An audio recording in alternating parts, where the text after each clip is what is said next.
Welcome to episode 2 of the simple introduction to Stationeers.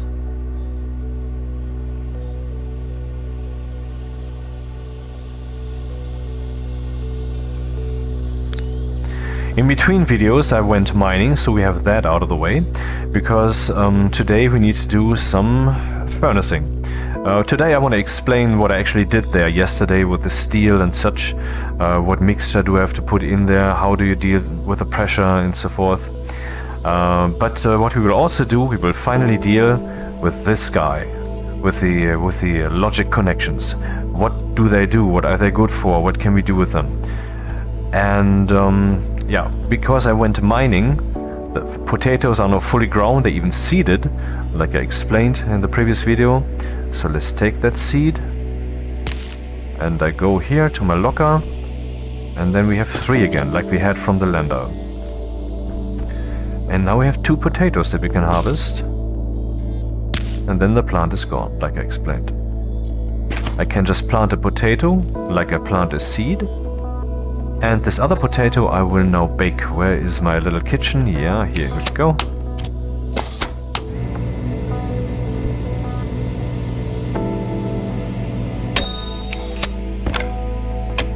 Now we can eat that. Look here.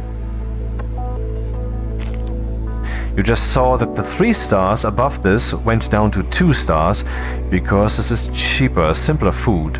I think if I would eat raw potatoes, I would even go down to 1 star, and we get buffs or debuffs. Not strong ones, but somewhat. So let's see what the overall character state is. My food quality is okay. It's not great, it's okay. The mood is decreasing. The reason for that is we have low hygiene, and then we are in a room, that's a plus. So it's saying the mood is affected by the 2 following things, the low hygiene and we are in the room. The overall situation though is that the mood is decreasing, and then the hygiene is also decreasing because I'm in a suit and the helmet is on. We can see up here again the mood, and then here the hygiene. That's not very important, but it is meant to motivate you to actually build a station in which you can then spend time. Because often people will just build a platform out there and place the manufactories out there in the dust storms or here in the vacuum of the moon and just play like that. Yeah, okay, so here we have the baked potato in 2 hours, not 7. I mean, 1 day here takes like 20 minutes, so that doesn't mean that like in 3 minutes this thing will be decayed. It actually takes 7 hours. And provides 6 nutrition, that's the amount still left here.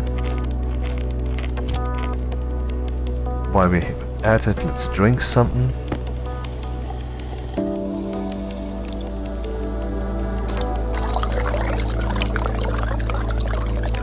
And then that brings us to the crusher.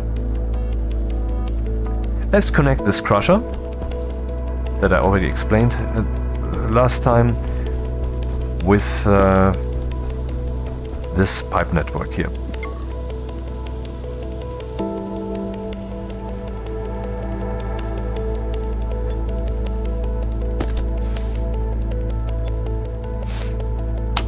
So this has 40 liters because this is 20 and that is 20.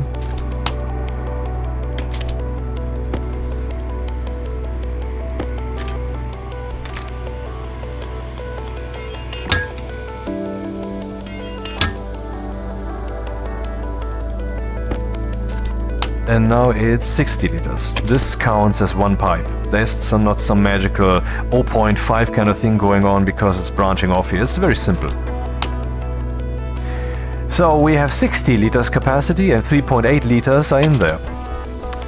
Do we have something to crush? Yes, we do.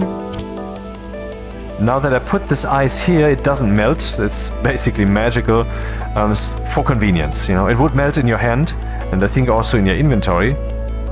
Let's see that. It doesn't. Oh, I thought it would. Interesting. And let's crush it.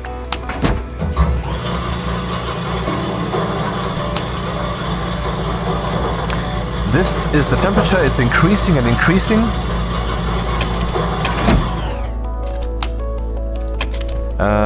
Well, before I continue, I want to print something that we haven't yet used. Where's the electroprinter? Here. Let's make a cable analyzer. Need silicon for that. Do I have some? Yep.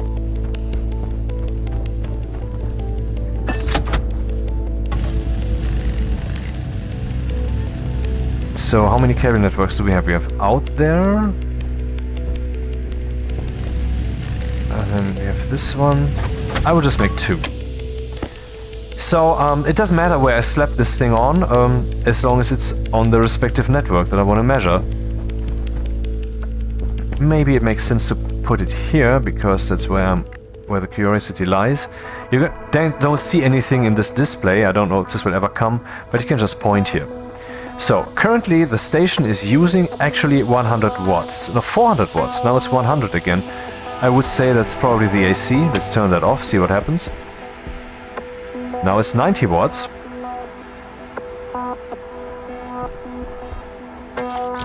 Nope.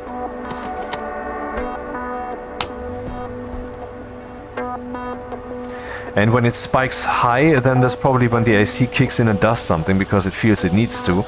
And then it returns to idle mode again, because the temperature is good. 20 was the target temperature. And what does this mean? Potential 1.7 megawatts. That is the amount of energy that we could provide with the battery. That is how full that thing currently is. Well, and the other cable analyzer, didn't I have 2? Yes, I do.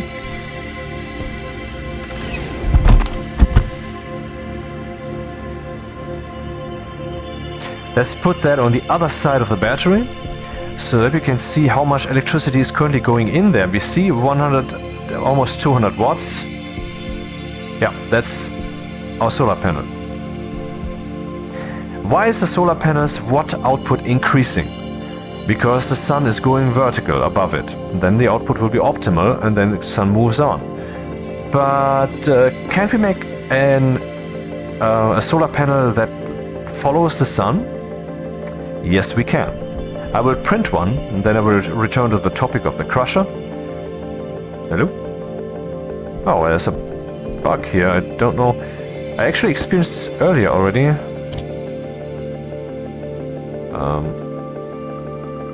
Today, maybe it's... They changed something very recently about these thingies here. Maybe that leads to this problem. I can just cycle the alloc by clicking here or pressing that button. But let's ignore that, it's a bug, it's not a normal thing. To the topic of the crusher, but let's first start printing a solar panel that could follow the sun. So solar panel basic is what came with the lander. We have one flat on its back out there. And that is a kit. You can use the mouse wheel and then you get a diagonal one. So if the sun would be very low on the horizon the whole time, then you could accommodate that by placing a flat solar panel on the wall vertically, that's also possible, or by using a diagonal one. And then here we have the kit solar panel. That is what I need now. You see that it uses some steel. Gold, copper, steel, so it's good that we have arrived in the age of steel. We will have to make more steel soon, but that is already prepared. I have a full stack here, and more iron even. So the crusher. When I turn this guy on, what happens? Now we're using 1000 watts more, so that's a ton of electricity. 1000. And what's happening? Why is it using so much electricity? Because it is heating up the ice. It is taking some of that ice into itself. Can we see that? Yeah, it took 7 in. It was a stack of 50, I believe. I'm not sure. And now it's heating that up to 15 degrees, and then it will go into this pipe network. Currently we have 3.8 liters. Heating up. 12 degrees, gobbling up my station battery's charge.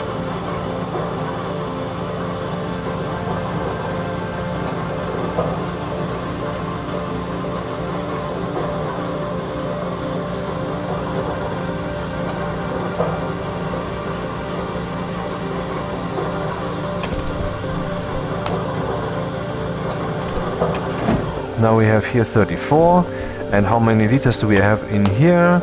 3.8. I actually don't remember how much it was before. That's stupid. But it is more now, it should be more. So, I don't know why, it just took some more ice into it and is now melting that, heating that up too, and then would get the water into the pipe. I don't know why it's starting at 12 degrees when it was before lower. Let's ignore that. The point is, this guy is using 1000 watts to heat that up. And that eats our station battery's content. And we can adjust the temperature to which it will heat that up.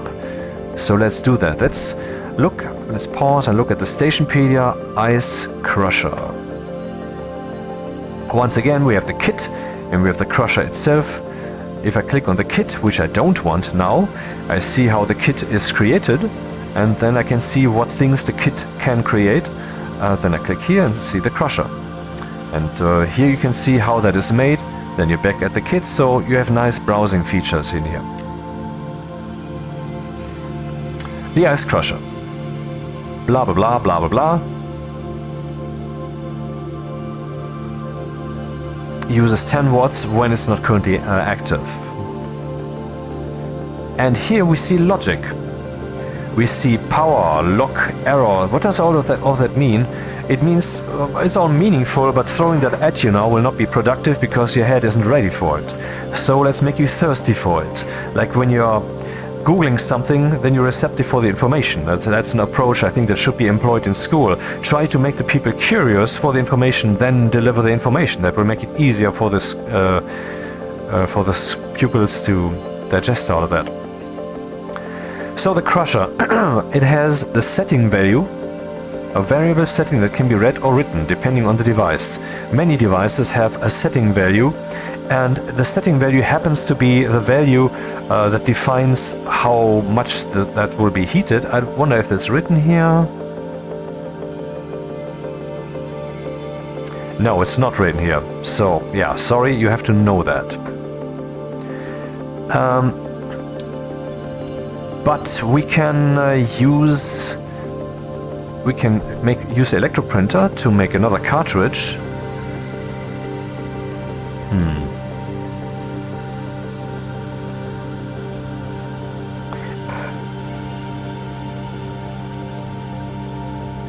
Yeah, the configuration cartridge, which for some reason wasn't found when I looked for cartridge.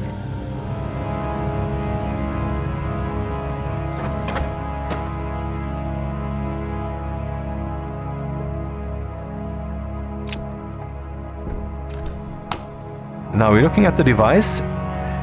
We can again see tons of values, but one of particular interest is the setting. 28815. How is that related to our problem here? Well, that's something you need to know. Let me show you the oxygen. Now the water phase change diagram. Let's switch to Celsius. Everybody knows that water freezes at 0 degrees, and so if I go here horizontally to that temperature, 0 degrees, yeah, that's kind of where it is. That's where that would freeze. Now I click on don't use Celsius, and I go here to about that value, and then we see 172K. See, Kelvin is the unit that the devices use. This seems complicated, but it's really not. All you have to remember is 273.15. You might think, what's that good for? Well, if you want to grow up in the world where science is used, you should also know the most basic kind of things, and Kelvin is one of the most basic units used in science. Really, it's just temperature like Celsius, except it doesn't start where water freezes. It starts where all nuclear, molecular motion, thermal energy, heat flow, motion ceases. So let's take 173.15 and in mind and look at this again. We can see the setting is 18815. If we subtract 173, or rather how do we get to 173? We would have to subtract 10 here, and then we would be 8 at 8, but we need to go down to 3, so that would be 5. So we can see this is exactly 15 above 0. 15 degrees, yeah, like I said. And so from that you can derive that it would be productive to change this setting to something lower. Then this guy will not consume so much electricity. This will now seem like an unpleasant, burdensome activity that you don't really want to do. But I'm using this as an example to show you how to change such values with logic chips. This is supposed to be a simple example. A more complex example, and therefore not the best thing to start with, will be the solar panel, because we want to point that thing at the sun. So how can we change this value? We go to the Electrum printer, and then we look for the term logic. Because here we have many things pertaining to logic. I will not read all of them to you. What we need now is the kit logic IO. And we need some gold.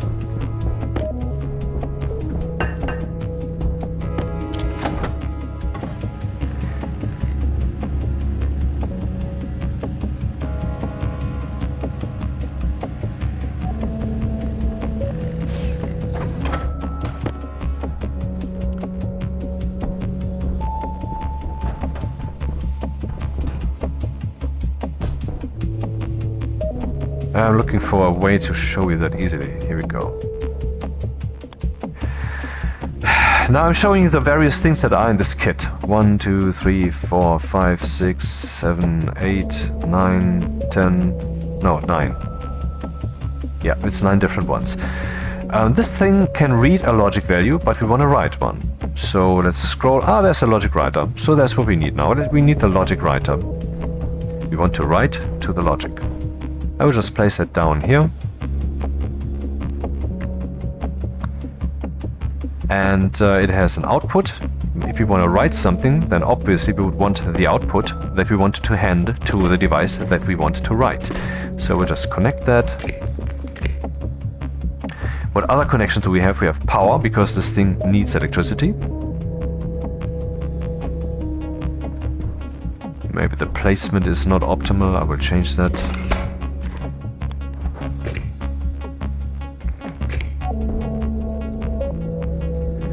So isn't the music.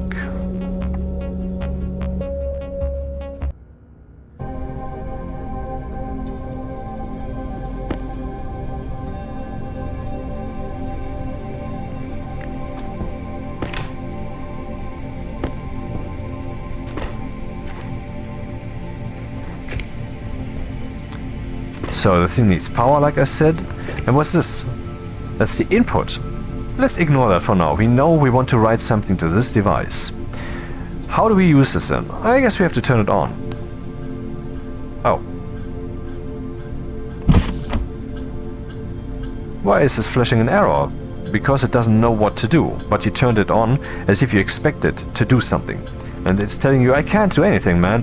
You have to tell me what you want to do. And you see these screws here. Requires screwdriver. Let's change to the hand with the screwdriver, pressing E. Again, down here are the keys that you can use to throw and change hands and such. And we see the input. That we will ignore that. And then we see the output and the outvar. So let's click here. You can see it is saying output and it is saying cycle to active vent. So I click once. Now it has been cycled to active vent. It would now write to the active vent. We don't know to which one, because we haven't given that thing names yet. You can see here there's the labeler, which you can use to give things names, and then it's easy to distinguish. And if I would now give that active vent, I don't know which one it is, a name, the name would show up here. So the names are non-destructive for such an assignment here, so you can rename things as much as you want. It doesn't hurt this. So you see active vent is selected. On the right you can see cycle to active vent, meaning there's another active vent, and if I click here, that's the one selected. And then I would click again and cycle to console, and so forth. I will keep clicking until I see the ice crusher. Aha! So since I see that on the right, I can look on the right and then hopefully stop myself in time, and so I did. Now the ice crusher is being addressed. Let's turn it on again. Still not working. What's the problem? What do we want to do with the ice crusher? Out here we can see the outer var. Currently none is selected, but if I click here, then I can write here the activate value of the ice crusher. I don't know what that would do. Then we can write the log value. I will not explain all of those now. I want to keep it straightforward. Aha, this would be the setting. Aha, and that's the one that we want to write. And we would like to write a 0 to it, because I just want to not heat up the ice at all. Just keep it at wherever it is. That doesn't work. Well, the problem is the logic writer needs to know what it is supposed to write, not just to where. To this device and to that value of the device. It also needs to know what to write, and that's where the input side comes into play. Now we need a value. We could now make another kit logic IO, which has, like you saw, also a logic reader. And so we could read from some device a value, and then we would have a value that we could hand in here, and then this would be the value written. But I don't want to read from some device. I know the absolute value that I want to write, and for that you need something else. Instead of the logic, yeah, I could just have looked for logic. Instead of the logic IO kit, you need the logic memory. That is a chip that just holds a value. You can write a value to it, you can read a value to it, and you can also use the screwdriver to just set a value manually. So if I slap down one of these and connect that and select it as the input, then this value will be written to the ice crusher.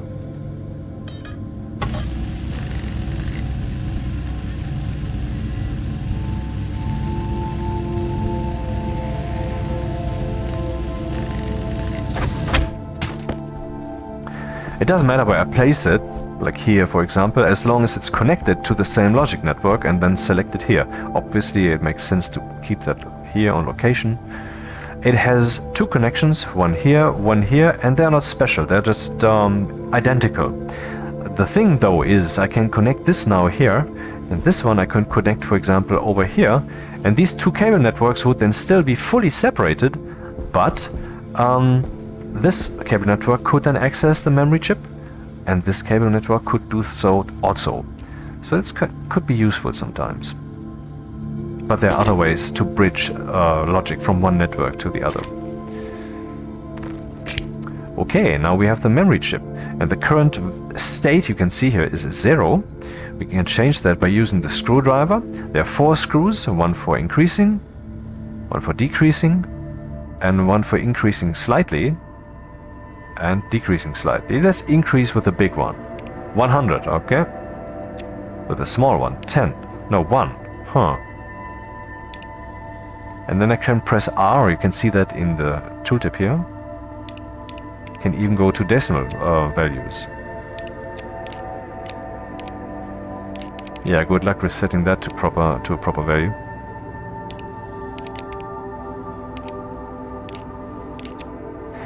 I could just unscrew the memory chip, then it would be gone, and place it again, and then it would be reset to 0. So 0. But you remember that we were talking about Kelvin.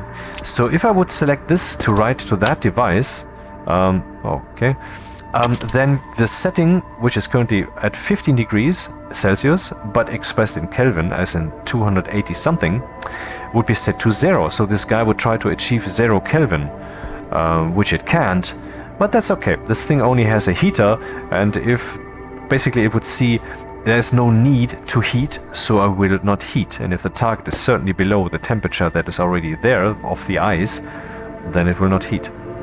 So the memory chip, let's select it as the input here, but not while it's on. No readable devices. Right, I haven't connected the input yet.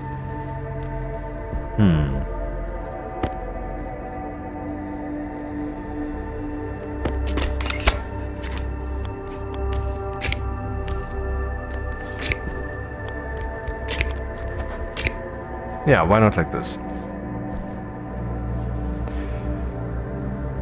Screwdriver. And I can select the logic memory. That's the only thing I can select, because everything on this little cable network here, well, that's these two devices, that's all. Ah, no longer an error. So, then let's take a look at the configuration of this thing here. And what we see is the setting is now 1. I guess it doesn't accept 0 Kelvin. No, the setting is 1. Let's see if we can adjust that. Now the setting is 100. Now the setting is 1. So if I run this dude now... Wait, that was wrong. It will no longer heat up the ice. And you see it's getting colder and colder. This... Wait, what's happening? Oh, it's already done! See how fast that was? But this also means that the ice, the water that goes in here will be colder. Colder and colder. But I think the coldest that we would have is slightly above 0. So, I don't know, this seems like a good measure. So we just saved a lot of electricity and made this thing a lot faster also. I mean, that is actually the key concern that you might have, that it takes so very long to crush some ice. But now it doesn't take any time. You just stuff it in and then you're done. And we can even turn off the logic writer because the value is in there now. It will be remembered. And if I save the game and load it again, that should also then still be remembered. So we could even go so far as to deconstruct the logic chips that I placed there. Remove them completely. I will do that actually. So again, this might seem very tedious to you, but the logic chips are not the way that a seasoned Stationeer would do this. They would certainly use a programmable chip. But before I go there, I want to still keep working with the logic chips only and do something more complex with them. Put up a solar panel that points itself towards the sun automatically.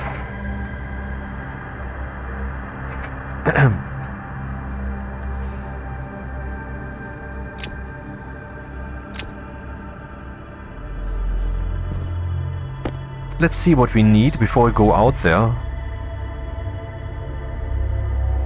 Solar panel. Kit solar panel.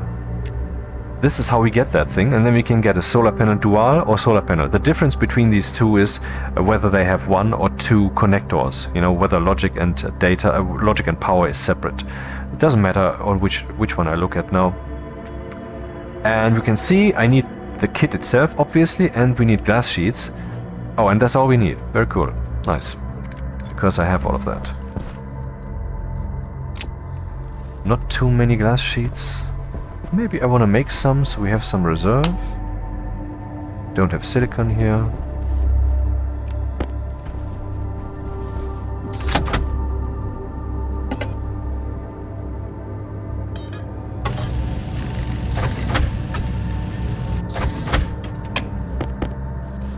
Where do we want to place that dude? Let's see. I use the key I to close my helmet. Again, you can look all that up, of course, in the controls section here. Sun is coming up. We will not get this show on the road while in time, because I will not be fast enough. Oh, we can place it up here. I thought it needs a frame. It can actually be placed on the walls themselves. Okay, many things actually need frames. Look here, the surface is even But here, there's kind of a hole in there. That's when I initially built the station. Remember, one of the walls was put up like this. And yes, it's airtight. You can rely on that. And if I would dismantle this wall, obviously I would lose our station atmosphere. But if I add a wall like this here on this side, which I can do right now, then I can dismantle the other wall and I would not lose any atmosphere. Where will I put this?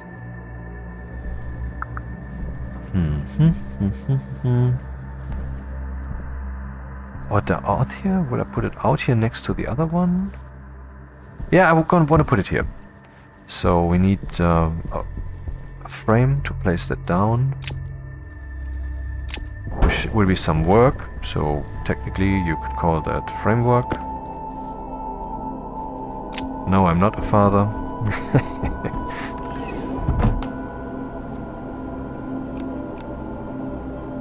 Ah yes, my energy is low. Let's just swap that with this battery. So this one will be charged straight from this dude, which is discharging more because of that.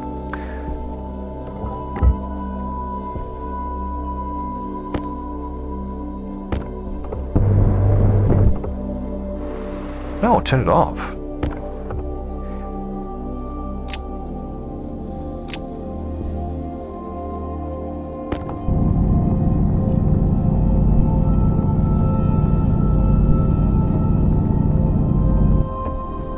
Not too amused by the soundtrack, let's change it.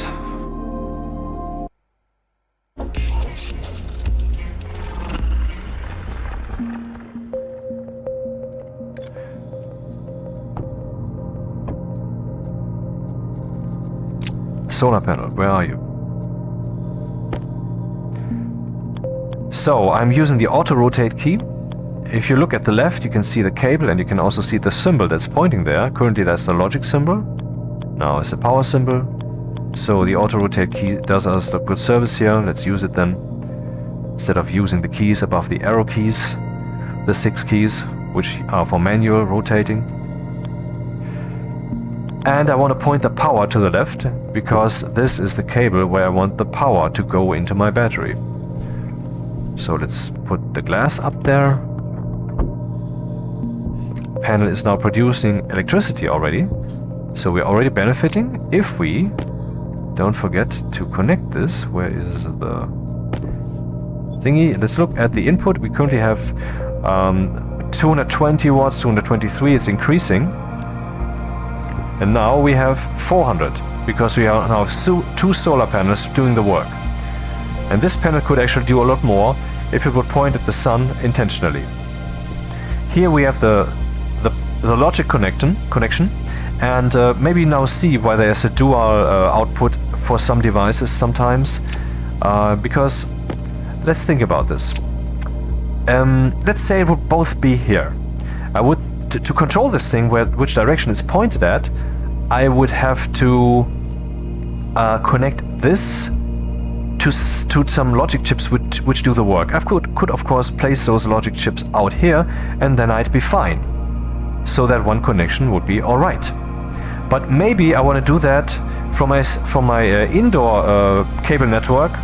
Maybe I want to place the chips down here in there, and there they shall then control this thing, and then I would basically connect this electricity network to this one, which would be bad because there would be a short circuit.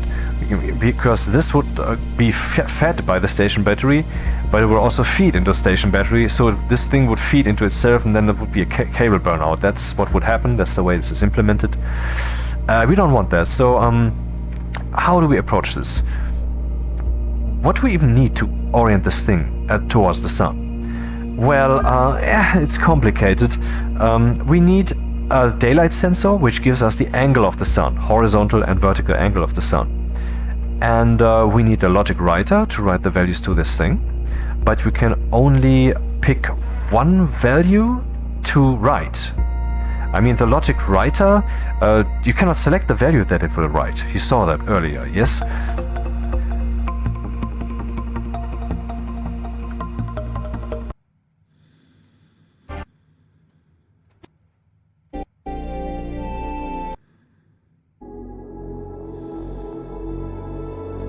Yeah, and so what value does it write? It writes the value of the device that it is that is selected as the input.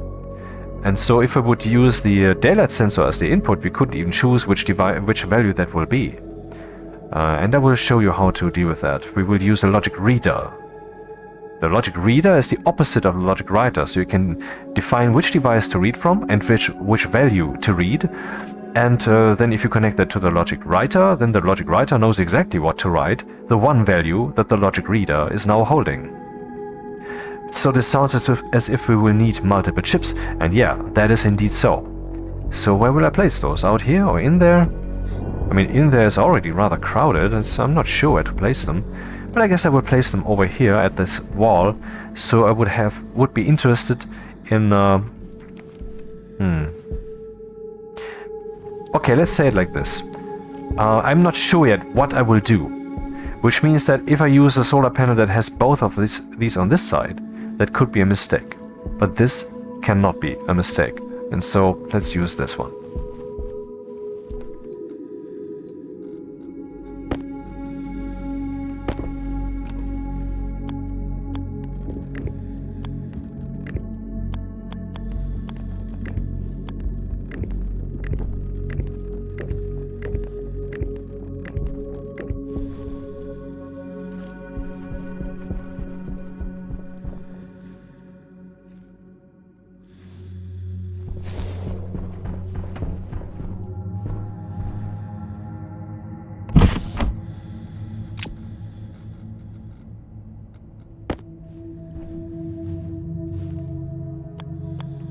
I need power for this guy.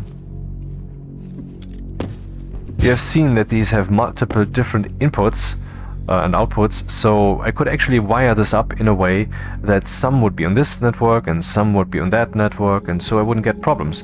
Except then, like when you write source code, you might actually forget at some point which was what. For that, you can use the spray paints to color stuff, and you can produce these with the tool manufactory. I will make the tool manufactory while we are... Meanwhile, you know, it's another 3D printer. Need copper and gold. You have some gold left? Yeah, kinda, quasi.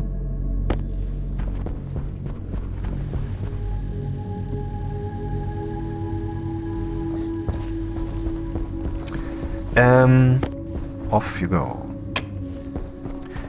So I try to keep things simple, and therefore I will just use all cables of the internal network, so this will then also be connected to that, so I don't get confused. How do I connect this then? Where should I place those cables? I need more cables.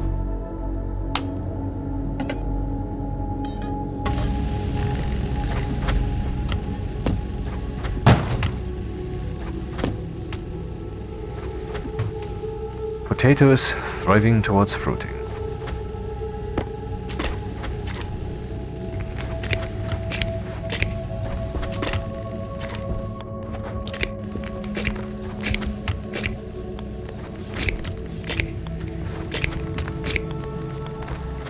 Huh. Nice.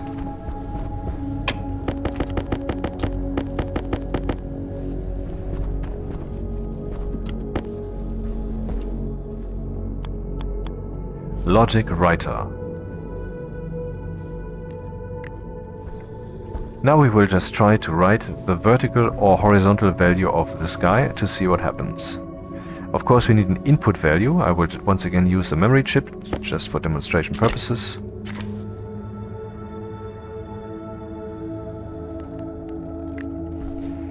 And now, like I said, we can just keep things simple cabling wise. I will just connect everything with everything and we'll be fine. That will just work, not a problem. It's logical that it does, but don't think about it.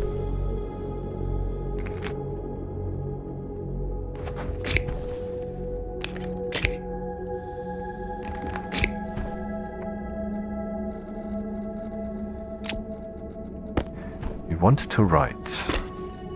Damn it. Solar panel, yep. And what do we want to write? Horizontal, vertical. Well, these are the two values we can write. Let's write vertical first, because if this thing would be rotating horizontally, we might not even see that. It should basically nod its head. That is convenient for us.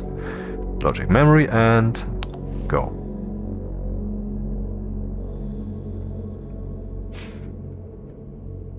This thing will of course check the values that go into it, and it will only do meaningful things. You can't explode this thing by telling it some stupid stuff. So that's kind of meaningless. We want to write some meaningful value to it, and so we want to know where the sun is. Let's make a sensor. Remember, the kit sensor had proximity sensor and all of that, but it also has a daylight sensor.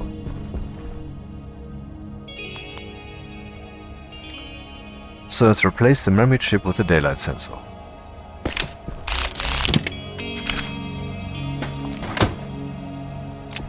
You can see here the solar angle, the horizontal angle is 90 degrees, the vertical angle is 107. About the vertical angle, in the way that the sensor is currently placed, which matters because the values shown here are relative. If the sun goes down to 180, then it is at furthest away, so to speak. And at noon, it's at 0 degrees. And at 90 degrees, that's the morning and evening. So now we have the vertical value. We can just go and write this value then. Let's choose as the input value. You can see it's flashing because the selected device is no longer there. No readable devices? Right, it cannot read directly from the daylight sensor. I said that before. We have to prepare that value basically. So we need another logic kit thing. We have one. No, not the memory thing. This one. We need the logic reader. Placing it like this wouldn't be a good idea, because then we can't connect the cable. So just rotate it.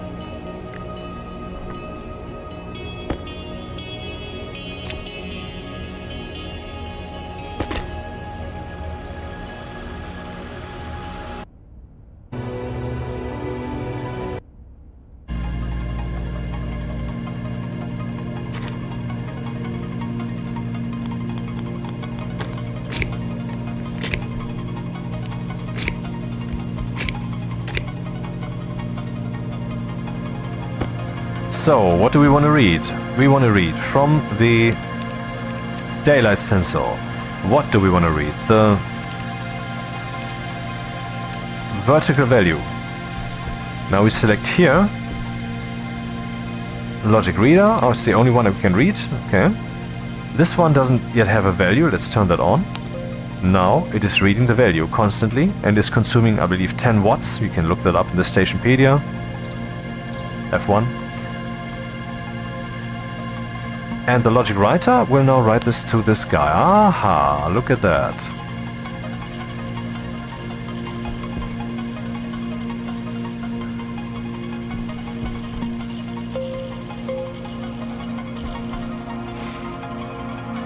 Whether that is actually the correct angle, that remains to be seen.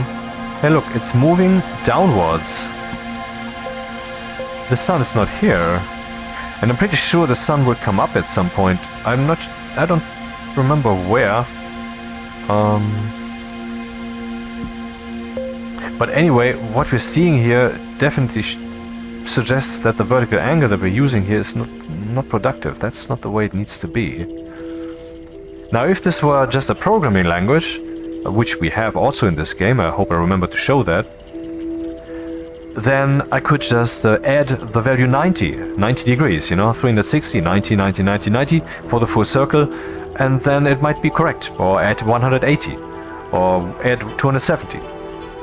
That's how simple this is. This guy will see to that the values are in a meaningful range by itself, so we don't have to bother with that. I'm not sure why this is actually coming out like this. Solar angle, vertical angle is increasing still, which should mean that the sun is still moving further towards midnight.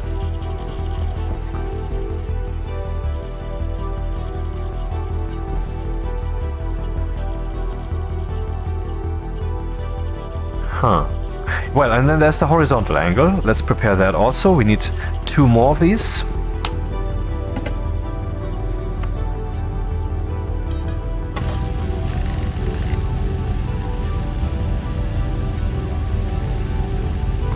You might think that is too much for just one solar panel, but you can put up multiple solar panels, and instead of using the writer chip that I'm using right now, we can also use the batch writer chip.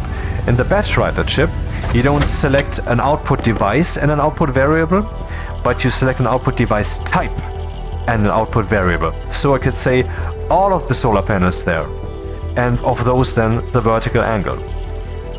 With the where is it? Let's see. Logic writer, batch writer, yeah, that's the one. Logic mirror, slot reader, batch reader. Batch reader does the opposite of the batch writer.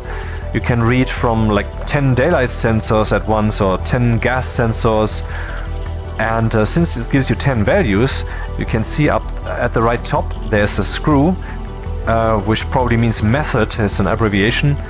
And then you can select, shall all of that be averaged or added up, or should be taking the minimum of those values or the maximum. See, pretty logical, pretty simple basically. Reagent reader, batch slot reader, and then we have this switch which we can use to switch things on and off rather directly for convenience. Okay, so let's control then the other angle. Use the same orientation of all things, logic writer,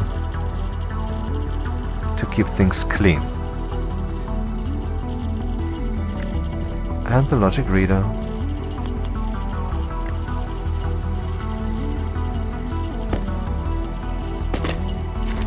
Yeah, that's my kind of soundtrack.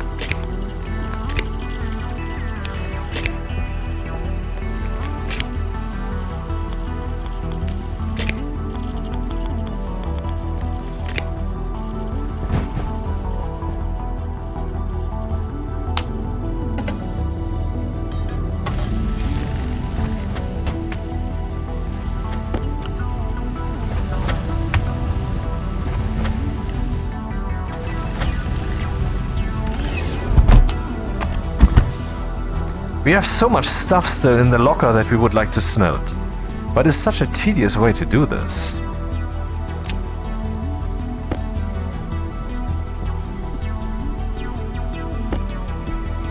I would like the output to come into the station directly, so let's do that.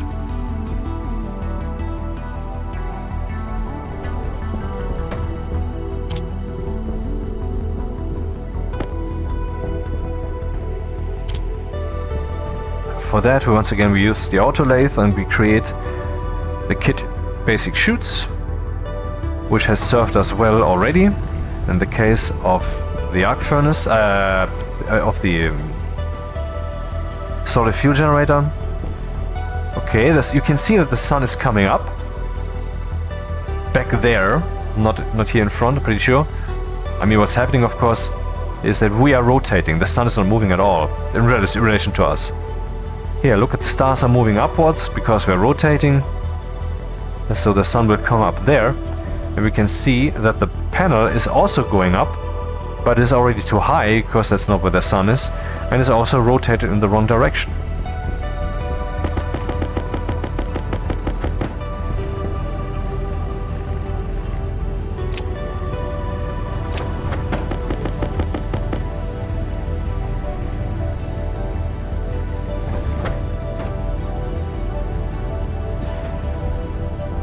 So, everything cabled up? Nope.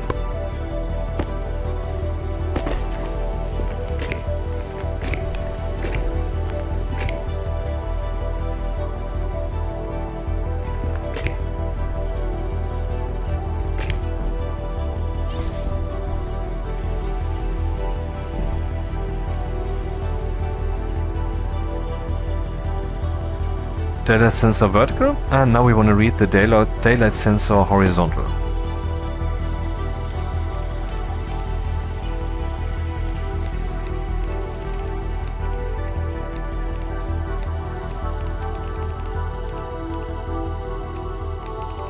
Yeah, I was looking on the left instead of on the right. If you look on the right, you will find what you need. To Cythera on Zoma FM. Well, which value will I read now? Now we have the problem with the naming. Let's just give these guys a name. It's not necessary, but obviously it's useful. I will give it a systematic name because then I don't have to think much about what name to give it, and it will certainly also not be a wrong name. So logic reader, logic reader, ports.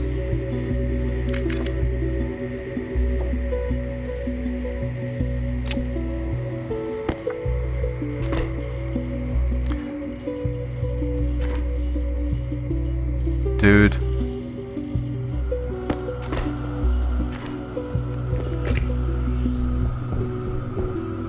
Power low. Well, I guess it stopped producing because I was toying around with the cable networks, and that's often when the cable network gets recalculated and then machines will stop producing. It's a bit weird. Yeah, this one has the vertical one. You can see the name here, even though, you know. And here the horizontal one. I'll write that to the solar panel, and I want to write the horizontal value. This one writes to vertical, this one writes to horizontal.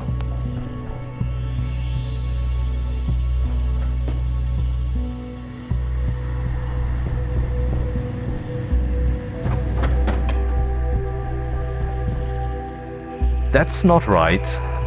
That's not right at all. But maybe you can tell that if you would rotate that thing, the values of that thing somehow, which is easy by adding and subtracting 90 respectively, then that would probably work. But instead, I will now go and rotate the sensor and see what that does for us.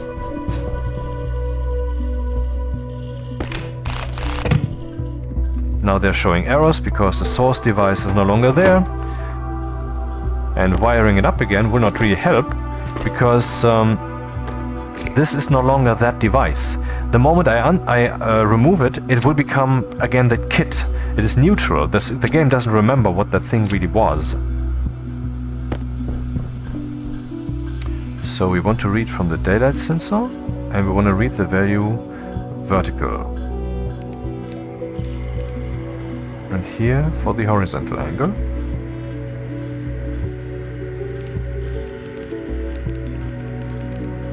Yeah, you can actually go backwards here. So if you went too far, press that key, and which also even allows you to go back to none, I believe. No? Oh. Yeah, okay, but for the IC housing chip, that's true. Chip housing, that's true. Daylight sensor, and I want to write the. I want to read the horizontal value. In daylight sensor vertical. Okay, so just point here. Daylight sensor vertical, daylight sensor horizontal. Okay, what does that look like?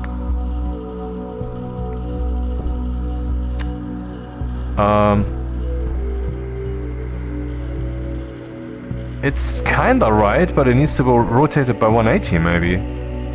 So if I put the daylight sensor over here on this side, will that work?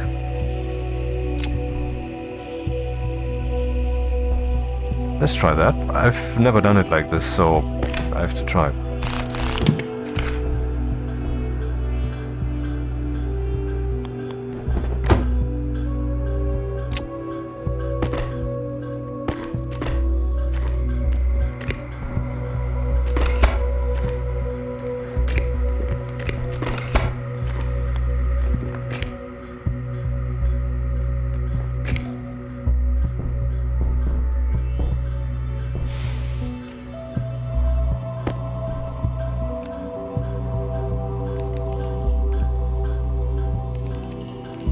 It's always good to go systematic. Play factory worker. First do one task multiple times, and then do the other task multiple times. So we need to select the vertical angle. Daylight vertical. We need to select the horizontal angle. Daylight horizontal. Almost. I mean, I don't get it. Why is the vertical angle so wrong now? It reads a vertical angle of the sun of 12 degrees. Yeah, that's kind of right. Do I have to put the daylight sensor on the wall? I guess so. There's probably a rule of thumb here that some people have derived, but I never bothered to do so. You know what? Instead of protracting this for longer, you can see where this goes, right? You slap it on the right wall, probably a vertical wall, this one, that one, or that one. What you can also do is you can do math. You can add 90 degrees. Maybe you can try those. Logic. Transmitter, switch, logic processor. That sounds good. Copper. That's not copper, that's nickel. Didn't I have copper? Pretty sure I had copper.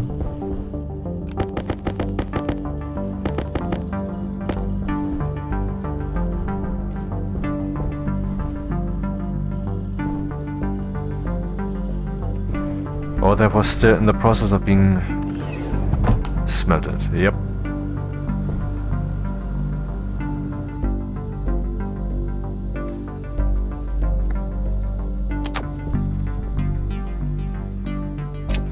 Okay, then let's shoot this up. Corner shoot. Then press the auto rotate key. It becomes yellow. Very good. But we don't want to go to the left. I want to go on the roof. Straight.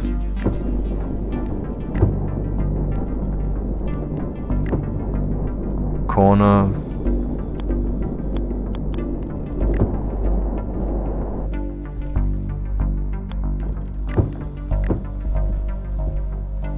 If it would fall down right here, that would not be so good, because I want to use some more chutes in there to have an input stack, so I can toss multiple things in there, and then they will be smelted.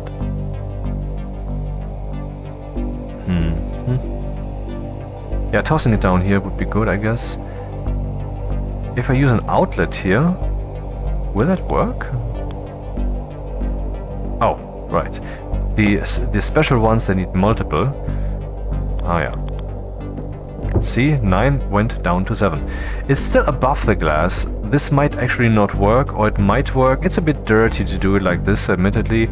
I could first go around the corner and then toss it horizontally. Yeah, let's do it properly.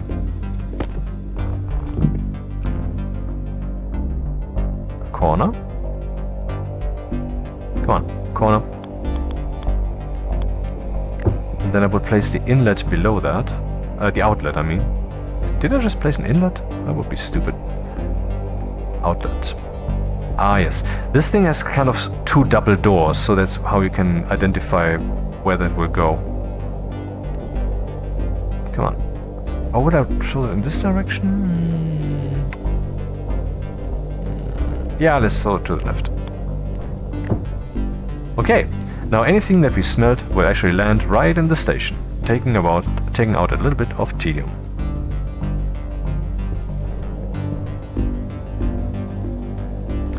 So let's add a corner chute here. A straight one.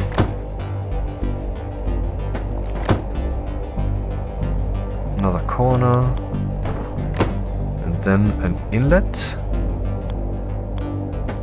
Well, that went well. There's only a little problem. I can no longer get to the activate button. But now I can toss some stuff in. Let's toss some stuff in. For example, the silicon, the iron, and the third one. Some more iron.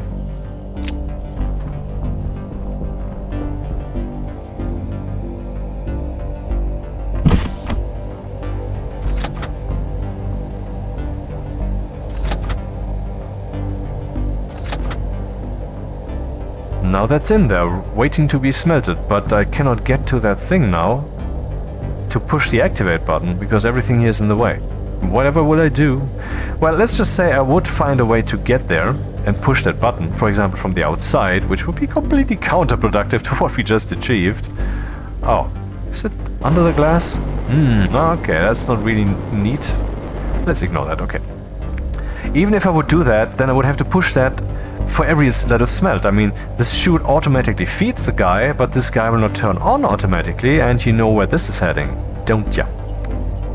We would use logic chips to make that happen. But let's first continue on the other side, where we're already busy, and make the logic processor. See what it does. That's where the sun is.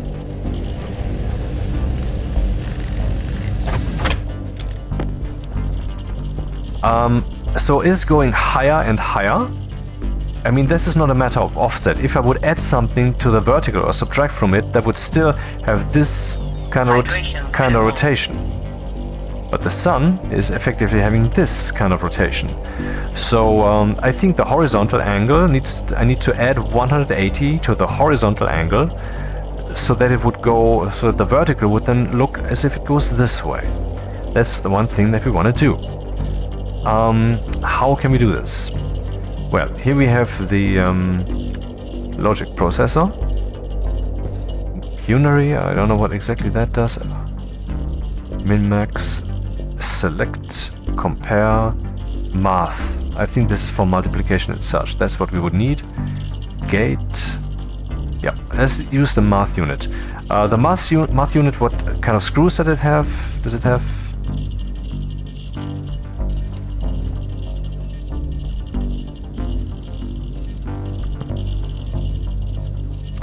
It has an input 1, it has an input 2, and it has an output. So we could take the vertical or horizontal value, we could take from a memory chip the hard-coded, you could say, number 180, and then the output would go, well, to the logic writer. So let's add this thing then. Add a memory chip. This seems super tedious, right? It is super tedious. There are super simple ways to make this happen, but not with logic chips. I mean, yeah, of course, you can place the daylight sensor in the right way, or maybe this guy needs to be placed differently. But, I mean, that's kind of, I don't know, that doesn't really take away the tedium, it just hides it from you.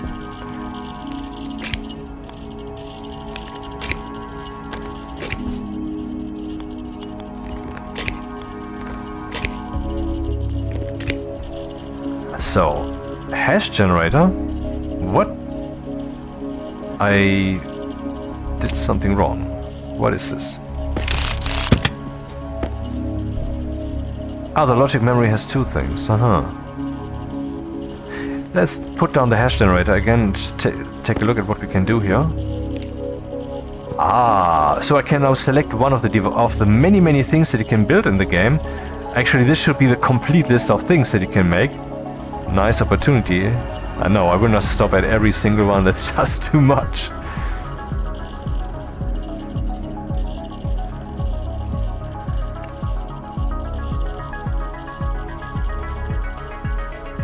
And I can select that, and this will then be, the chip will then hold the number that refers to this thing. And you can see here the number right now is 136. I think that was the chemistry station. 1365789. Yeah, that's this one. 1365789. So this type has this number and can do this, but let's not go there. It's too complicated. Not what I wanted to do right now. Logic memory. Screwdriver. 180, please.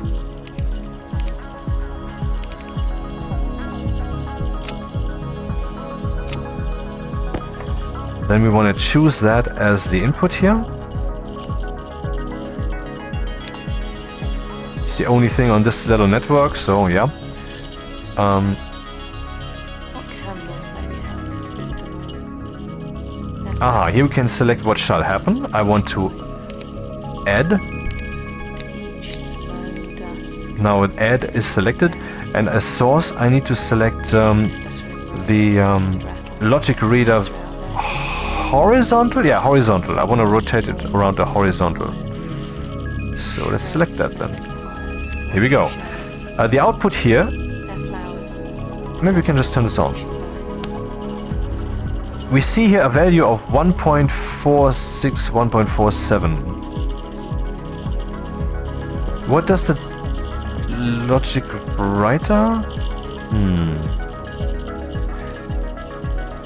So current angle seems to be minus 177.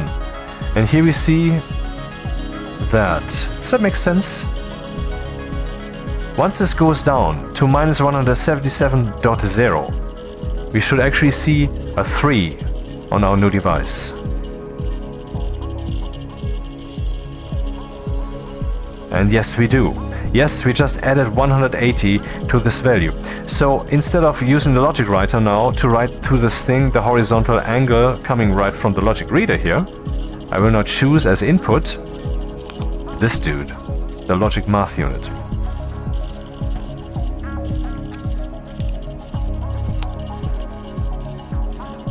And now it does a 180.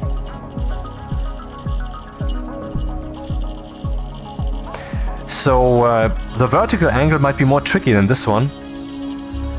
And but well, we have the memory chip. We can just use the screwdriver to adjust that in 90-degree steps and see what works. Is this right though?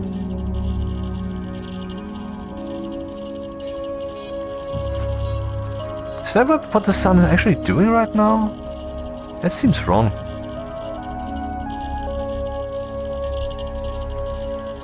Horizontal? But who knows where the sun really is right now. Okay, the vertical angle. Let's add one of those for the vertical then. Memory and math chip.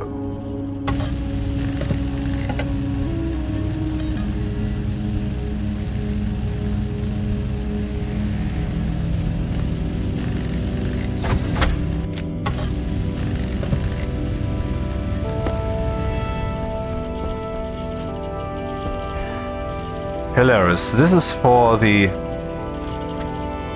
horizontal, and the horizontal is over here, and this is the vertical, so I should have put this on that side. That's unclean, man.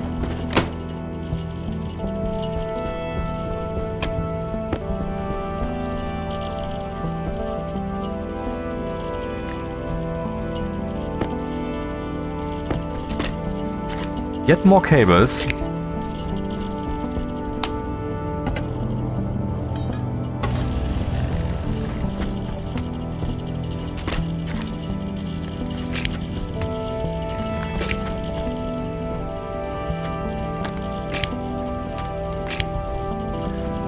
That looks correct. Ah, damn, I did use the wrong chip.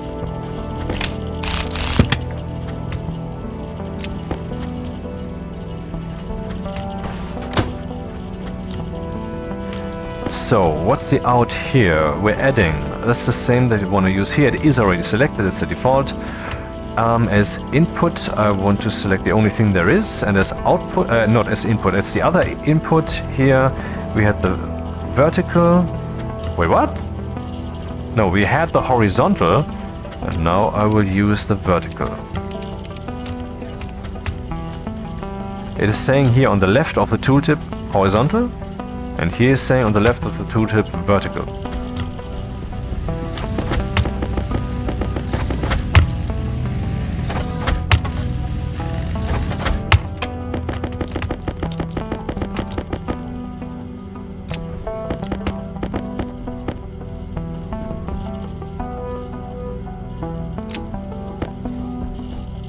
Okay, now let's choose here in the logic writer a different source. But which one? Well, it says here which value will be written. I can now name these guys, but I can also just select one and hope that I will be lucky. This one is writing 176 and this one is writing 0. That's weird. Oh, because it's not on. Aha, see, okay, so I have everything seems to be set up correctly, except for the angle. Why is it turning around? I don't quite get that. I mean, I'm adding the value 0. How does adding the value 0 change the orientation of that guy? Logic reader, vertical. 122, 121. Yeah, it's the same value. I don't know what just happened there. Let's just ignore that. Or not? Yeah, let's check again what happens if I select here. No, where do I have to select it? Here. I will select the logic reader vertical directly.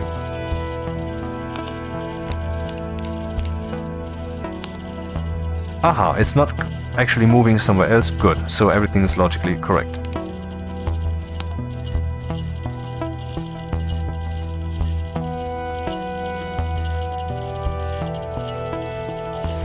Yeah, that thing is in the wrong place. Where is the sun? You can see that the sun is almost behind us. It should come up on the horizon soon, because else the Earth wouldn't be fully lit. Therefore, this thing there is in the wrong place. But it is moving upwards, which is already promising. So, can we go negative with this guy?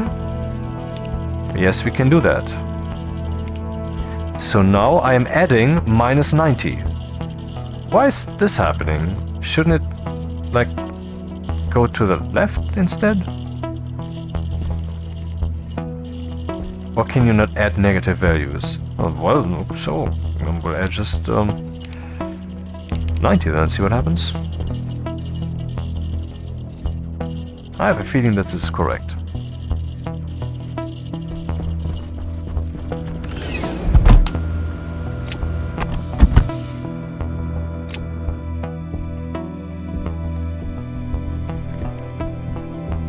It can't go down further.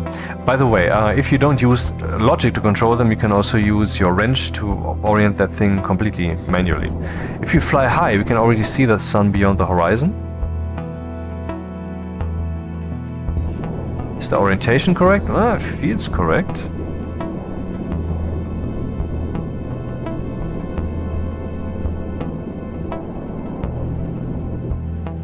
Now that guy is staring directly at the sun, and we're getting almost a full blast of 500 already.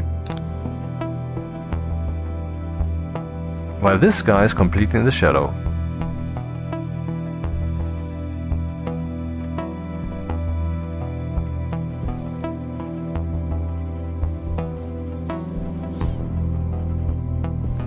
I think we have accomplished it. Good thing, because the batteries... Ah, look at that! Just this moment it stopped blinking. Hilarious.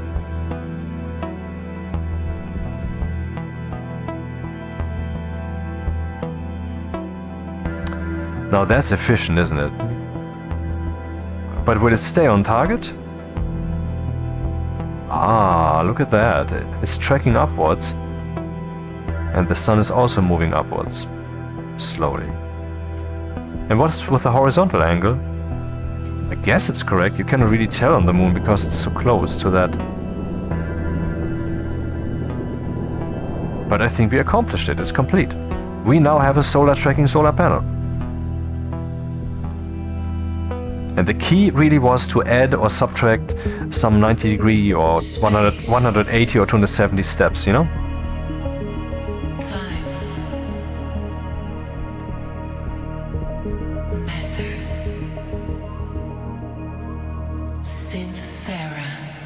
Yeah, in the previous video I already said I intentionally didn't close this, and now we see what happened. Eventually it went so cold that the pollutant became liquid, and then the pipe was under stress, and eventually it burst and everything then went into the atmosphere anyway.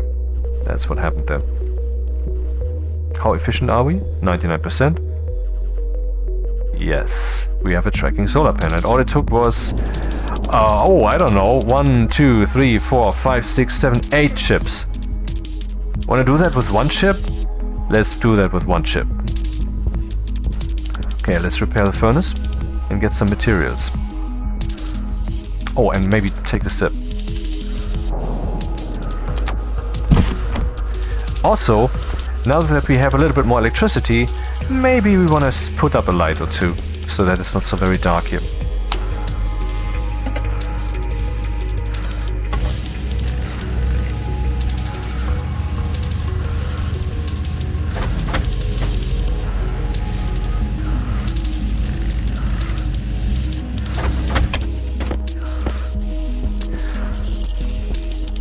It's a kit once more. I will not go through all of these. This is a lamp, this is a lamp, this is a lamp, this a lamp, this is a lamp. This one is special because it's battery buffered and it is also slightly buggy still. But okay, in principle that's a light that you can put a battery in and then it will... This is getting on my nerves.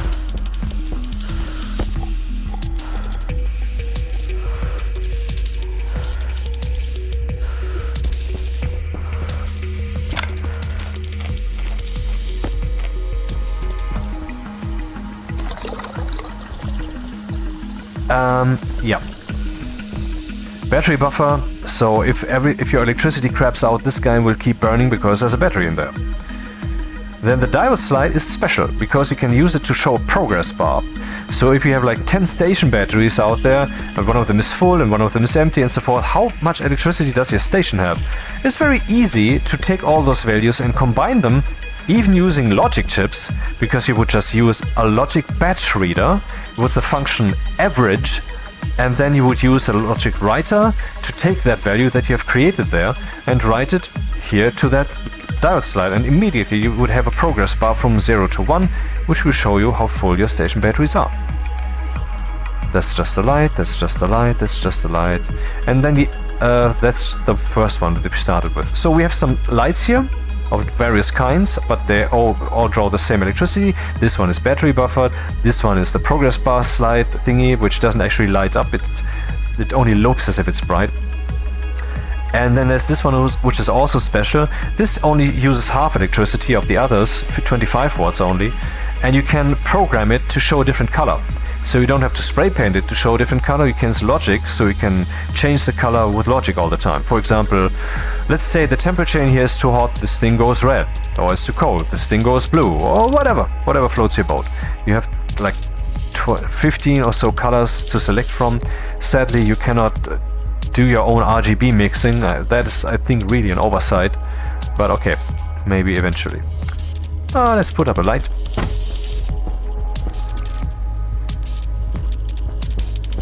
Where would I put it? Maybe above the lockers? Or at the bottom?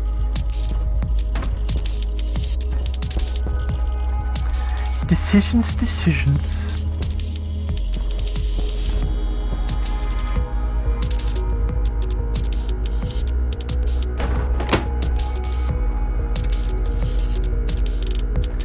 I already turned it on by clicking on it.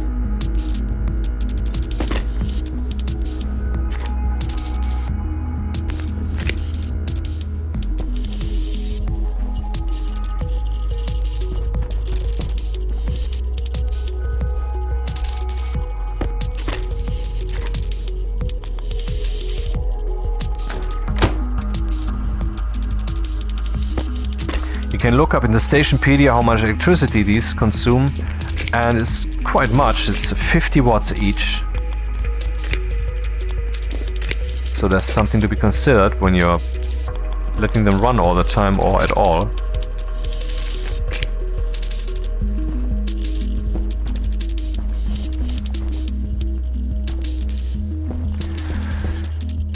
So let's repair the furnace. Oh man, it's completely dark in here. I cannot. It's bright as day and I cannot see these things. That's bad rendering. That's just what it is. Period. Sorry. I mean, seriously, why don't they use some kind of Minecraft lighting approach, where they calculate how much light is hitting a world box, ignoring shadows, just really a rough estimate, and then they use that value, box by box, to softly influence the basic fundamental light, you know, the darkest. It's not absolutely black in here, you know, it's almost black, and that's, I think, the ambient light value. Why not adjust that value based upon the overall kind of feel of light that this box would have? That would make such a goddamn difference, man. Maybe it's complicated to do? I don't know. But Minecraft did it 20 years ago, so...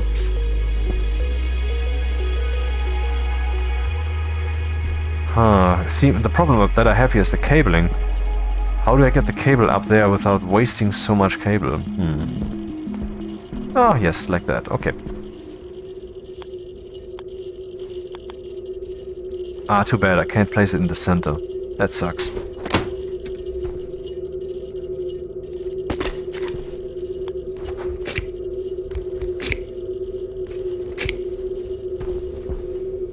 Huh. Can probably somehow still do that from the indoors, but no. No thanks. The battery is not... Oh, it's looking okay. It's not looking good. And the solar panel is still gobbling up 500, almost 500 watts from the sun. Yeah, I think that problem we can call solved.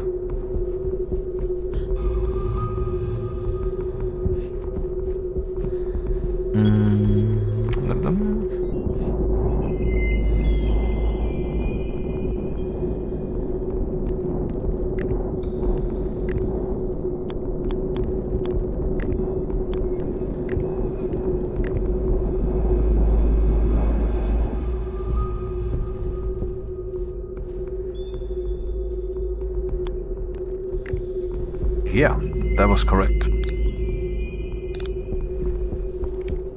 150 watts blowing away all the time. Not much, right? This guy makes 500 watts. Yeah, but the rest of the station is also consuming electricity, and the electricity here is only produced during the day, so... Decisions.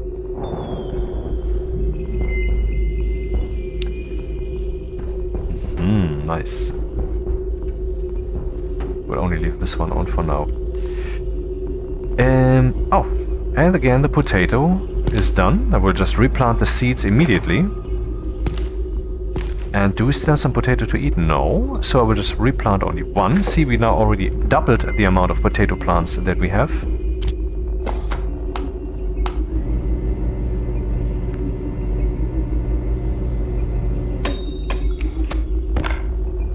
Oh, I can, can eat through the closed helmet. That's in easy mode. In normal mode, that's not possible, and definitely not in Stationeers mode. Stationeer mode. Damn it. Soundtrack, what are you doing to me?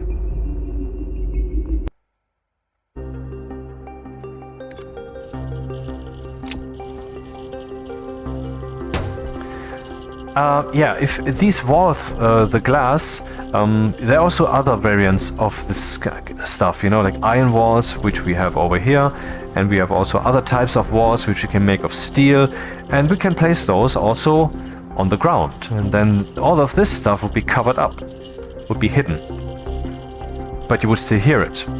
So if there's an error flashing, you remember the sound, I guess, then you would also hear that. And to get to them, yeah, then you would have to use your crowbar and open the floor.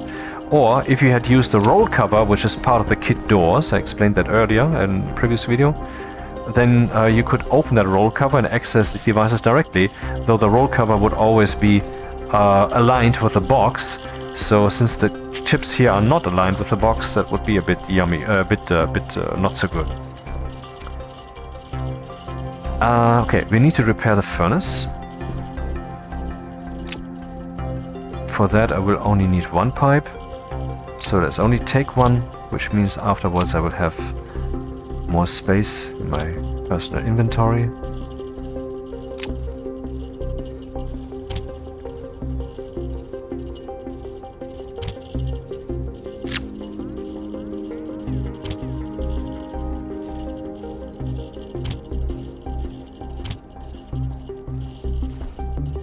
Damn it. Okay, I want to show you, want to introduce you into the programming aspect of this game. Once again. Just like stuff like... I love to play this game, and it's fun for me to do these kind of blah blah blah recording videos, and so maybe I'm repeating myself across videos. I'm sorry if someone finds that boring, but I'm doing these mostly for myself, even though it might sometimes seem differently. So let's see. Here on this homepage we have some some topical browsing. I mean, this whole thing is a reference. You look for something that you want to know, and then you find the thing. It's like in a dictionary. You're looking for a word, and then you find that word. But this homepage is slightly different here. It's like a book that you can read, and it would have its chapters. For example, the various ores that can be mined, or can be created, basically. And the ingots.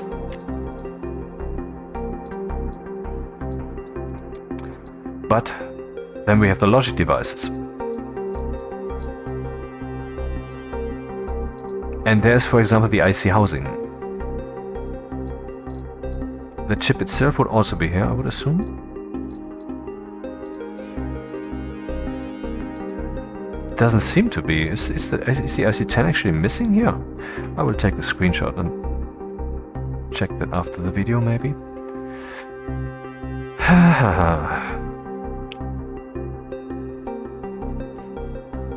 So let's look at the IC housing then. There's no explanation here. It's made from the kit IC housing. It also does say nothing here. So yeah, that's kind of hardcore Stationeers now. It's just not documented. That will come at some point, but they are not at 1.0. Why would you write documentation for a subroutine that you're programming when you're not yet done with the subroutine and all decisions haven't yet been made? The documentation would not just be out of date, and so you would have to change it again and again, wasting time on that. And the Rocketworks Stationeers team is really slim, absolutely focusing the development for maximum efficiency. This is a really niche game. Few people are playing it, few people are buying it, and they are always just paying money into it. Thankfully, they keep going because this game is just brilliant. So why would they change the documentation when things are not yet settled enough to do so? See, why would waste development hours on that? Later that would come. Now it doesn't. So we need the IC10, which is the chip on which we can store programs. We can see here what it needs to be manufactured. Electronics printer, tier 1, that's the one we have. It needs gold, it needs steel, it needs Electrum and solar. These we don't have, but I already mined the materials. And then we have the housing in which the chip will be placed. But we can also place it into the filtration unit. And we could even control our solar panel from there. So we actually don't really need the housing. But still. So kit IC housing, what does that need? It needs copper, steel and solder. So to go all the way we need solder and we need Electrum. We don't have that stuff yet. Let's look up what that means. Let's first look for Electrum. That's what that ingot looks like. And maybe you can tell here from the ingots we have the basic ones that can be made by the arc furnace. Then we have the alloys. For whatever reason the steel is not round, maybe because it would be confusing. I don't know why they did this. And then we have these which we can't yet make because we would need the advanced furnace for that. So to make this stuff we need gold and silver 0.5, 0.5 as in equal amounts. And we need a temperature of 600K. If you point at the furnace we will see the temperature and the pressure, and the units will be exactly like these. So we can ignore the units, we can just look at the numbers. We need 600 temperature and 800 pressure. The temperature can be up to 100,000. kK is kilokelvin, so we don't need to care about that. But here the pressure has an upper limit, so we need to get to that pressure. It's not hard actually, it's just, you know, as a first timer you might not know how to do it, but it's really easy. I will show you how. So we need gold and silver.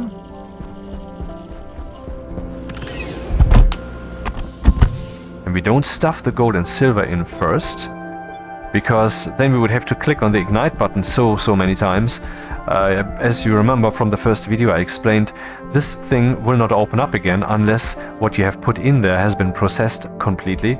and it cannot process anything without heat, but you can at least push that button to force processing, so to speak. But then I would have to press that until the entire stack is, so that's stupid. So I will first fire this thing up. Outdoor temperature is, well, nil, because there's no pressure here, and if there's no pressure, then there is no atmosphere. Doesn't mean, that means no temperature, which also means, indeed, if you would be standing on the moon right now, or if you would be floating out there in space and the sun would not shining upon you, you would not be cold, because space is not cold. Hollywood keeps lying to you because they're pieces of dog shit, idiots, assholes. But, I mean, seriously, they have a responsibility. If they tell everybody in the world, in every film that they make, and invest millions to do so, in quotation marks, that's not really what they're trying to do, but effectively, I mean, if it was their agenda to misinform the people that if you're out there in space you would freeze instantly, if that was their agenda, then they would be doing exactly what they are doing. That's why I call them responsible. Guilty, actually. Anyway, what would happen is that, first of all, you would slowly radiate your heat away, instead of it would suddenly go into the atmosphere of space. There's no atmosphere, there's no touching, there's no convection taking place, there's only radiation. Or if you would take a dump, then that heat would also leave you, you know, by mass transfer. There's also a way to transfer heat.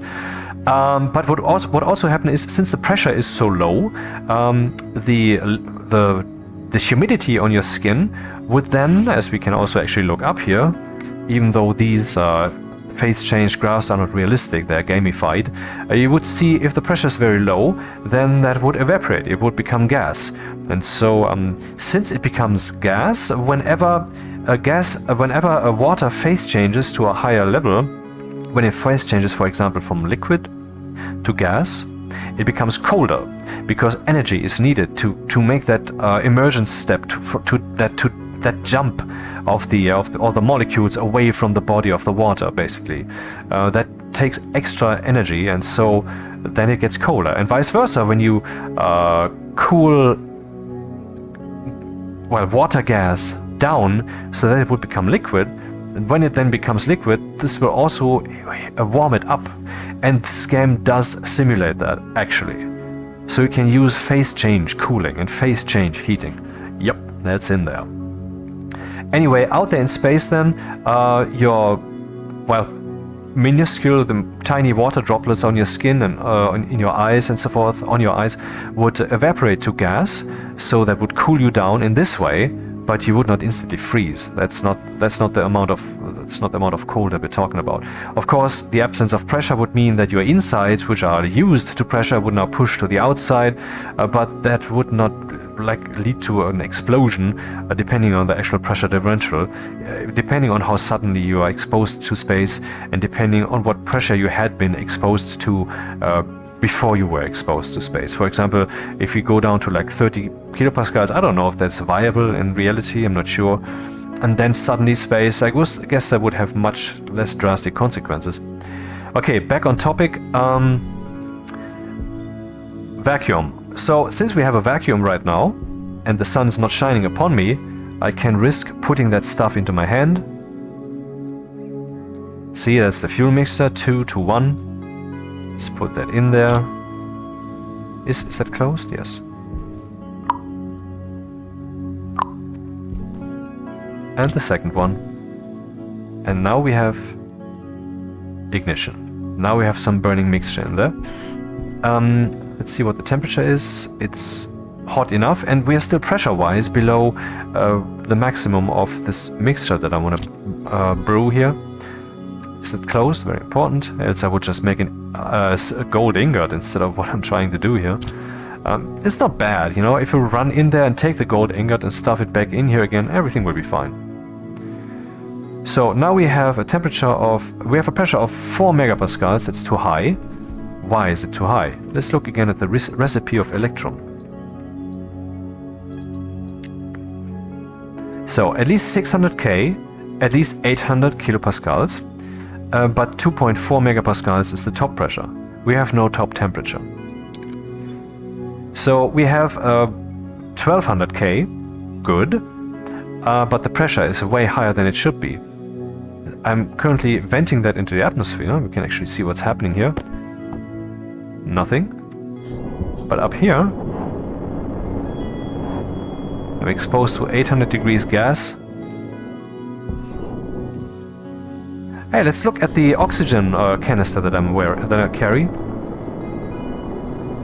Counting down fast. 7, 6, 5, 4, 3, 2, 1. Okay, is that still so down here?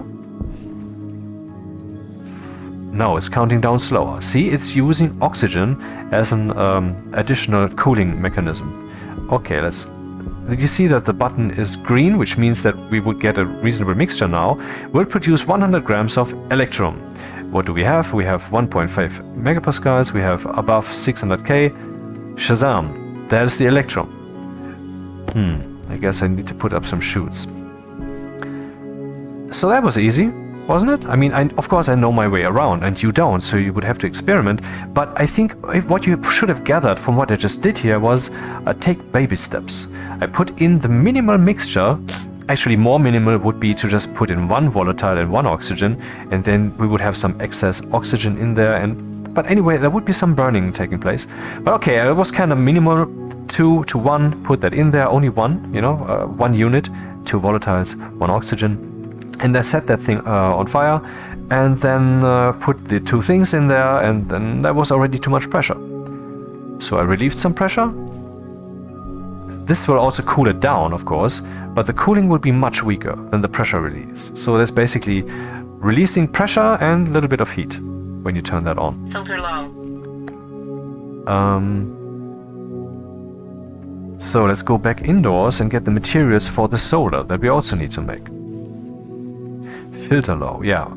We had 3 filters, now we have 1/3 of 1 filter left. Something to consider. Solder, what does it take? Simple furnace is alright. We can see here the temperature is the critical part here from 350 to 550. Okay. And the pressure 1 megapascals to 100 megapascals. So pressure shall be high, period. And the temperature must be from 35 to 55, 35 to 55. Oh yeah, and we need half and half iron lead. So let's take some full stack of that and full stack of iron, 50-50, and go out there and do our business.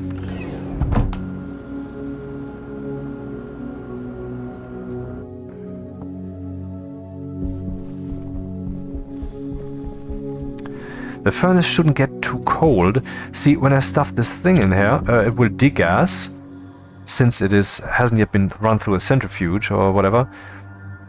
And so the furnace cools down when I do this. And if it cools down too much, then it will actually not be able to process the stuff that you throw in there. Okay. Okay, that's the solder. That was all. That was all already.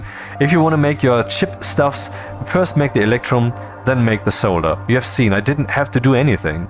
It was just alright. But you have also seen what to look for and how to operate this thing. So you have now a good idea. So we can now make the housing, the chip housing. Haha, automatic solar panel. Pressure critical. Oxygen critical. I know that I will use the Electrum in other manufactories also, so I will already split that. One goes here. Same for the solder, which I have on me.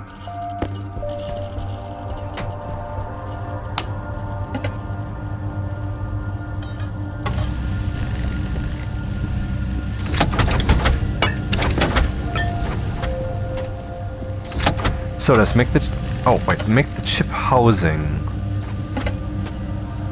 I see housing.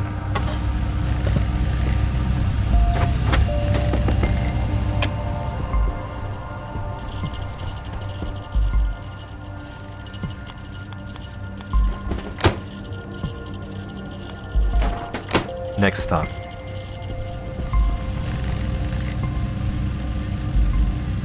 Waste tank caution.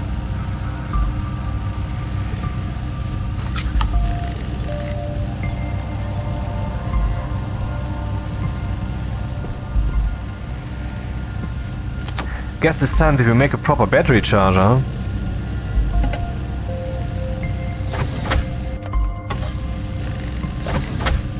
It's like the one fastest produces item in the game. And the IC10, please. I will also put that in the airlock. For some reason the auto-rotate key doesn't help me here. I don't understand why, but good thing I don't need to rely on it. Already turned that on, why not? This guy has... I'm not sure if this has possibly two... Is it a kit? Let's look that up. Battery charger. It gives you the battery cell charger. Only one, okay. So that has its two connectors separate. You might think that the Stationpedia might not always be up to date, because I kinda expressed that earlier, but that's not true. You have all the things of the game in here, and the values here are directly basically from the source code, from the data. It's data driven. But the description text that you might have up here, they are human made, and so they are easily out of date.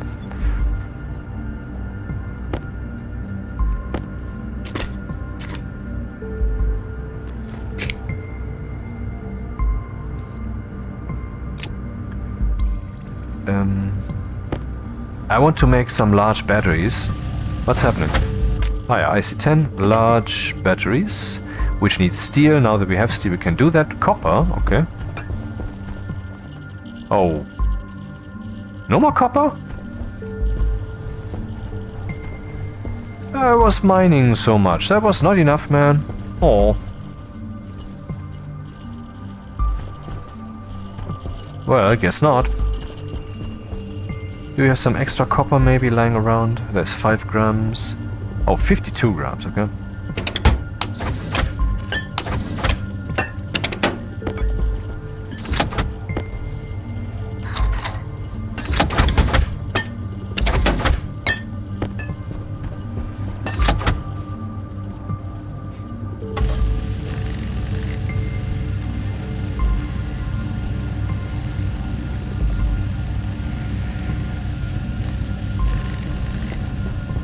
Let's only make one, we're still at the beginning.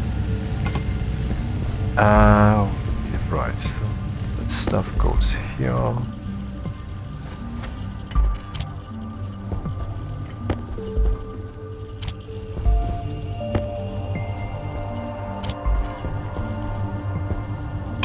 Okay, now we have the chip and the housing. So we can soon do away with all that crap here. Except for this dude, because the sensor is obviously irreplaceable regarding the subject matter. Where will I place this? Okay, before I do that, the only way for me to actually create source code for that guy is to use a computer. We have to make a computer also. The computer can do more things, so it's not just yet another unnecessary hurdle. It is actually meaningful. For example, the computer can be used to control rockets, or to program sorters, or to do its own logic, or to communicate with traders, but we need an IC editor motherboard. These are space devices, hardened against radiation and such, and so that's why you don't have a multi-purpose computer here with a Windows operating system where you installed some software or whatever, but you have motherboards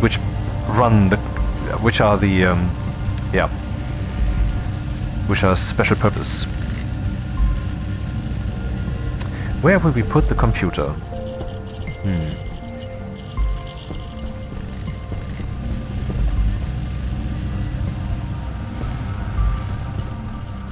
I think over here is fine.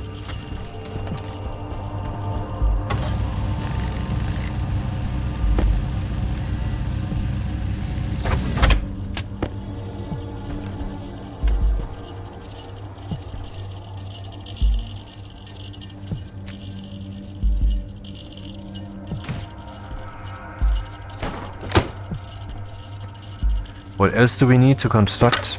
Screwdriver.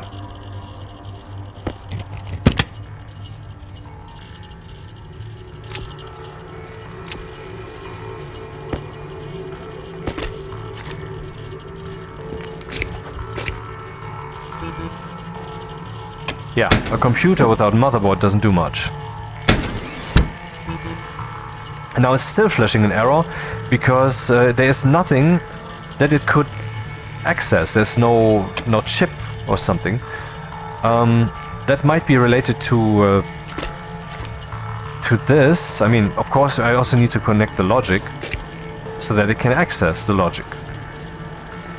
But still, there's nothing that it could possibly program. So let's put down the chip.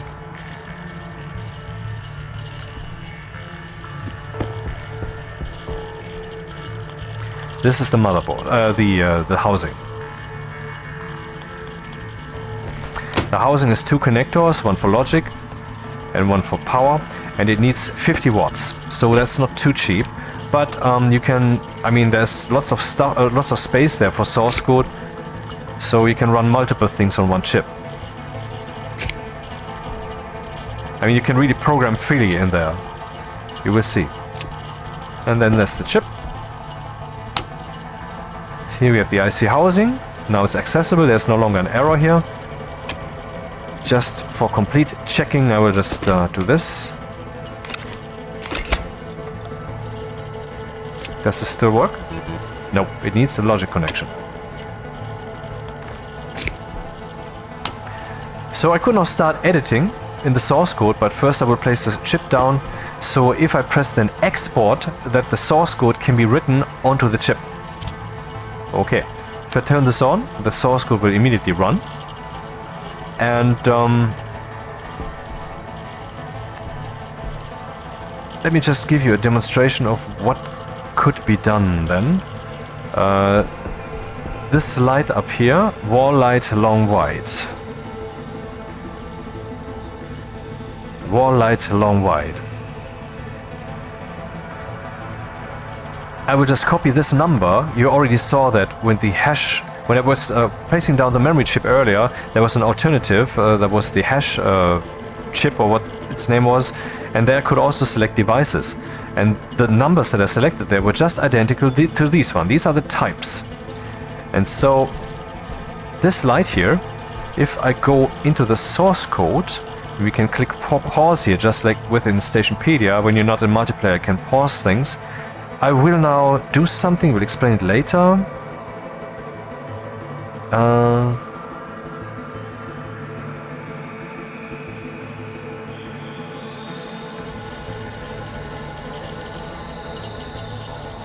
You can see the lights are now all on.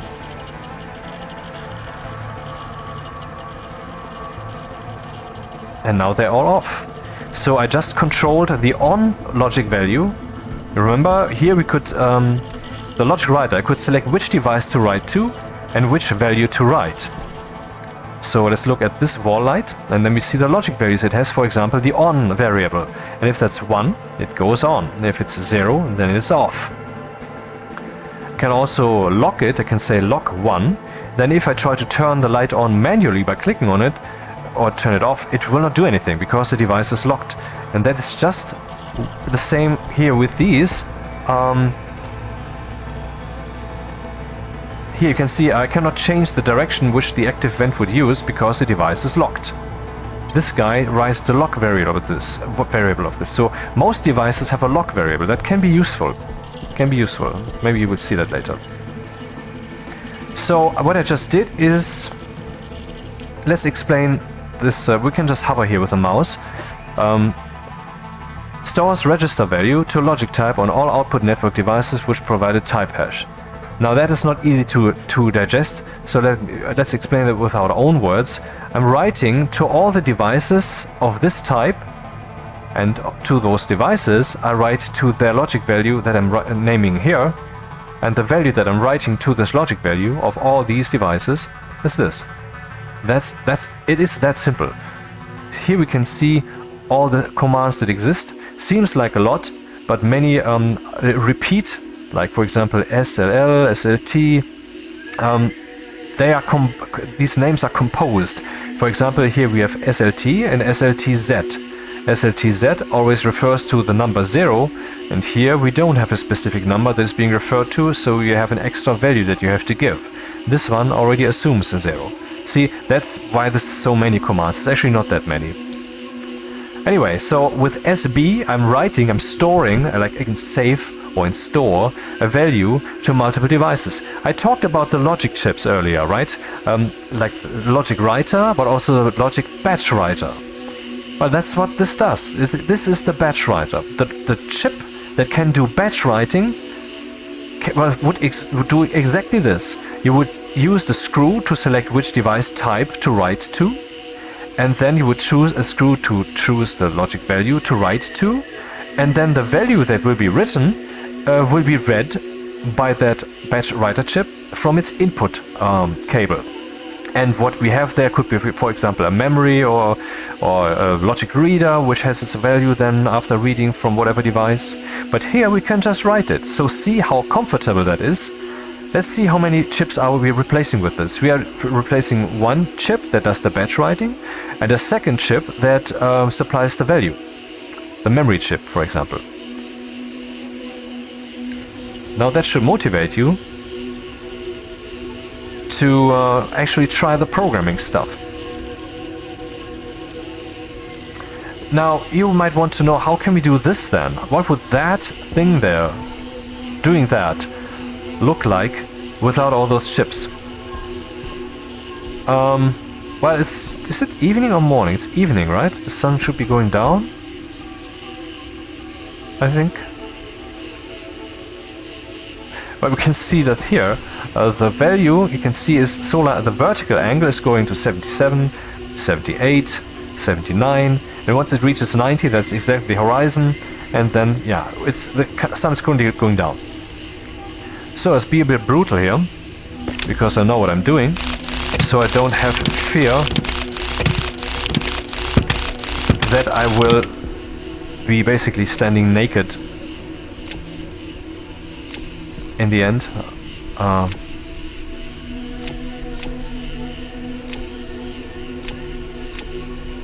Man, some of these look just too similar.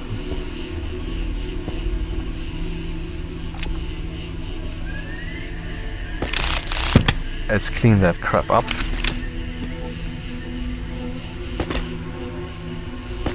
We have 17 cables right now. 17 cables.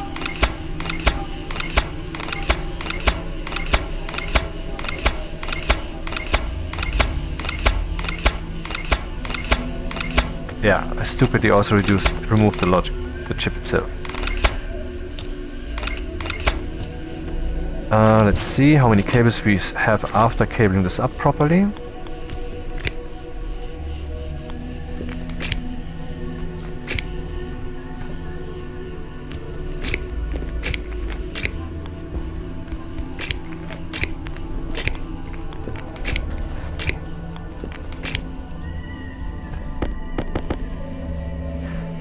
So afterwards we have 46 cables. That's almost 30 more cables. So it's not just easier to do that with these with programming once you have gotten into it, but also it saves you a ton of cables, ton of cabling also, because when there's a cable you cannot put a table there or a locker or something. The cable will block that. So less cabling also. Where's the chip? Here. You can see here the chip is saying 42 bytes. The program is still on there, it's not gone. And that's cool, right? I didn't even realize that the batteries were so low. Oh, didn't I make a... Yes, I did. Large battery. Let's recharge the dude. For the time being, I will just use this one. Once I have more batteries, then probably both. So let's swap all batteries. This one's full. This one I swap against the large one once it's full, because the mining really, I mean, when I was out there mining, I had to swap the battery at least once during one run. I mean, the small battery is no longer sufficient really for proper mining. And this guy.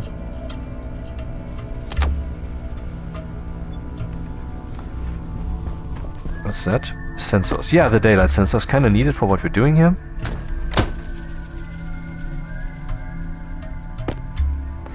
Music change.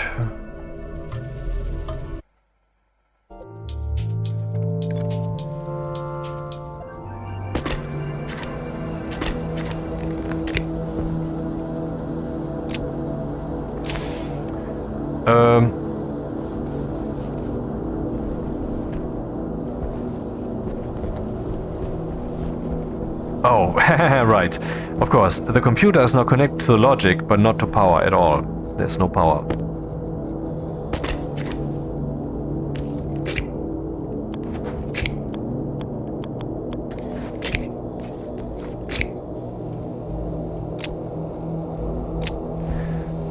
This doesn't show us what's on the chip. It shows us what's in the editor. So that might be a big discrepancy. And once you have multiple chips here, you can actually rename the housing, and then the drop-down will show different names. You need to really take care where you import from or to which you export, because sometimes, depending on circumstance, depending on cable changes and so forth, this drop-down might change its selection. And yeah, be careful. Okay, I want to control that guy out there. That is the solar panel dual. So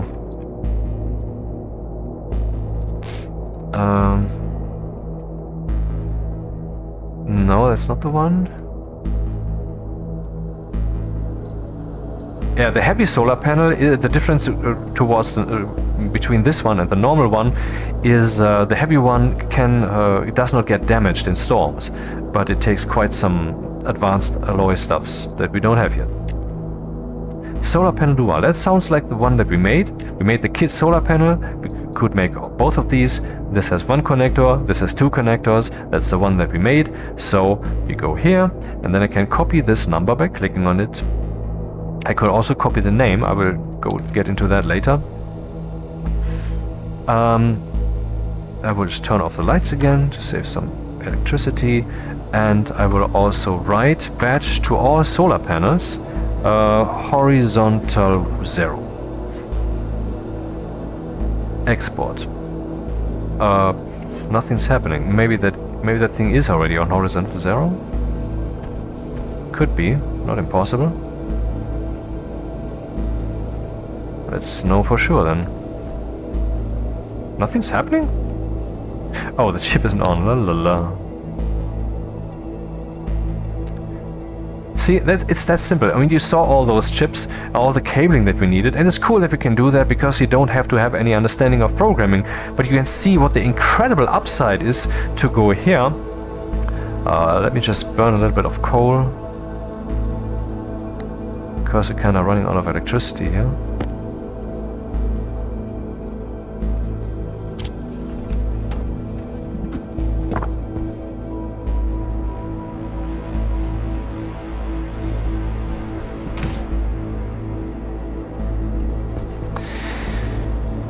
And all it takes is a little bit of learning. Okay, we want to read the daylight sensor, and we want to use the values on that guy over there. Basically, I want to replicate exactly what we had before, apart from the fact that I think the orientation of this guy might now be different. Or was it this way? I don't remember. It doesn't matter. So now we're already writing to all the solar panels. But which value do we want to write? We don't want to write the 90 exactly, we want to write this value. So let's look at the daylight sensor.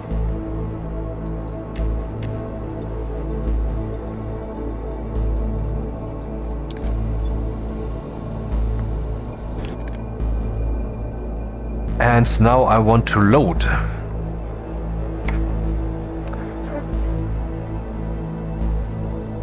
You can see here, when I do SB, we're getting the device hash that we want to, the type we want to write to and so forth.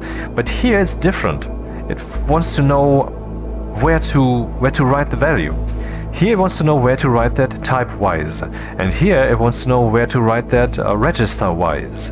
See, you have variables in this guy, in this programming language, which just hold numbers. And that's these, up to R15. You have 16 registers here. Seems hardcore, right? Well, that's what it is, but it's also easy. Let's load into register R0, which is just an arbitrary register. From this guy, which is the daylight sensor, the angle horizontal and vertical. I will go vertical because it's easier to spot. Like earlier, right? Vertical. And now again, like in the batch reader, I said, I explained that there will be potentially multiple values. I'm reading from all those devices at once. So what is the chip supposed to do, or what is this command now supposed to do with all those values?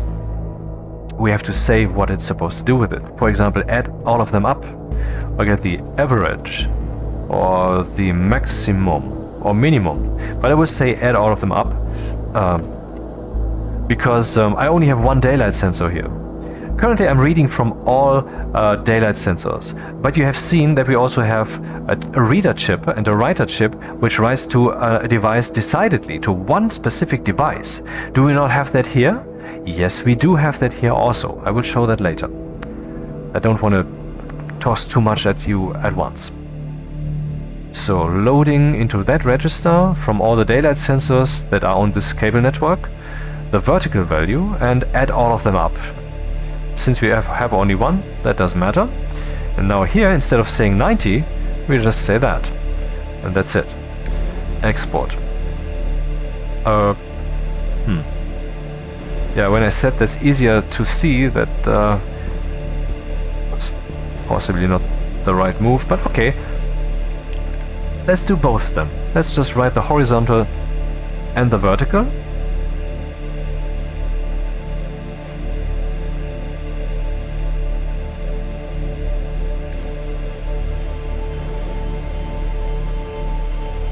The sun went down there. The current angle of the sun is 173. It is going down again, so we are past midnight. It is past the 180, is coming up again. And so basically this thing should be pointing in this direction, because the sun should now be a little bit more over here, right? So we can already say the horizontal is not right. Add R0, R0, 180. Yeah, instead of going tediously to the manufactory and creating a math chip, placing it on the ground, selecting the input, having a memory chip to give the absolute value of 180 or something, and wiring all of that up, you just click here, write a line of code, that's it. The die will be done. So what did I just do there? I just added a value. And whenever you have a statement here, the computer wants to first know where to put the value, and then it wants to know where the value comes from, or where does it come from. Here we are writing a value, so it wants to know where do we write that, and still where do we write that? You know, the type and the logic value, and then where does that come from? Here we're loading a value. And so it wants to know where do we want to load that? Into that register. From here. And now we're adding a value. Where shall the added value be stored? In this register. And where does it come from? From here, from the sum of R0 and 180. So that the fact that I'm using the same register again here doesn't have any negative effect. It doesn't matter which register I'm using. I could also use R7 and then here also R7. Not a problem. The only thing, of course, to consider is that the horizontal value that we got from the daylight sensor is now altered. It's now changed.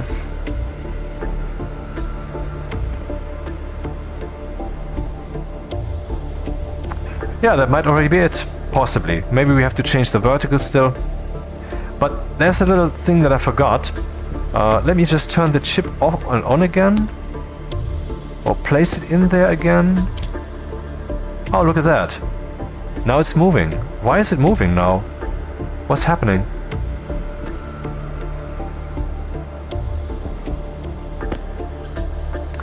Well, what's happening is that the program is only run once. Only being run one time. See, when I export the source code here, or when I stick the chip back in, the program will start from the top and it will run all of that stuff, and then it ends. The chips here on the ground, they were doing their thing again and again and again. So you might think the chips are better then. No, I think we have shown pretty clearly that the chips are not better. But the chips even have a downside. The logic writer, for example, if you give the logic writer the value 0 to write, it will write that value 0 one time to the target device. But if you want to write that value again and again, then you would have to change the value. The logic writer will not write the 0 again. If you turn the value to 1, then it will write a 1. If you turn it back to 0, then it will write a 0. But it will not write the value repeatedly. So if, for example, we would want to activate our currently disabled arc furnace here, this button there, arc furnace, here's all the logic values it has. If you want to push the button by writing a 1 to the activate value with the logic chips, then it would only activate once. Of course, we can read some value. For example, we can read from this arc furnace whether something is in its slot, and then the fact that there's something in there will be expressed as a 1, and that value that we get from this reading process we can just pipe back into the activate button, and so whenever something's being tossed in there, that would also work. But we can also just write a value here with our chip. We can write to that arc furnace that it shall be activated, and if we solve the problem that the code is only being executed once, then we will be writing a 1 to this activate button again and again and again, something that the logic writer cannot do. So let's do two things at once. Let's first look at the arc furnace. That is the arc furnace. You have to remember that there's two things here. We have the kit arc furnace, which also has its unique identifier, type identifier, but that's not what we are accessing. We're accessing the device as placed, as constructed in the world. So you have to look here at the things that the kit can construct. You click on the respective thing. See, that is what we need to access. Now I will copy this type and I will write to this thing, to all of them, activate 1. And when I then export this, which will write the code, you will see that our arc furnace is, for whatever reason, not doing stuff here. That's something easily forgotten. And whenever you think, oh, I did something wrong in the source code, stop yourself right there, instantly. Do not look in the source code. Most probably you just forgot some cable. And that's indeed the case here. This is one of those devices that have their logic separate, as a separate output, and where nothing's happening now, because this action that we just took with our chip to write a 1 to the arc furnace was only executed in that one moment when I exported that code. Right now it's not being executed, so we are kind of in the same situation that the logic writer would be in. If we would use a logic reader, a logic writer, to meaningfully activate this button, which would work, but this wasn't yet connected, then the logic writer would already have done its due, and yeah, we would be in the same situation. So let's solve that little loop problem that we have there. So I will just say down here, jump 2. This will jump to line 2 up there, unconditionally, and therefore the arc furnace is now doing stuff. And all the things that are in this stack here, they will go in there. You can see, if I zoom in, nothing is lying in front of the arc furnace. But when we're done with our programming here, meanwhile the arc furnace will keep doing its stuff. And, oh, actually, of course nothing is lying out there. It will now come in here. So the whole stack will now rain down into the station whenever the arc furnace is done. Because we have just used this one line in a loop. Basically we could have done here jump to 13. But I also want to do this stuff again and again, because now you can see the solar panel keeps moving. Because I jumped to line 2. Line 2 is above all these other ones which are also for the solar panel. That is why this is now also doing its thing. But obviously the vertical value is incorrect. So we will just add to our 0 180 and pop. That was the solar panel source code. Very short.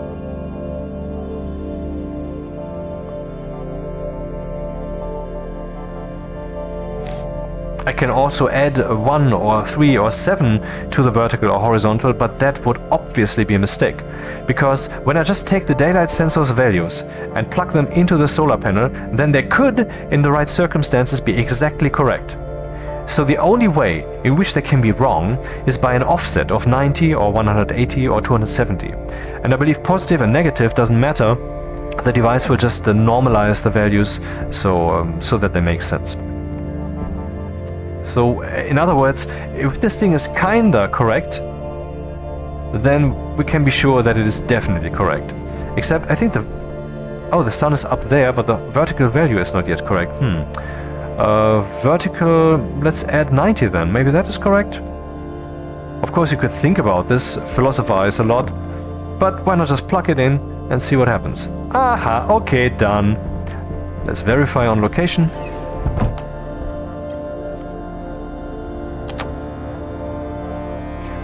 And change the drill battery while we're at it. 99% effective.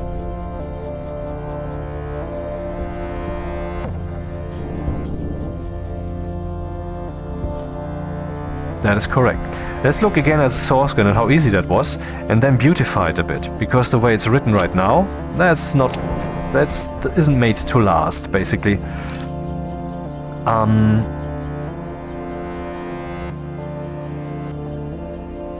What happens, for example, if I pull this, if I write a 1 here? No. Okay, let's pull this up here.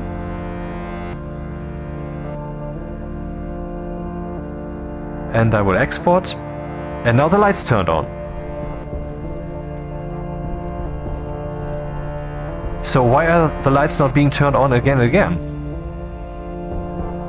Because here I'm jumping to line 2, and line 2 is after this statement. So this is happening again and again, but this one is not.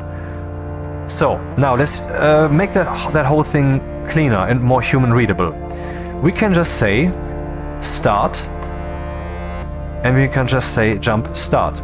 See, wherever that label is, wherever this is now, or you can also use a different word, it doesn't matter. You can also use upper lowercase, but you have to use the same upper lowercase down there also. Wherever that is, this guy will jump. So that makes it easy, right?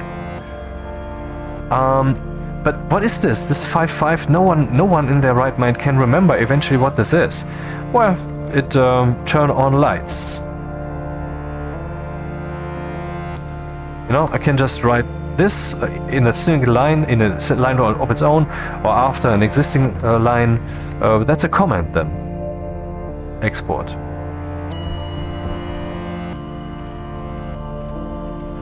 See how that works? Oh, look at that. All of that came in from the arc furnace. Now you can see the arc furnace is still going up and going down. This is a side effect of me pushing the activator all the time with the source code, even though there's nothing in there that could smelt. But see how convenient that is? It's just tossing the resources into our station. We could even go so far as to have them being tossed into the manufactories directly.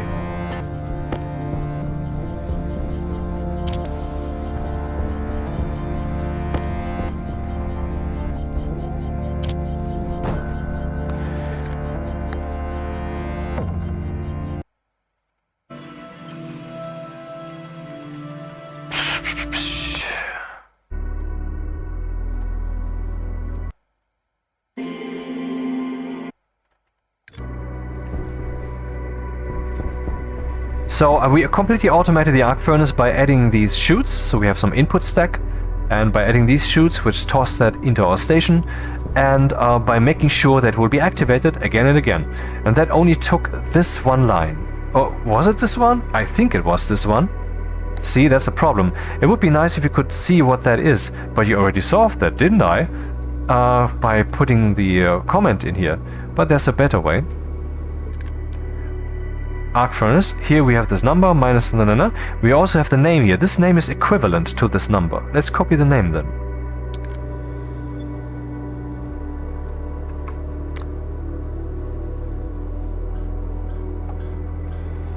Currently flashing an error. Incorrect variable at line 18. Line 18. Why doesn't this work? Because the computer only works in numbers. I can define a name though. I can define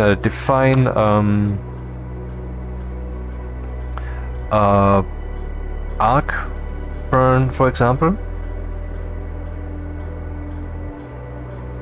And let's copy that number. Now it needs a number here. Here it creates a label that will be replaced throughout the program with the provided value. Let's see if that thing is still glowing. It is.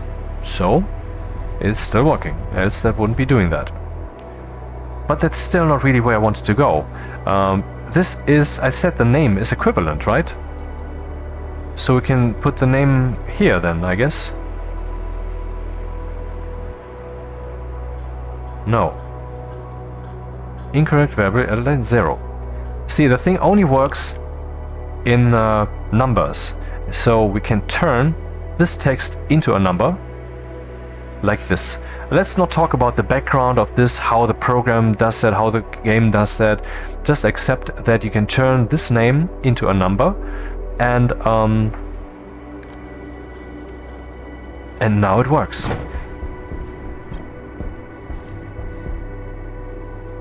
So, ignoring the solar panel code, let's just look at the arc furnace code stuffs that we have. Here I'm defining the word arc furn, and then I'm just saying write to all arc furnaces that exist, activate 1. And when I mean exist, when I say exist, I mean of course on this cable network. And here I could say jump start, so that would be a 4-line program. Convenient and also clean and easily readable, and you don't need a command then. So let's do the same with the light. Long wide, that's the wall light. And I copy the name, and then I will go here and say hash like this, because you don't have to use this define way, you can also do this. Currently it's 532 bytes, export 580 bytes, so yes, something happened. Is it still doing the thing? It is doing the thing. So instead of defining that, we can also go this way. And since I'm doing this only once with the arc furnace, maybe do this.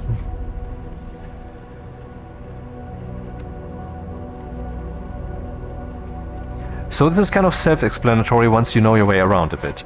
Write badge to the arc furnaces, activate 1. Write badge to the long white wide light, this.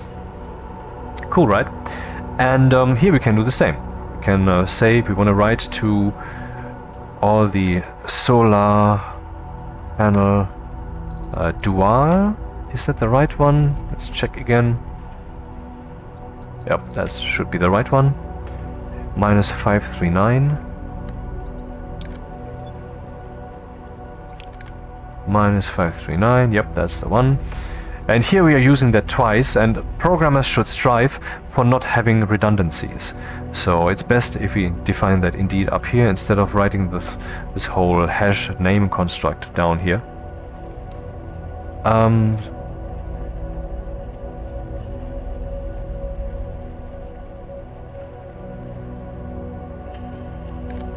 Length is 580, export 570, so something happened. Is this guy still moving? Yes, it is. So we are still live. Now we're not. And now we are. Baby steps, right? We're taking baby steps, but we are also getting... I mean, it's basically we're pushing down the pedal in our car very, very slightly when I'm explaining stuff to you, slowly. But the pedal then is in that position, and so the car has that speed, or is accelerating. See? Small steps, but we're getting better and better, faster and faster, more and more capable. So this does the solar stuff. But what if you want to write to one device decidedly? That might also be relevant sometimes. Or read from one device decidedly. Then I can use, for example, the configuration cartridge. Unfortunate.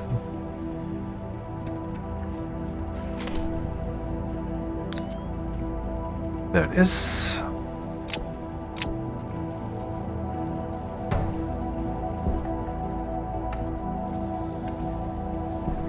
And I point here at the daylight sensor and we can see the values once again. Here we see the prefab hash 1076. 1076, so yeah, that's that meaning. Prefab hash, the type basically. This is the type number. And then we have the reference ID here. 12127. Let me just do something, one moment. I am using the Windows calculator and I'm inputting 12127 in the programmer mode. And we get 2F5F. You see here at the top reference ID 2F5F. This number is the same number as this number, except that is the hexadecimal way to write it. And you can actually put that in the source code. You can use $2F5F. This will work. Or we just use this number 12127. I will use the latter. So I will now load from 12127 the horizontal sum into R0, obviously. So see, I'm loading batch from all these thingies, which are the daylight sensors. And here I'm just loading directly into register R0 from this particular device. That is, damn. You can press escape to cancel the edit of that line, but sometimes that actually closes the editor without confirmation, and that can be quite frustrating. So I'm not saying press escape, be careful. I just risked it. Does this work though? It doesn't. What's happening? Error unknown and at line 8. That did not work. What am I doing wrong?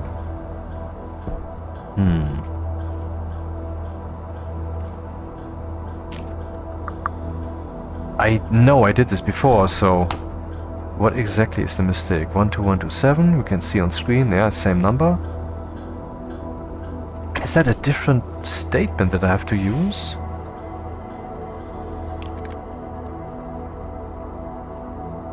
I think it might be LD, as in load directly. What does L do? Or what does LD do? L does loads device logic type to register by housing index value. And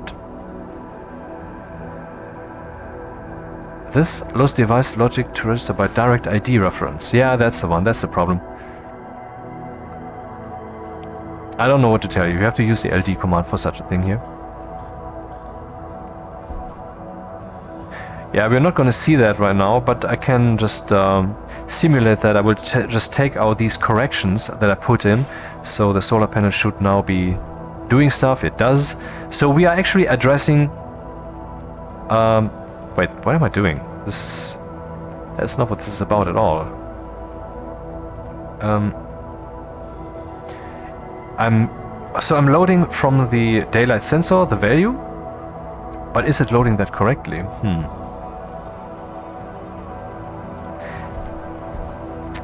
Things get a bit more too complicated right now. Anyway, what I wanted to show you is, now I will remove this sensor, which of course causes an error. Hydration critical. And then I put it back in there, and then we still have an error. Because if I look now here, we see the reference ID is this one. This is now a different device. That's the same thing that happened when I removed the daylight sensor when it had been assigned with a screw to one of the logic chips. And that is the same thing that would happen here to the airlock if I remove this active vent and put it up again. Because then the assignment that was made here will no longer be valid. this assignment here, as well as the assignment done with these screws, or with the screws here with the logic chips that I did, references directly this one absolute object via this number. So if I rename this object, since the number has not changed by that, I will just point at the screw and see, okay, it's still that device, but now it has that name. Okay. So what we're doing now is I'm currently simulating what happens if you would assign a device directly to one of these screws. Because, oh, let's do that then. Let's show that for just quickly how that works, but then forget about it also quickly. Here. Now I've assigned the daylight sensor to screw 0. And I will now remove this and say load into register R0 from screw D0 the horizontal value. I will remove this so that we can simulate that quicker. Aha, no more error, and the thing is doing stuff, whatever. So this guy is now assigned to this screw, and if I would now do this, we get the error, of course. Then I place it down again, and then we still have the error because this also uses this absolute number. So I just showed you how to reference a device decidedly, but there's a better way to do that.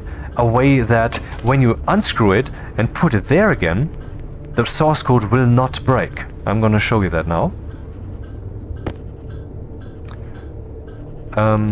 If we use R here, we can go backwards, and this can actually achieve even the setting no device.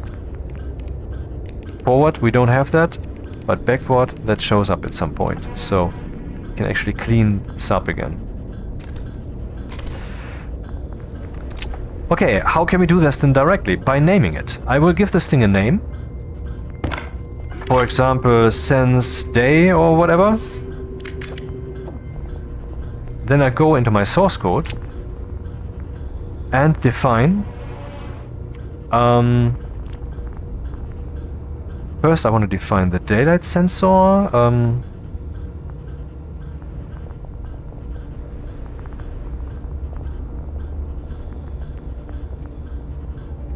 And now I will do something we have not yet seen.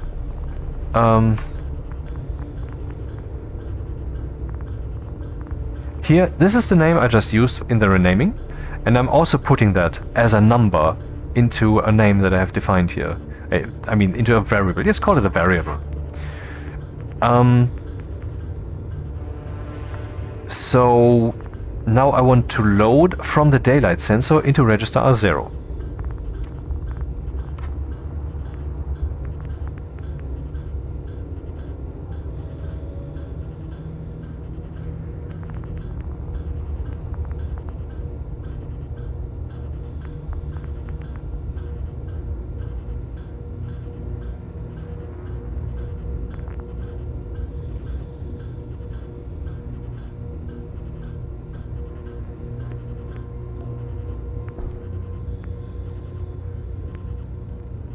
You can see that, okay, maybe that's what's happening is not exactly correct, but it's at least doing stuff.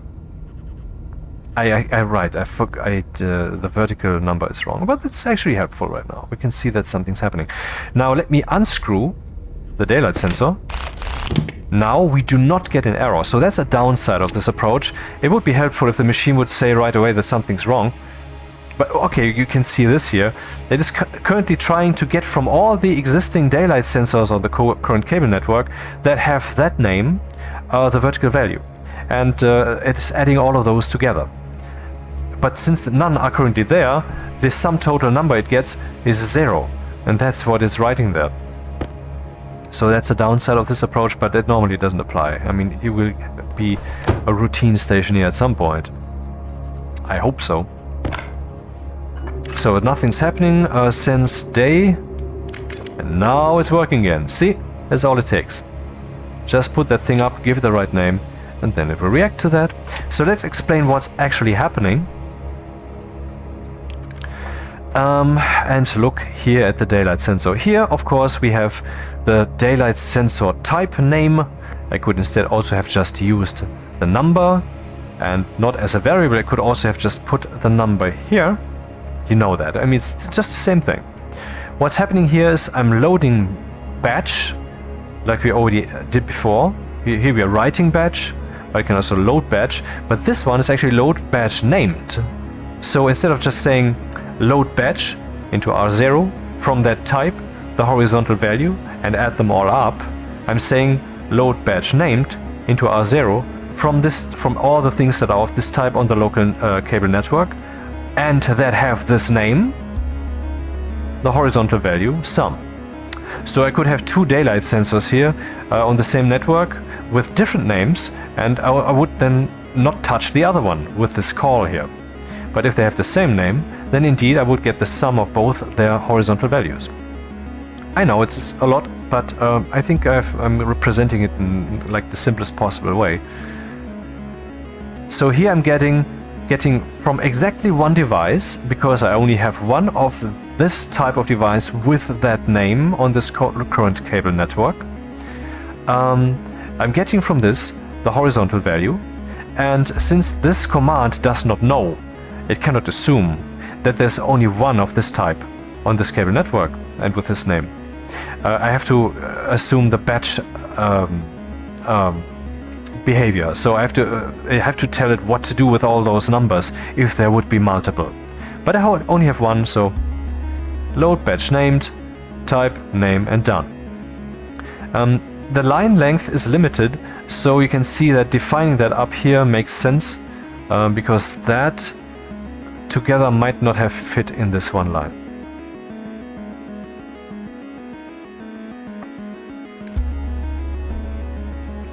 Now you have learned all the basics of programming. Well, actually, one thing still missing.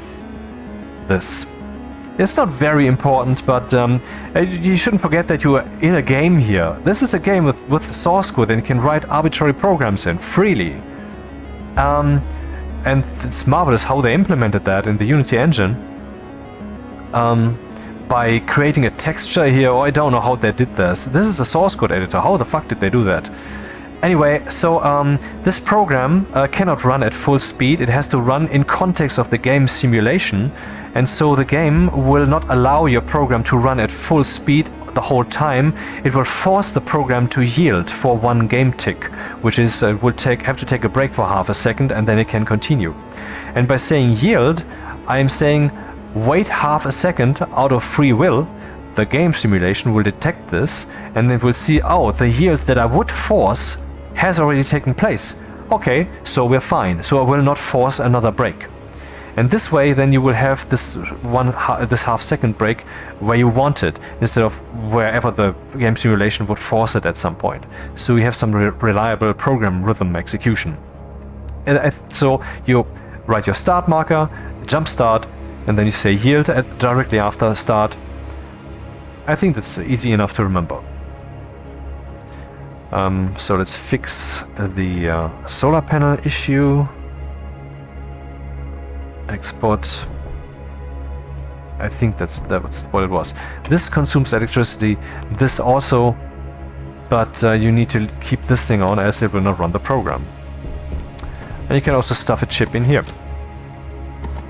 By the way, when you point at this here, you see state 0. What is that supposed to mean? Well, the chip housing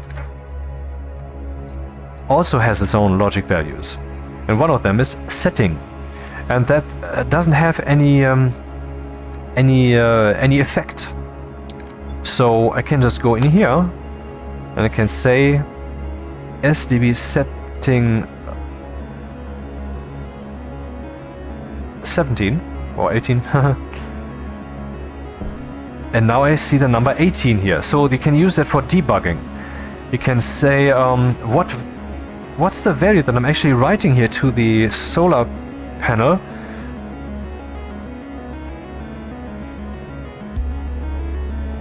Okay, that's too fast. This value.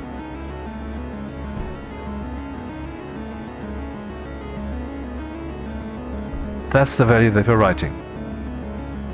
This is a copy of that value, written to the setting value of the housing. What does DB mean? DB is always the device where the chip is housed, which in this case is this thing, or here in this case is that thing. Filter critical.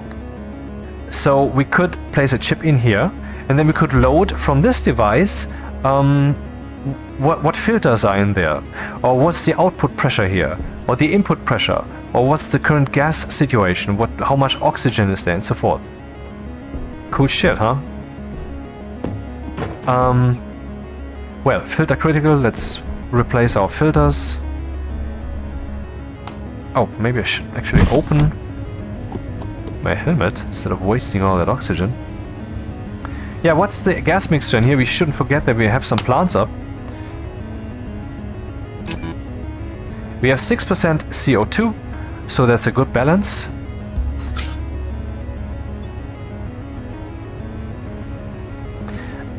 If we have many plants up, then the CO2 value might decrease, because the CO2 that I'm producing by converting the O2 in this atmosphere here in the station via breathing might not be sufficient. Ah yeah, now we can see. This will create 2 potatoes. And it is still thriving towards seeding. If I harvest that 1 potato now, the plant is entirely gone, so I just wasted a seed. That was stupid. But here I will not do that, and so this guy will keep thriving towards seeding.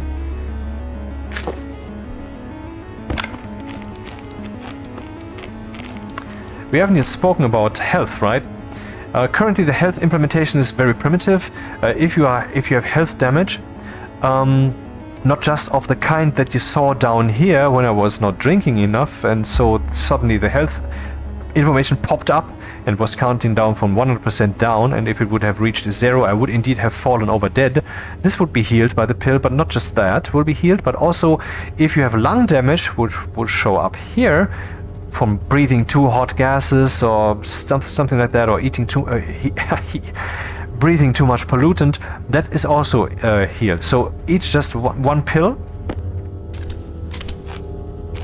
I'm not consuming it. I will not. See, I'm releasing the button early enough, so nothing's really happening.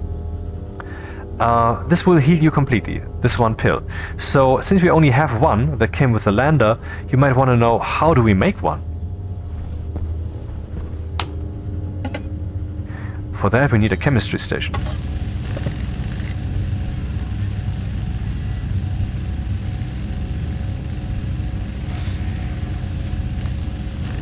Oh, that takes a while.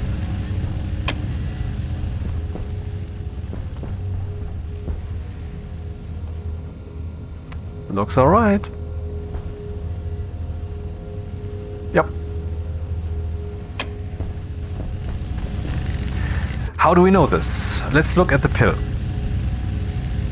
Oh, there are 2 pills. We have... Hey, where's the mouse? The paralysis pill I've never manufactured or taken.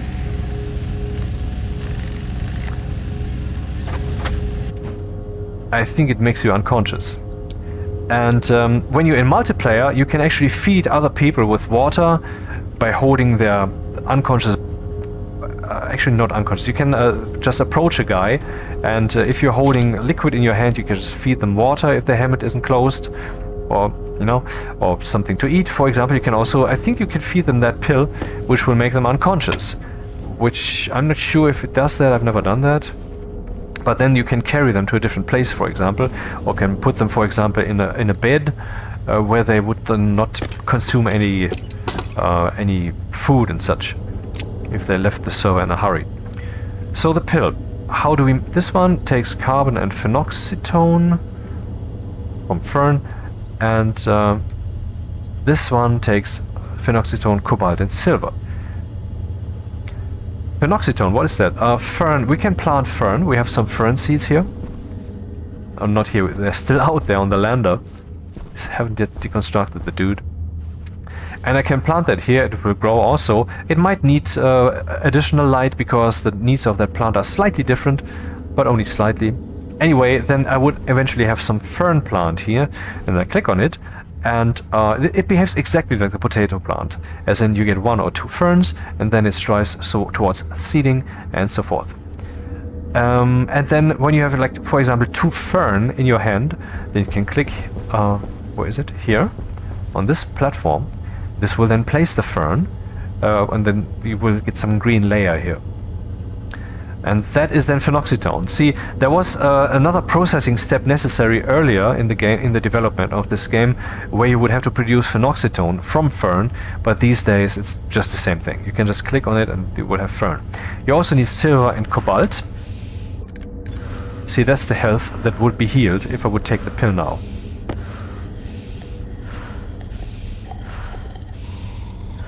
And also lung damage if I have any. Sometimes you have lung damage and you don't even notice. That's because it's not yet bad enough to show up there. Yeah, silver. Do I have already some silver? We have silver here. So I just walk over here with the silver ore, or even with a silver ingot, that also works. And now we have silver there. Don't click twice, else the recipe is balked. And cobalt also. Now if I had 10 fern, I would keep clicking here, and then we would have a third line that says phenoxytone or fern or whatever, and then eventually the recipe would be complete. I can also do that in like 3 game weeks. This will not rot. Even if there's already a fern there, this will not rot. This works. And then I can turn this thing on and with power, and then I get my pill, which I take out of this drawer, and that's how I make the pill. I will probably show that in practice at some point. First we need fern. And we need a greenhouse. Filter, carbon dioxide. Carbon dioxide. 3 of them, because this one's also almost done.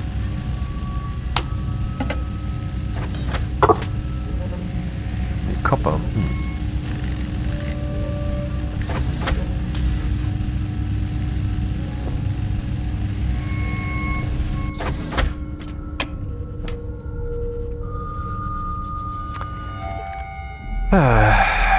Channel change once again.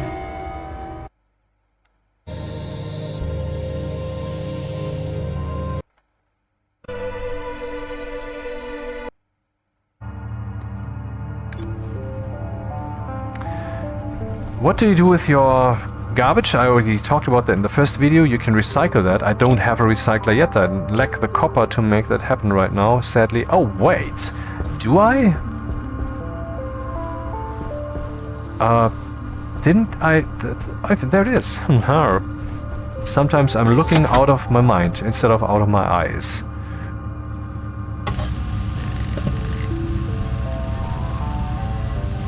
The first filter that to be used will always be the left one.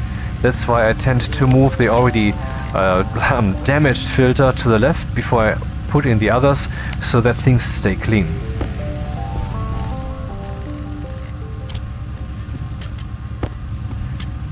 Zero percent, 0%, 100%.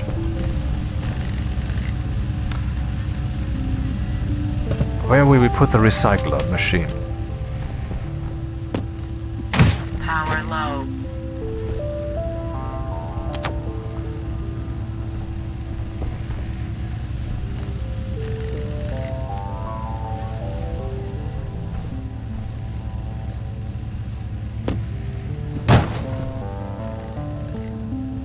I think I will put that here.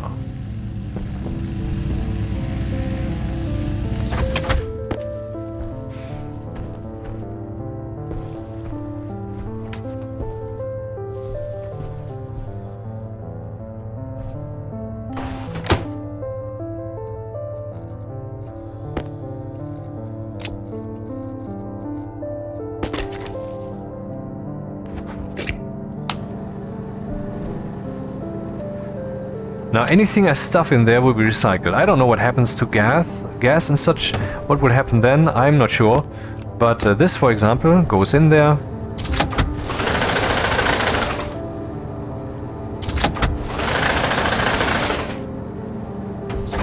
And after a few seconds, so we have some time to turn this thing off in time, or to just stuff more things in there, it would spit out what it has so far.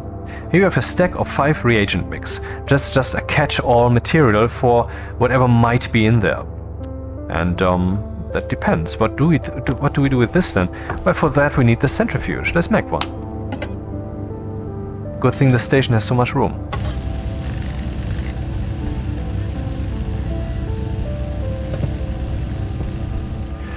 So, now that we have done this, the solar panel has been automated and there was a blast. I mean, it's only like 6 lines of code or something, or more with the declaration of the names, alright. The arc furnace is happily waiting for more things to smelt. Maybe we should actually smelt some stuff. Some more iron, maybe.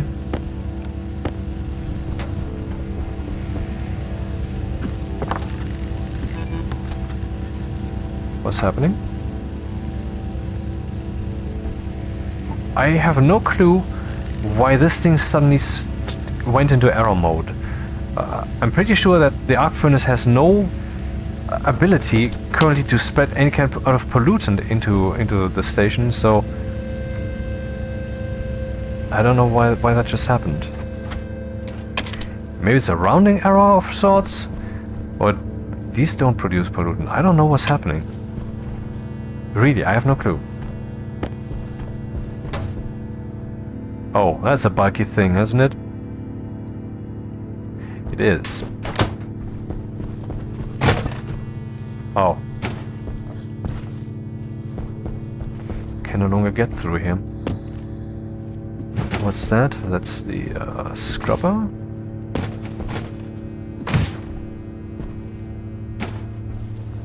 Yeah, it's getting a bit cramped in here. Zip, zip, zip.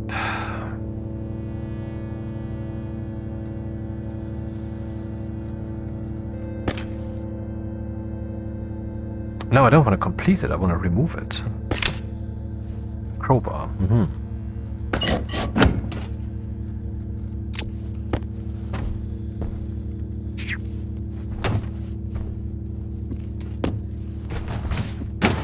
Yeah, let's put this guy up behind it. That's good. So this guy has an input, you can see here, input and output. And this guy also has an output here. So we have to place it slightly there. Maybe like this. But I did that before. What the fuck am I doing? I want to use some distance.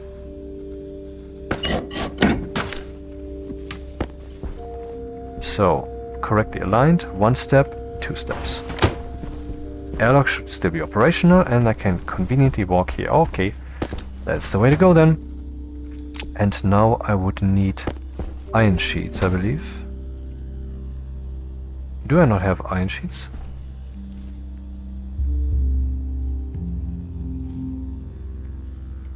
Really?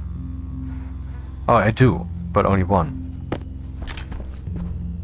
Steel sheets, okay, I need steel sheets now. We don't have any steel in there.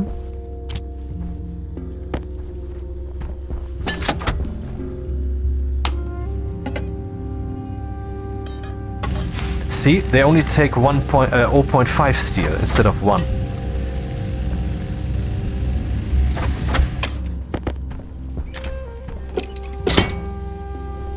And now I need the welding torch and, well, 2 more steel sheets.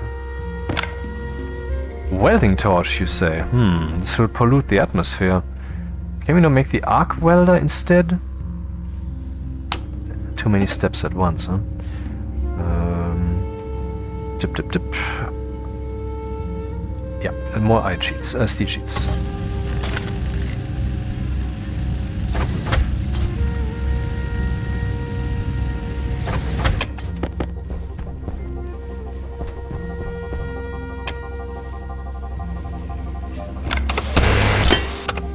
Temperature high.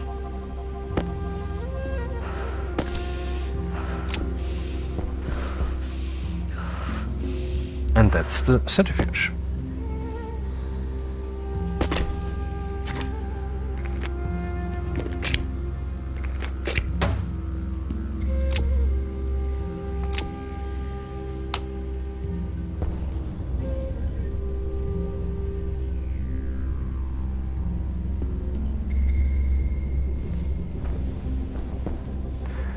So, where's that ball of crap?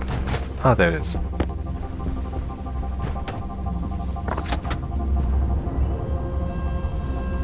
This will go faster once the RPMs have sped up. And now I can just go here and connect the two with chutes that I don't have.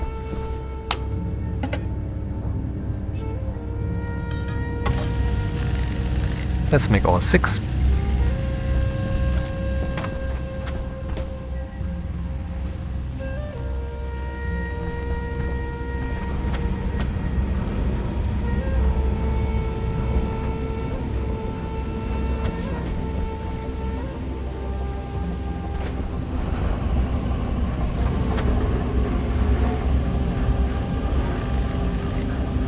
So, if we would now open the lever, ultimately we would get out 1 iron, which is really not much.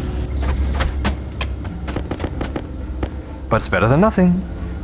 Also, you need a centrifuge, this or the combustion variant, to process the stuff that comes from the deep miner.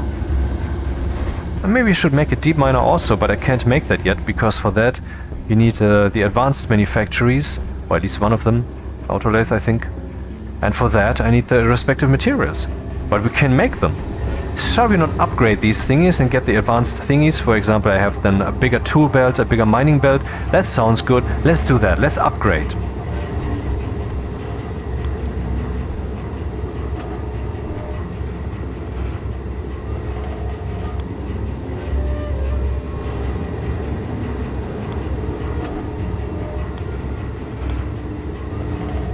Aha, so I'm using a junction chute here. It goes in from the left and goes to the right, and the current orientation, then something can go in at the top. I want a straight chute here, or maybe a window one. Yeah.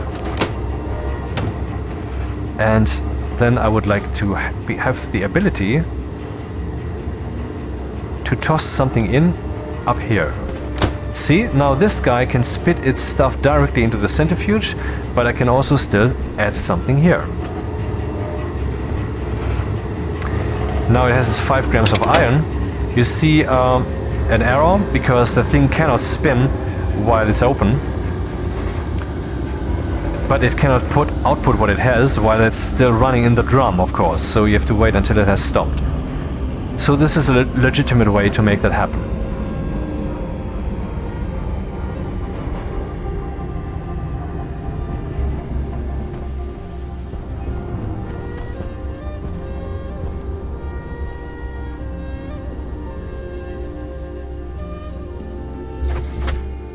And there's our 5 grams of iron, which we can now smelt. Ah.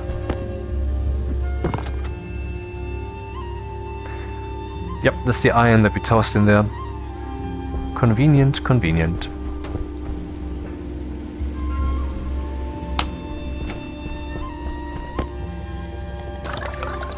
Okay, we want to upgrade these guys, so let's go to the Autolathe and make the upgrader. Wait, stop, that's not the Autolathe, that's the electronics printer. You can also just use Stationepedia and enter the word mod, and then you will hopefully find the Autolathe printer mod, the electronics printer mod, and so forth. Once you have found any of these, click on them, then you can see what is required to make them. You need the electronics printer Tier 2. But we only have Tier 1. There's no Tier 3. So let's click on this thing. Then we add the electronics printer. And you can see here the electronics printer has several build states. And one of them, down here, is the electronics printer mod. See Tier 1, Tier 2. And the Tier 2 builds at 66% duration. So the duration to produce anything is faster, but it uses a bit more energy. But it has more recipes, that's what we're going for. So we need the electronics printer mod. So how do we get that then? For that we need the electronics printer Tier 1. Ah, finally we found the way out of this maze. And we need steel, which we probably have. We need Electrum, yeah, we have that. We need solar, and we... Oh, what's that? Constantan. Huh. Let's make Constantan then. It needs... Okay, let me take a screenshot of this.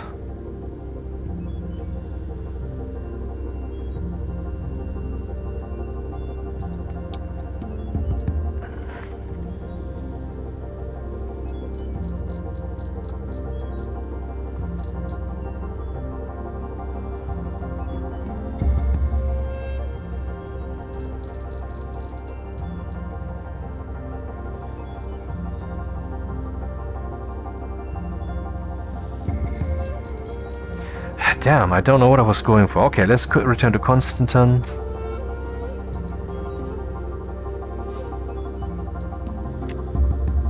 Okay, you need the furnace tier 1, we have that. And we need a temperature of 1000 Kelvin or above.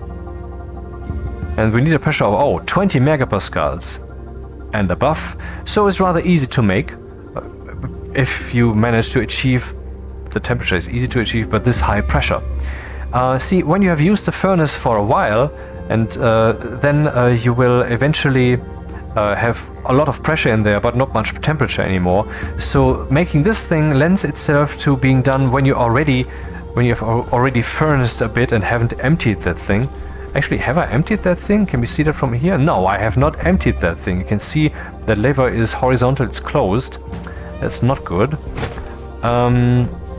And so what does this need? Copper and nickel. We don't have any copper, I have to go mine, And there's also another material that hasn't yet been mentioned. I know that I will need that very soon. And I want to do that, I want to take that in stride, you know? Constantan Invar.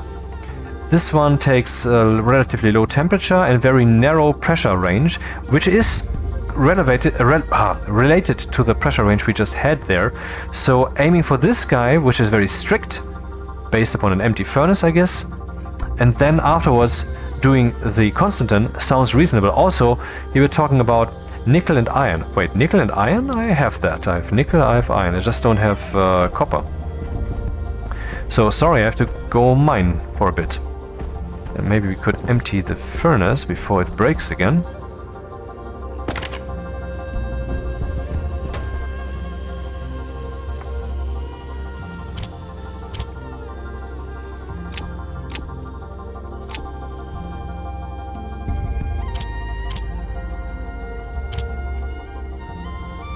Look at that, iron, iron, iron, iron. I can also just stack these together using this stacker up to 500. See, I can turn this wheel, and whatever value you set, the maximum value that an ingot can be stacked is 500. So if I would have a 50 stack of iron here, and I smelt it in the arc furnace, and I stack that up, then I could have 10 of these slots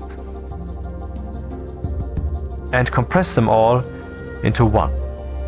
That's one way to store your stuff, and since your smelting here can also just work with ingots instead of just the ores, that's reasonable. It's also even maybe advisable, since the ores, when I mine them myself instead of via a deep miner and then via a centrifuge, will have their gases, like I showed last time in the Stationpedia. And but if I run them through the arc furnace, then they will already have been degassed. And so if I toss these ingots, not these, but if I would toss the ingots into the furnace here, they will not influence my mixture. They will only be the iron. They will not also be an additional gas. But I mean, I normally ignore this. I'm just telling you the things that are possible. I realize I'm not keeping it simple and stupid anymore.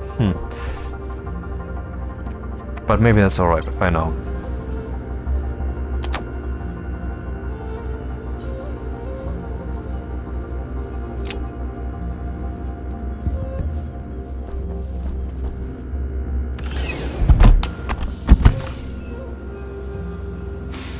Let's demonstrate the beacon, which is still somewhere on our ship. There. This is deep space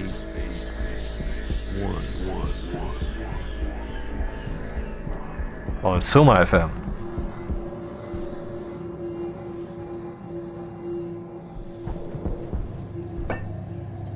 I place it there because of the constant air movements. I don't want to toss it over. Not that it matters.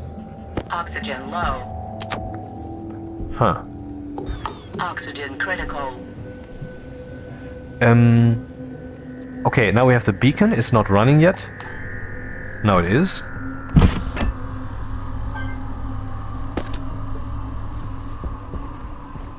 Do we already have the tracking cartridge? Not in here, it's out there at the ship still.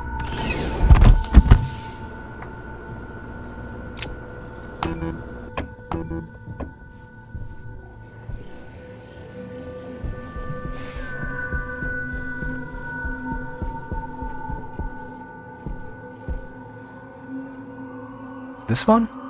Yep.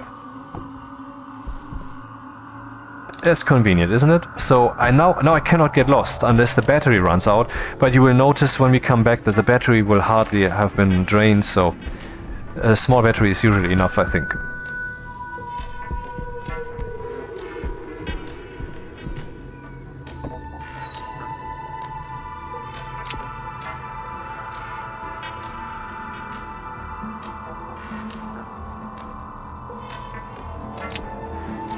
Copper, please.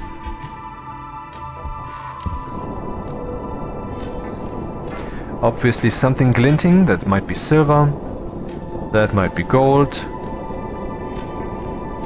that is gold, clearly. Volatiles, silicon for plastic stuffs, yeah, indeed silver. We have enough silver. Gold is always welcome, but copper is the goal here.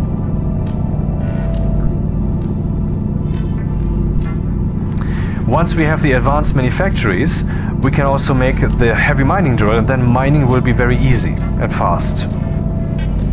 So indeed, that's a good goal to work towards.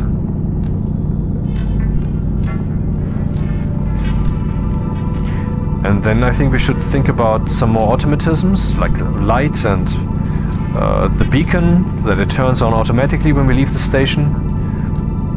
And we would have to expand our station to have a real greenhouse to convert CO2 into oxygen. Currently I'm releasing all my furnace waste gas into the my furnace waste gas. I forgot the furnace. Into the atmosphere, as in into space, and then it's gone. But I could just gather that stuff, and there's a lot of CO2, for example. I could convert that into oxygen, for example. 285 Kelvin, which means that it's like 10 degrees Celsius.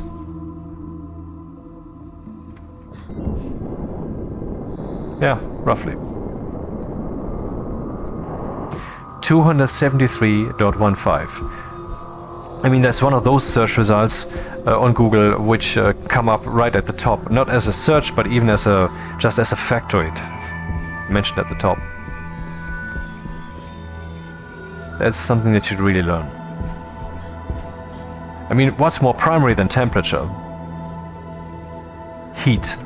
That's how the universe works, man.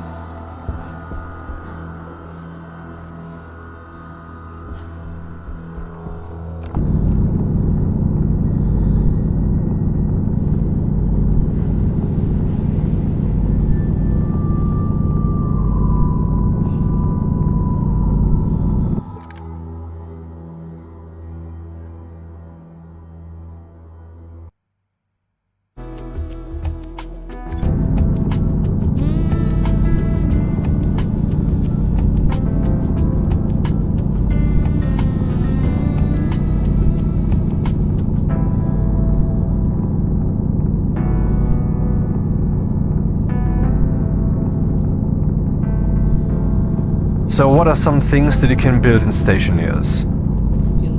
You have seen in the beginning of the first video, I showed deep miners, a long row of deep miners, which were feeding their output to centrifuges, to actually to 2 combustion centrifuge, which are much more have much higher throughput than the electric centrifuge, but also are more sophisticated to use, and they actually need fuel gas to run. They don't just run on a convenient cable that you plug into a solar panel. And what comes out there is resources, and the resources in that station that I showed you there will automatically piped through through a chute system and through sorters and stackers, and then will piped into silos. So I have a silo for iron ore, for gold ore, and so forth, and you can of course store that even more effectively by running that through arc furnaces and stacking that up to 500 and storing those ingots in silos. So yeah, that's something you can do. You could also automate the input of your manufactories, but that's all of kind of circular. What can you build that is a bit outside the box here? Well, you could build rockets for fun and to get ices and iron and ores and stuff from space. You can build a greenhouse to mass convert one gas into the other, and to mass produce food. There's also automatic harvesting if you get that programmed. I haven't done that so far. Yeah, there's trading, where you can sell stuff and buy stuff. You can make a shower to clean yourself. You can recycle the water.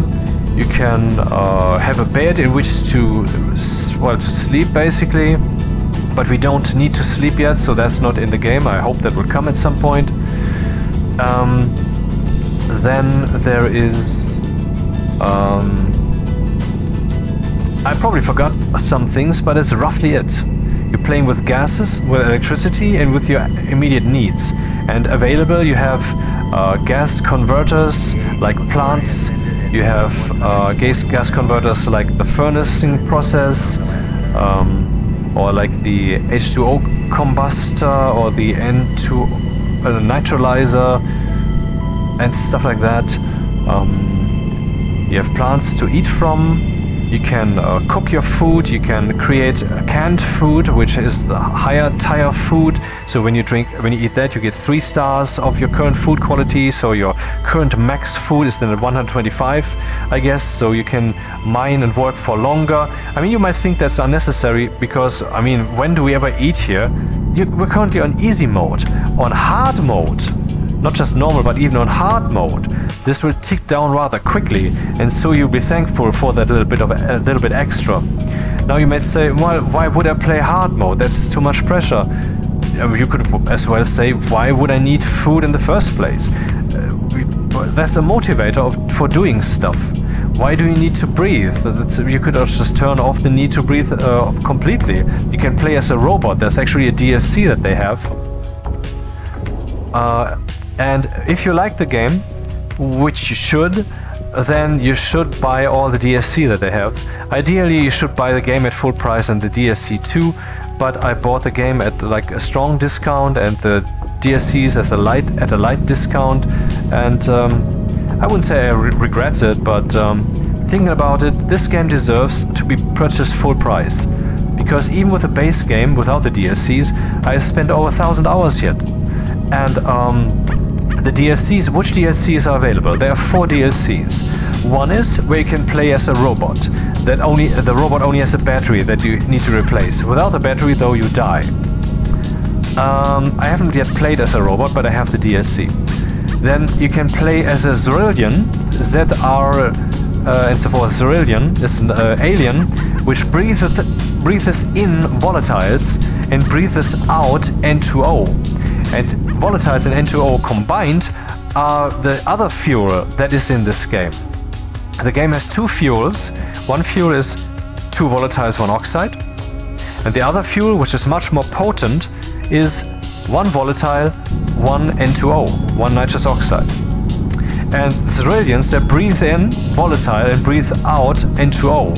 So if you are in a situation where, for example, for cooling sake, your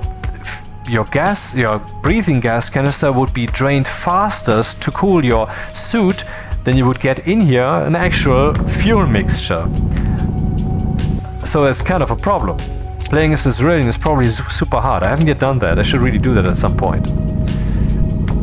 And also, when you then breathe out in your station, you would be breathing out that dangerous stuff. So if there's a human present, they would go unconscious because they cannot breathe that.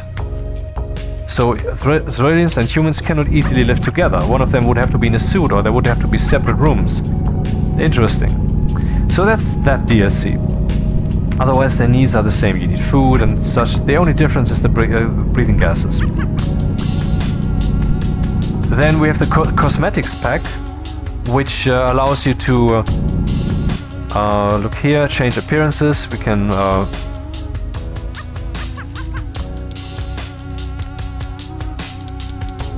I can change that right now, but I cannot change the species, for that has impact on my what? I said cancel. I didn't say confirm. I said cancel. I did not say confirm.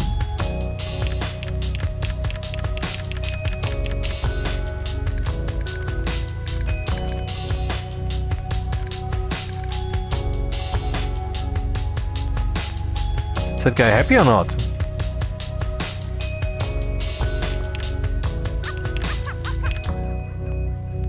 The expressions are not working.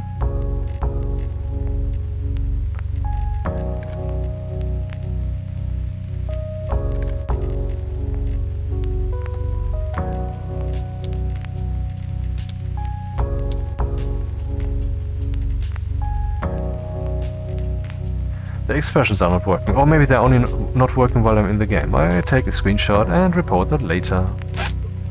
Anyway, so that's the... These... Oh. Aha, okay. That was related to the problem we just encountered.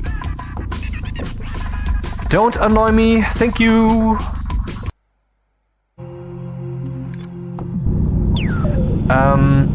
Where was I? So the cosmetics, you have them already, but some you cannot.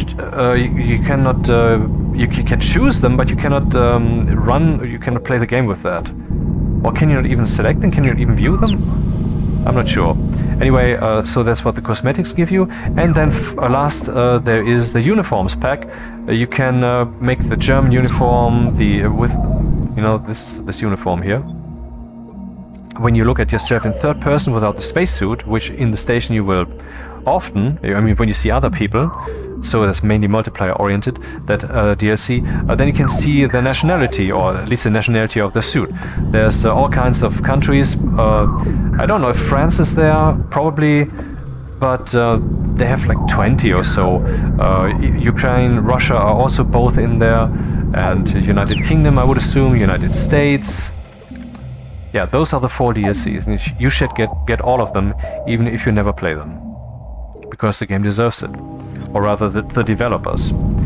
If you would know, I mean, how much money that they pump into this game when there's only little money coming out of it, and they have the goal, really the goal, that this game would, if necessary, survive the company and even the platform that it is sold on.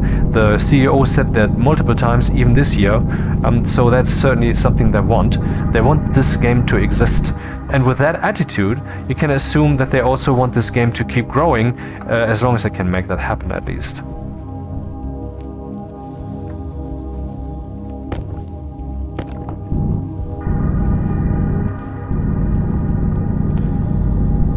Well, and I'm playing on beta, and I get a new version of the game basically every day, or almost every day. It doesn't change much, but sometimes it changes much. Some long-standing bugs, for example, have just been fixed this week, and I am already benefiting from that. And they are active really every day, every weekday they're programming.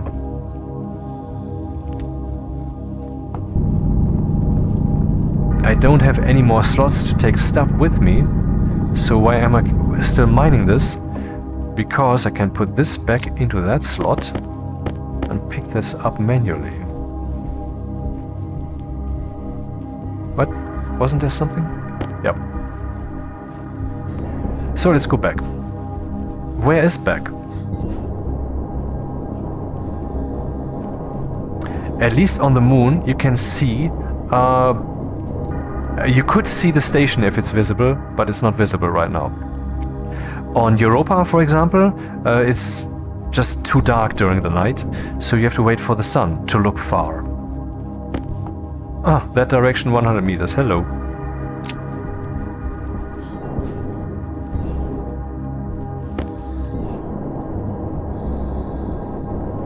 Is that the station? No.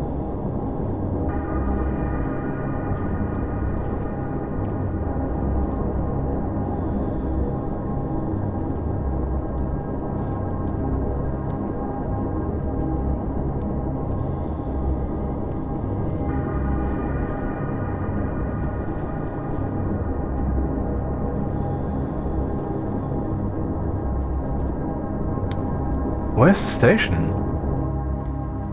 Did I accidentally turn around? What's happening?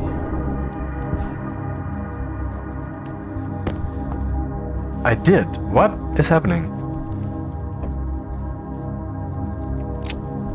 Maybe I just overlooked it. Yes, I did. How did I not see that?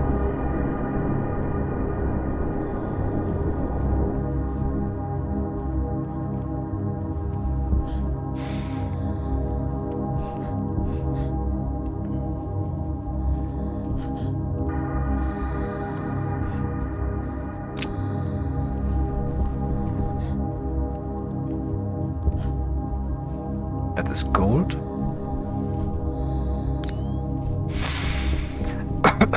Coal. I want to make another full stack of coal so that I could make 2 full batches of steel. One is already prepared, but I need some more coal for the next one.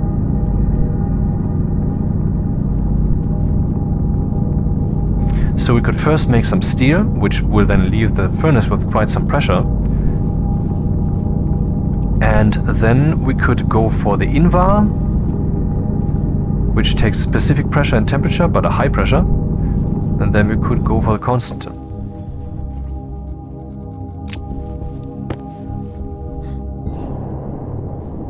You don't have to do it like that. You don't have to go for full efficiency. So you shouldn't be frustrated by the realization that you're not yet so deeply in the game like I am, and so you wouldn't so easily routinely decide, let's do this after that because it benefits from the pressure, blah blah blah. Just ignore that. The resources are not that scarce. It's just a little bit more work then maybe.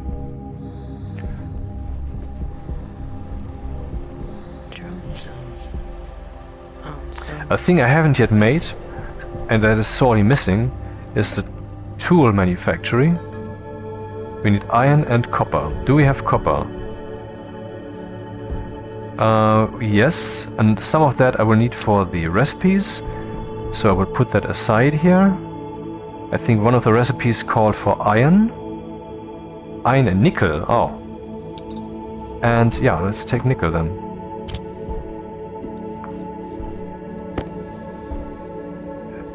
$50, $50, $50, $50.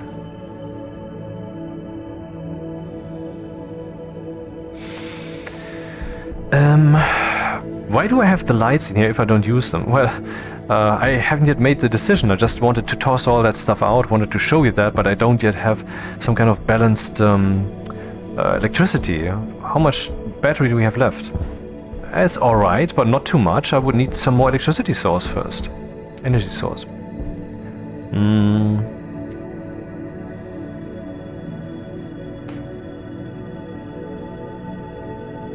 How much copper do I need? 20 iron, 10 copper.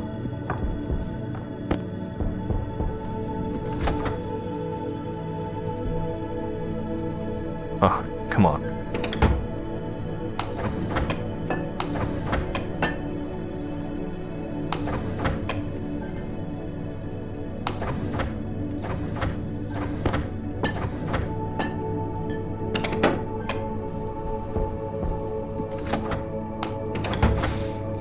So once you're in the age of living rich, you will just have your 500 ingots in there.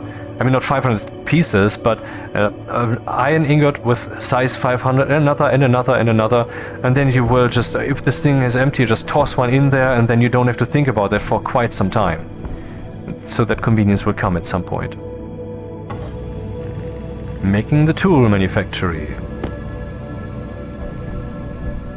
And prepare some steel.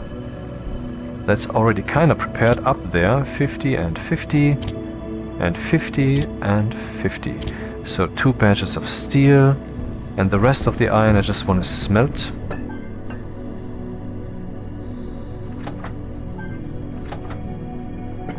See, it's no longer pulsing, it's now kind of glowing constantly.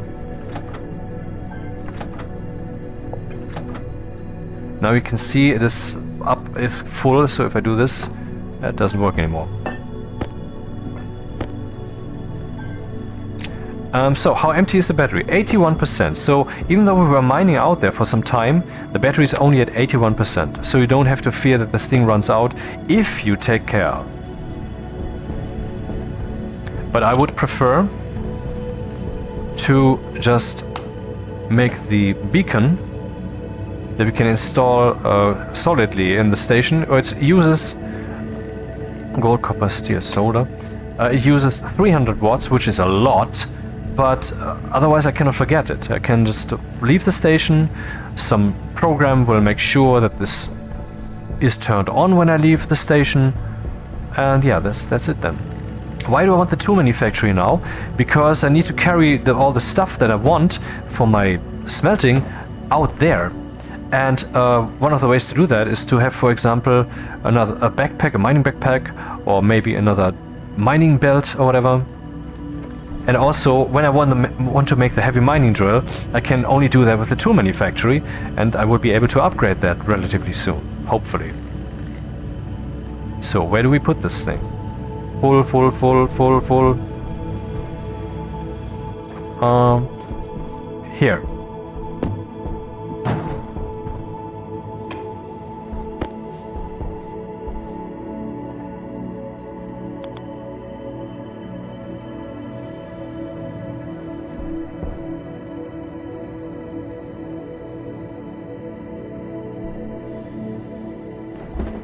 Placing it this closely, oh, it doesn't even work.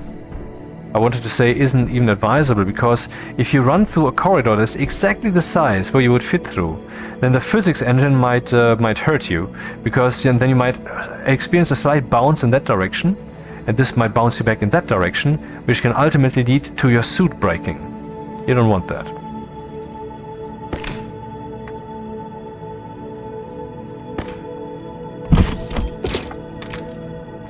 Yeah, and I keep forgetting to opening my suit. Well, you can make a better suit later, which has some more features, it can fly faster and so forth. Oh, look at that. It's raining stuff. And that suit actually has a chip slot here, so you can program the suit.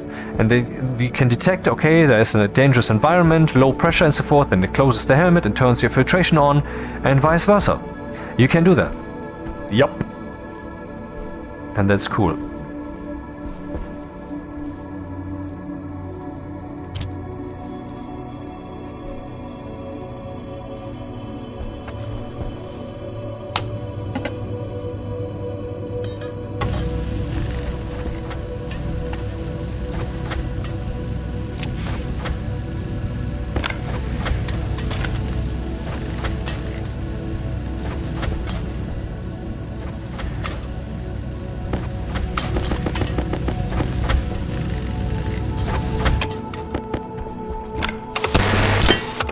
Temperature high.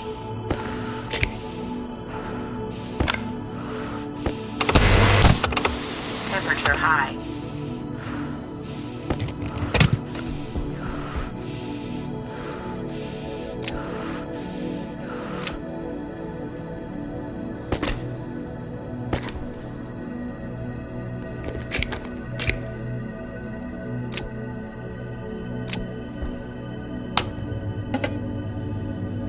We can make a mining belt, which takes 3 iron, or we can also make a mining backpack, which It uses 6 iron, that's double the amount.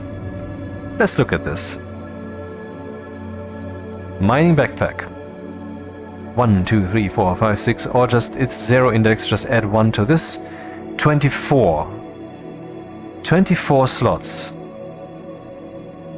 And the mining belt? It has 10 slots. 24, 10.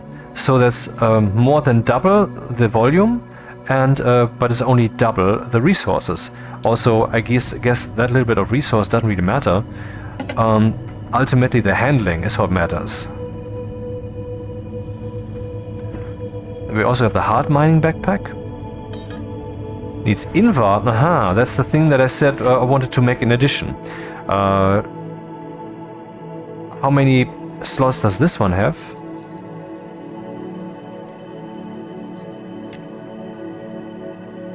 $28. It has 28 slots.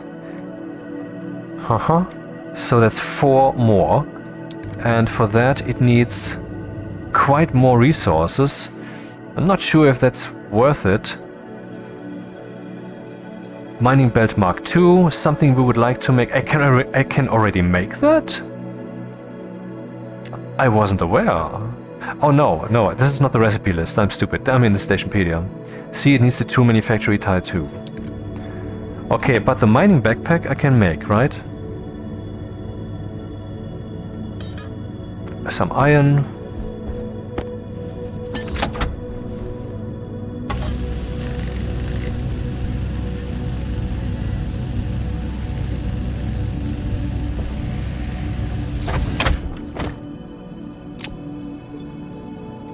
So instead of using that as a backpack, I will just do this now.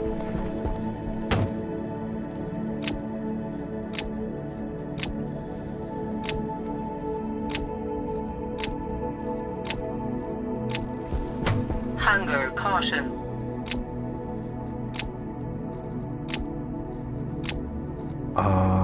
Is that correct this way?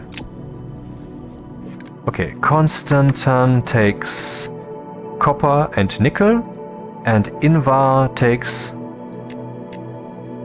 nickel and iron. So that is swap, man. You need this. Copper and nickel and iron. Now I have everything I need to go smelt. So let's do that then.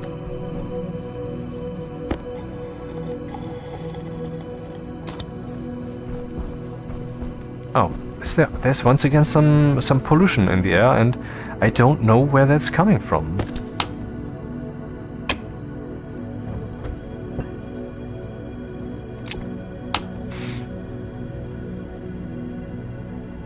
It's not much, but it's here. It's still smelting stuff out there, but in here I don't detect any change. So it's not somehow magically the arc furnace polluting the indoors. Where did that come from then? I have no idea.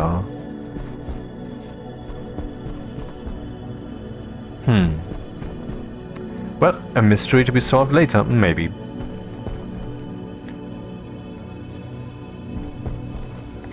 Save. Do we have enough oxygen? Yes. Recycler is over here.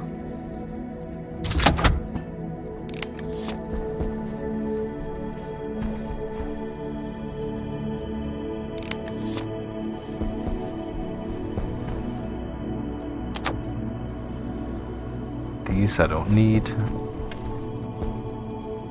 No, not that.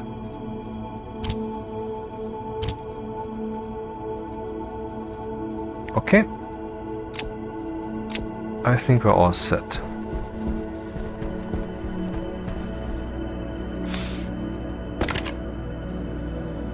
Damn, what just happened?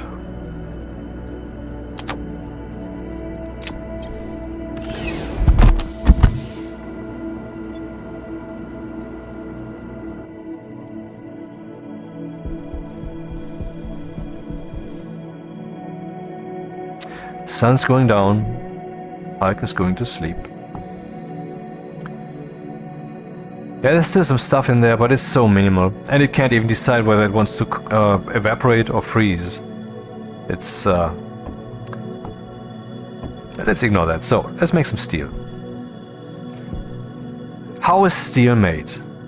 Yesterday, I mean, in the previous video in episode 1, I kinda ignored that. So, let's look at this. The steel ingot, it takes 900 Kelvin, and the upper temperature is undefined, you could say. And it takes a pressure of 1 megapascals, and the upper pressure is undefined, basically. So just make it somewhat hot, and make it somewhat pressurized, which will happen automatically anyway. 3/4 iron, 1/4 carbon. Yep. Easy peasy. Except the sun is up. This might melt some stuff in my hand. Let's see if it would. It would. So let's use the trick then. My hands are full. My heart is pure.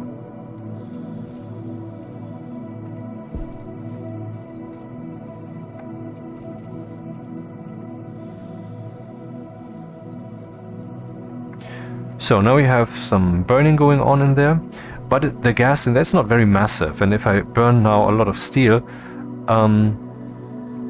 that might actually be more than my heat can make happen. So best to be prepared. Also, we need a lot of pressure very soon. The lever is closed. Okay, let's recheck 50, 50, 50, 50, 50, 50, 50, 50. Everything is 50. Okay, so we can now blindly toss everything in of these upper 2 rows, because that would still fulfill the criteria of 3/4, 1/4.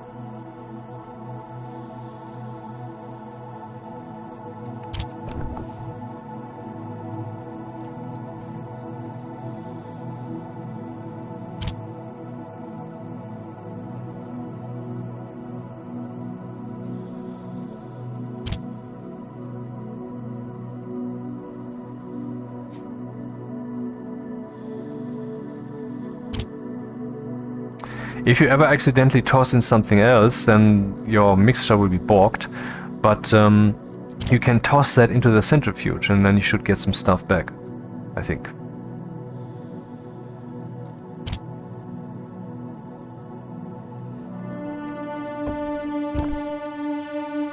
Will produce 400 grams of steel. Thank you very much and good night. This is a 400 grams of steel ingot. So let's go for Invar. Should now be cold enough that I don't need to use this trick.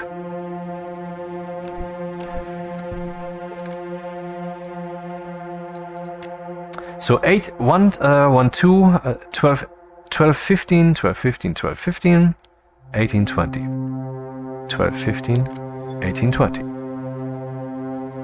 12, 15 pressure. Wait, what? 12, 15 temperature, 18, 20 temperature. We are almost there. But first I have to put in the material. Which material? Iron and nickel.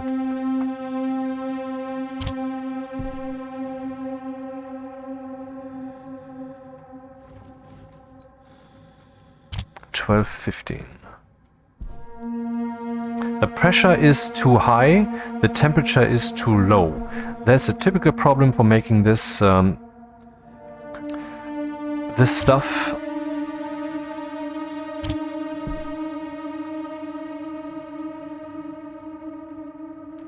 If I would open the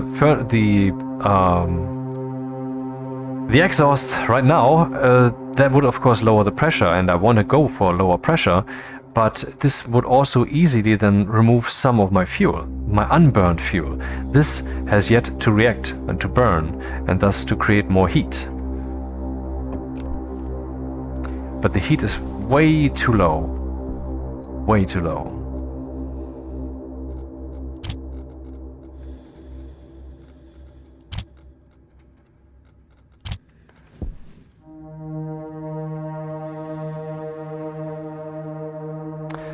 Well, the problem might be that there's already crap in the furnace, and this ingot was kind of attuned by the developers to require you to really know what you're doing. And I didn't start with an empty furnace. Maybe that was a mistake for this material.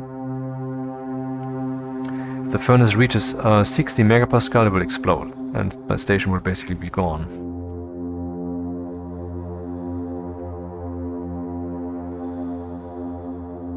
I'm waiting until the fuel is somewhat burned.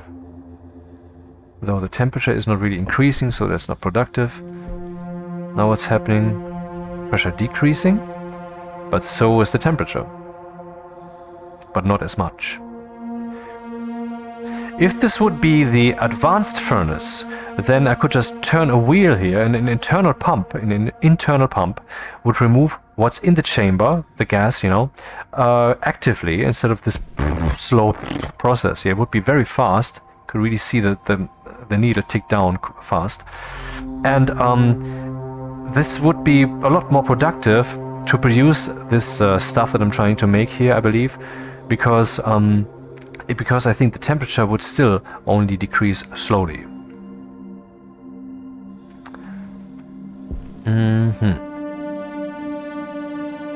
The advanced furnace, I'm not paused right now, can be made... let's see, does that work? No, the tooltip simultaneously doesn't happen.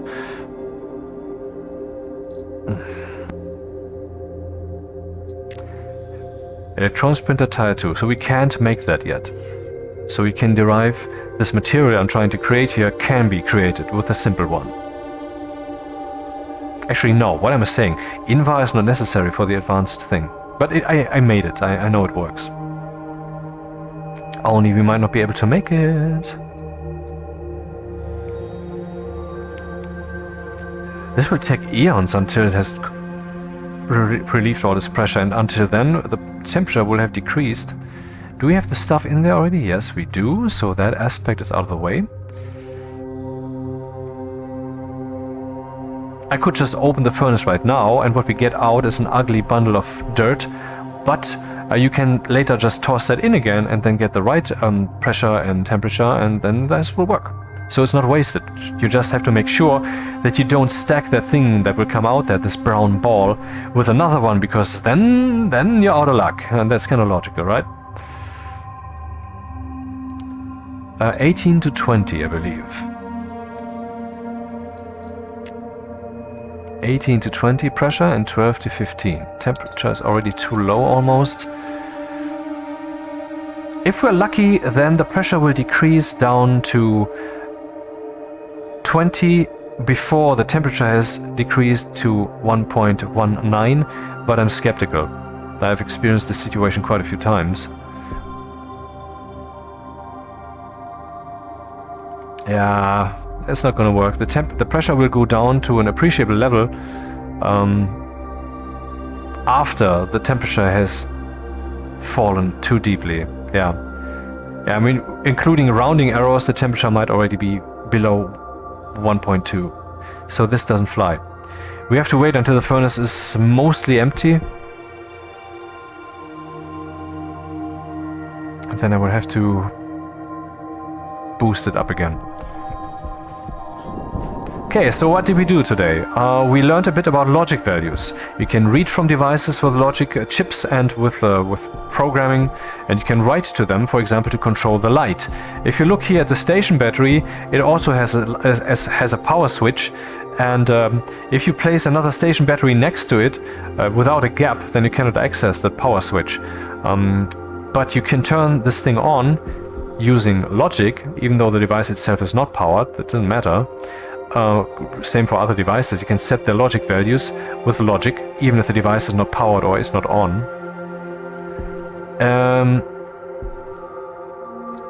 And then you could turn this thing on, even though you cannot access the switch. And turning it on or off with logic will actually physically switch that switch. That's not realistic, but it's convenient. So I think I do appreciate it.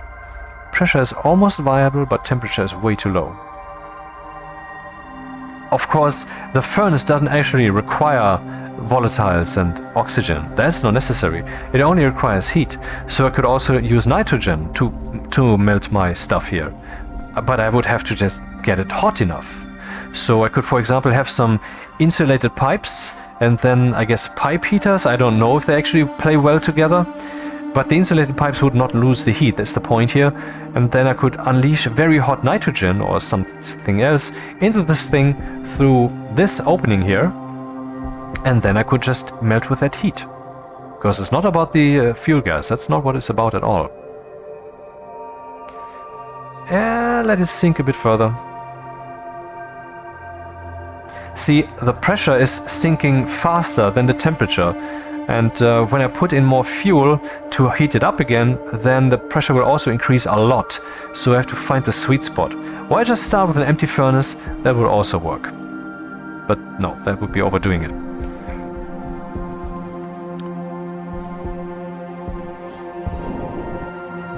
This station down there, the filtration unit, I'm using that to fill my oxygen canister, and at the end of the last video I showed you what happens if you do that wrong. Everything explodes. So we could basically fill a canister and use that to explode some landscape and use it for mining. Maybe I should do that actually to demonstrate what that's like.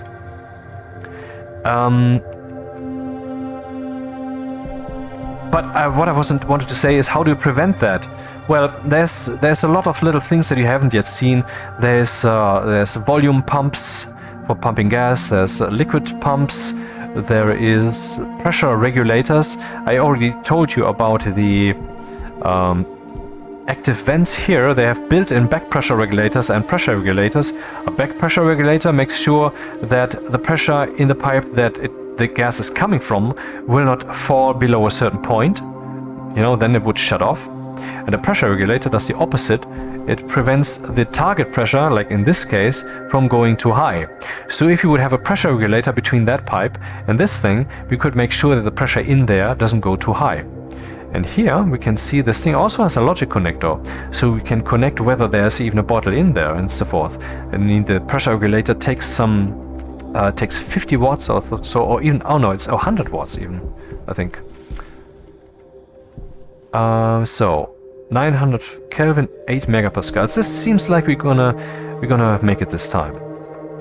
So 2 volatiles, 1 oxide. Temperature is going up, so is pressure.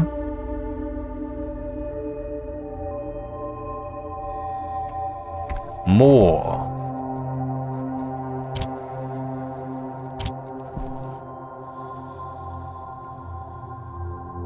More.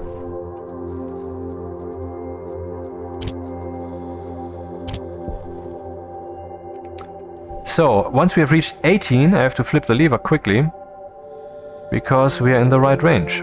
See up there in the dark, we see the red lamp, and now it's green. Da-da-da! And that's it. Now let's put in the other stuff. And then let's try to balance whatever we need to balance, so we get the right stuff. I believe we need 20 megapascals and up.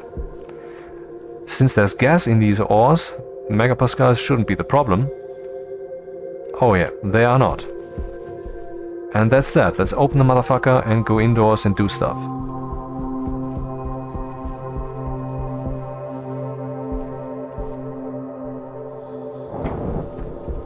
Thank you, Mining Backpack, for doing us this service.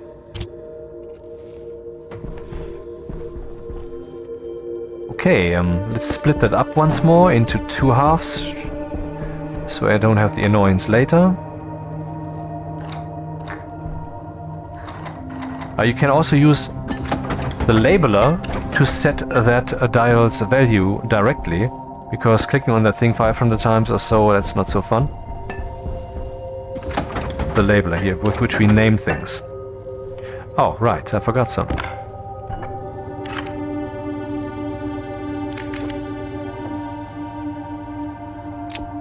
So, Constantan is what we need in the electronics printer to be able to make the mod for the electronics printer. Now, yeah, see, Constantan 50, and we need 8. Steel, Electrum. What else do we need? Oh, we need more steel. There it is.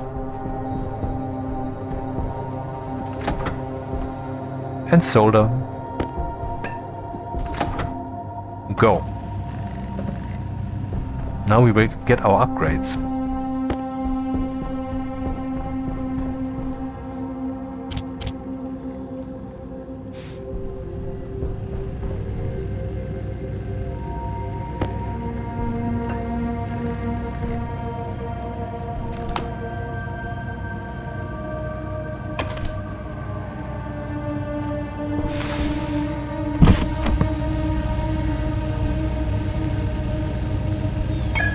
Critical.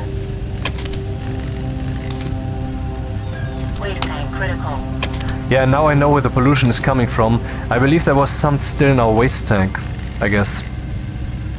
But do I know?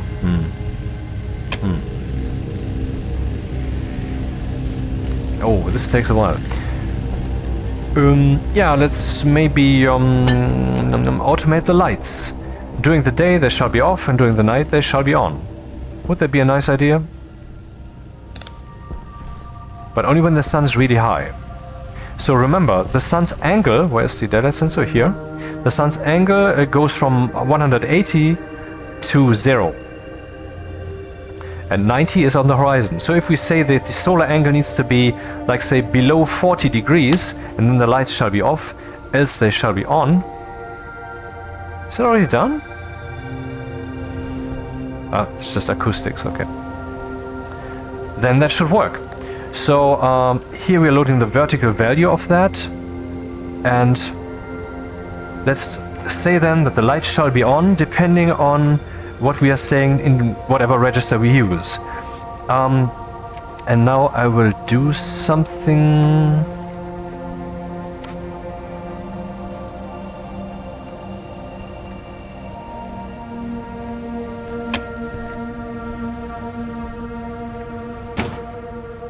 Solar angle 31. Huh. Did I export that?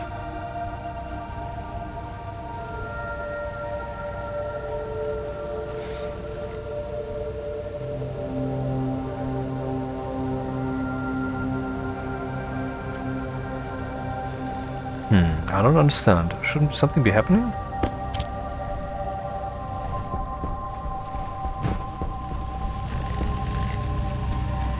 Oh, right. Stupid me.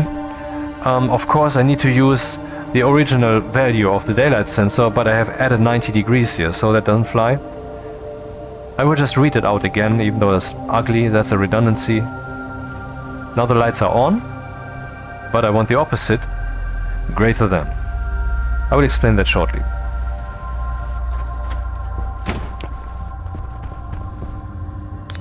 Okay, the printer mod.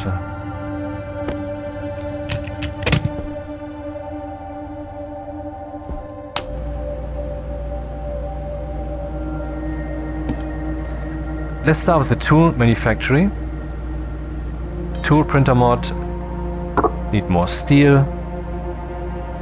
Good thing I have enough of that stuff.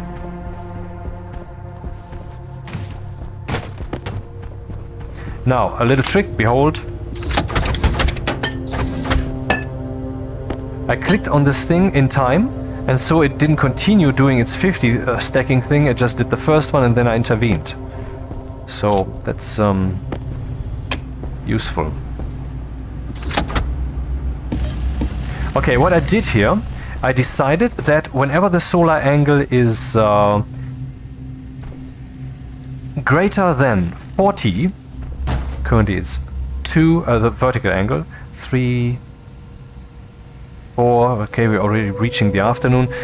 Whenever it is greater than 40, so when the sun is low, or when the sun is not yet high, then the lights shall be on. How did I do that? Okay, let's keep that running.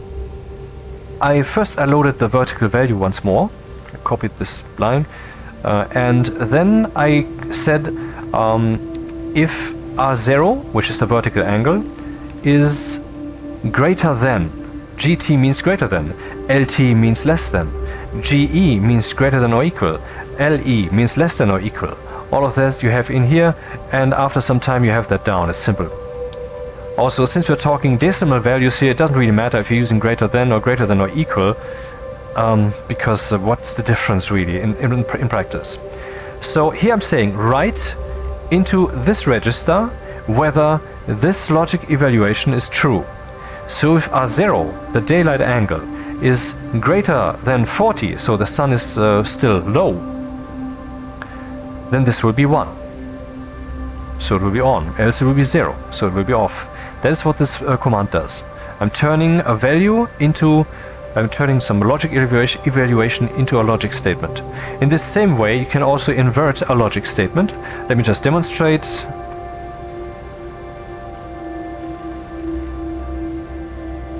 Here I'm saying write into register R0 Hunger critical. the outcome of the logic evaluation. The logic evaluation is, this one is being compared to 0. But I can skip that extra 0 here and do this. I don't know if this is better, whatever. So if this is equal to 0, then that is true, right? And true is expressed as 1. Power low. So 0 just became 1. And if this is 1, as in it is not equal to 0, then that is false, so this 1 will become 0. So that's how you can just invert that. What we have not yet seen is branching, as in a jump to a place depending on a condition. We can already make the electronics printer mod. And never forget to click here on the left or right side, because you need these mods basically only one time in your playthrough. And I think, well, many people, I definitely, have accidentally made multiple.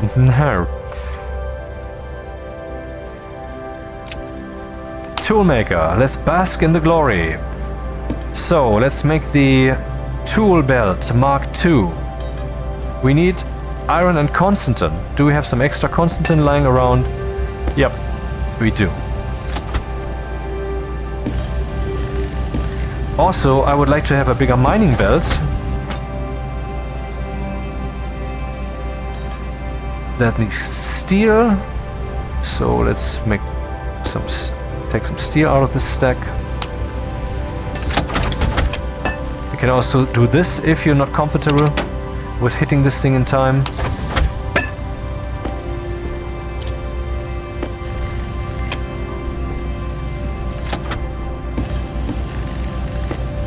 And now, let's change the game. The tool belt Mark II.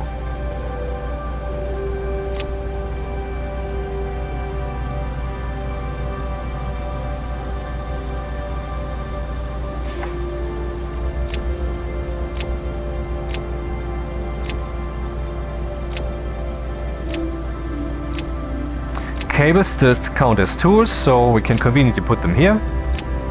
Then we put the labeler in here also.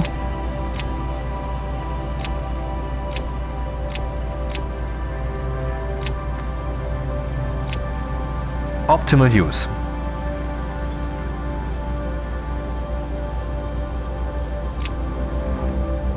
And here we have some arbitrary slots for ingots, for example.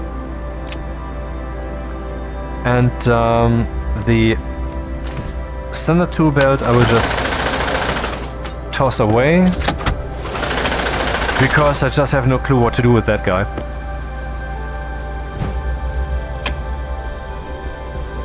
And the hydraulic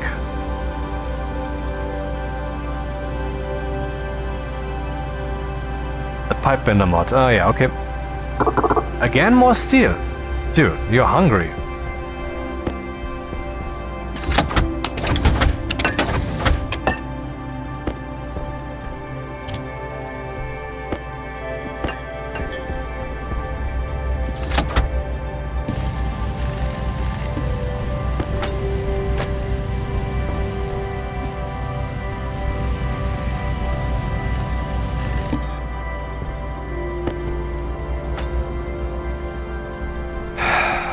What did I just talk about? Stupid. Okay, so which one do you need? You need the Autolathe and the pipe bender mod. The electronics printer is of course upgraded, else I couldn't do these things, and the tool maker is of course upgraded. So these two I need, the pipe bender mod. Wonder what I get out of this.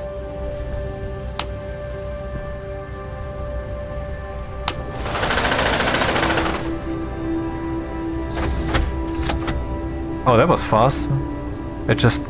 I guess it was in this spot for a nanosecond, then it was teleported into there, because this is one of those inlets that kind of reach. Whereas this inlet, you can't even toss something in there. See? Even this tool here doesn't... Because for safety reasons. This is a recycler after all. I'm looking forward to finding out what's in there. Yeah, where was I? Logic, programming, branching, tool belt. Yeah, the mining belt. Mining belt, where is it?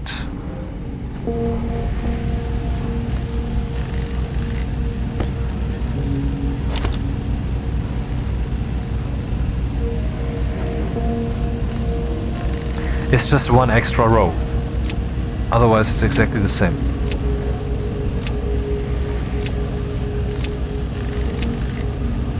But this I will not toss away, because obviously the mining belt lends itself to carrying some stuff around. For example, I could have a mining belt for my furnacing. As long as I am not doing furnacing, I will just put that up here. And I can also put some more stuff in there later. You know, because gases, they can't be put in there. They will melt, and then the room will be polluted with volatiles and such. You don't want that. Aha. They're getting that stuff back. Or at least some of it.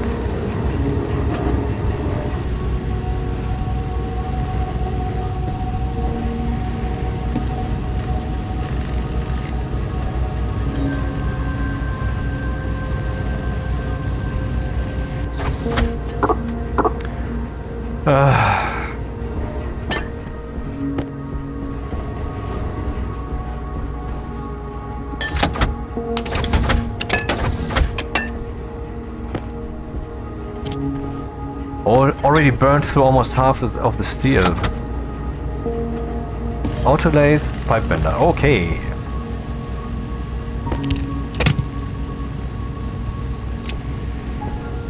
For example, here now we can make the turbo volume pump, which isn't just much faster and also uses more electricity, but it can change direction. So you can use it for logic stuffs. You can put, say, a pipe here, you can put that between this pipe and something else, and then pump either this direction or the other. I just wish that you could see which recipes in here are new, which are of the modded kind, you know, which require the advanced thing. I don't know that. It's hard to know. I wish they would just show that, or maybe a filter box here to only show the new ones or only the old ones. Yeah. You might think, yeah, that's easy to do, it's easy to implement. It is. That is easy to implement. So why is Rocketworks not doing that? Because what you're seeing here is not the product of 100 people working for millions of dollars. Actually, yeah, I think millions went into this, probably. And having lots of overhead and standing in the water cooler and doing something, whatever, but they're working super focused. They're saying, okay, what should be the next leap that we take, which has the best impact for our overall revenue and for the gameplay fun? What is that next step that we take, that we should take? And then they do that decidedly, focused, and because that's the only way that we are this far already. The fact that we are this far shouldn't give you the impression that it would be easy to get here. And so just because something is easy to implement doesn't mean that why are they not doing? There are so many things that are easy to implement, but I mean, every step that they take is a step that they cannot take in another direction in the meantime. And now we can make the deep miner, which takes steel, I believe, Invar, Constantan, Electrum.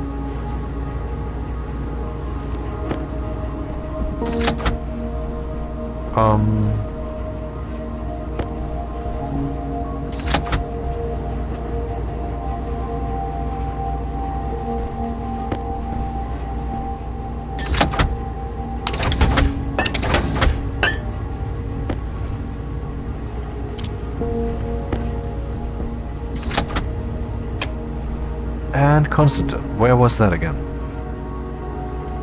Nothing in there. Here we have 10. Yeah, stupidly I cannot see what's in there, but I can see it for the others. I don't even know what I would prefer. I mean, when this thing is turned off, why should I be able to read this?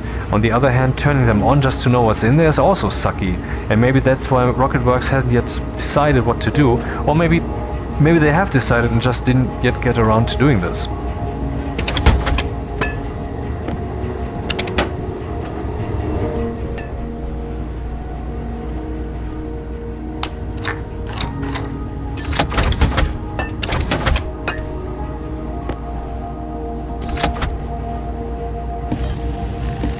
One deep miner, please.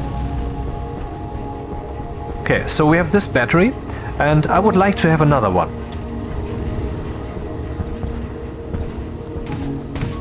Because our electricity use is going to be more intense in the future, and so the dynamics of having enough or not having enough resources in there, I want to smooth them out by having a larger possible buffer. Yeah. So let's go to the electroprinter. Now you can see we can do more batteries. We can, for example, make a nuclear battery.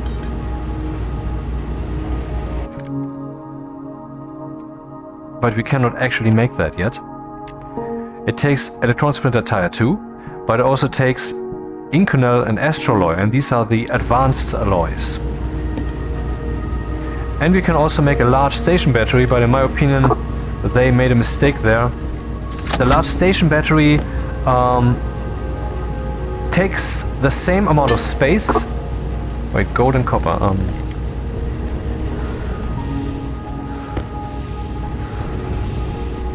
Oh, okay, whatever.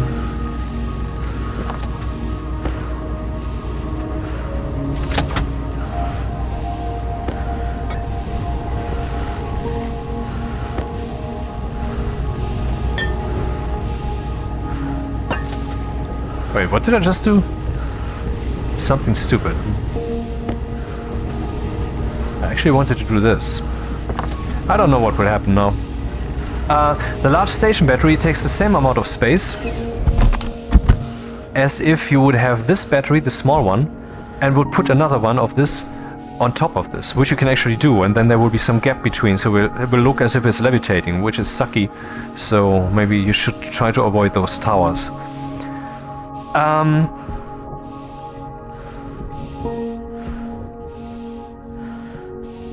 Yeah, I've observed that many times. I have no clue why it's happening. In the moment I'm standing in front of a solar panel, it's outputting some wattage. I've seen that many times. Now I cannot reproduce it. Yeah, here we go.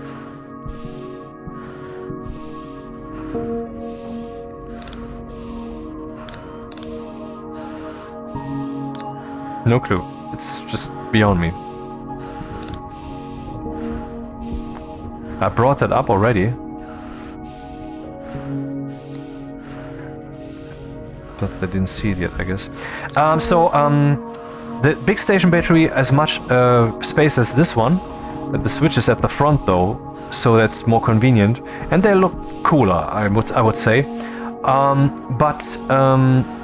They have a downside. The downside is you have 1, 2, 3, 4, 5 of these indicator lights for the large station battery, but the large station battery has much more charge. And so you cannot see as fine-grained as you could see if you would just have 2 of the small ones. But then again, that can also be confusing. This one is full and the other one is half empty, and then you would have to do the math in your head. It's not reproductive. Maybe it's even more convenient that there's only one 5-slot slide there. Indicator. But they have a downside, and okay, they're not really worth it. If you look at it here, we have the station battery, large and normal. The normal one we can see here, 3.66 megawatts. The large one has 9 megawatts. 9 megawatts, 3.6 times 2 is 7.2. Between 7.2 and 9, there's of course still some gap. So you could say, well, maybe it's then still worth it to make the big ones to save some space. But if you look at the incredible amount of resources that you need to make this one, here all of this stuff and the Electrum, silicon, stellite and so forth, I think they should make it so that it actually has a little bit more than 3 times the small station battery instead of a little bit more than 2 times. Because this way currently I feel like that is just wrong. Do we have the gold still? No. Is it already smelting something? It's supposedly smelting the ingot gold, and it's actually doing that, so yeah, we're fine. Stupid that this is happening, but at least it is happening.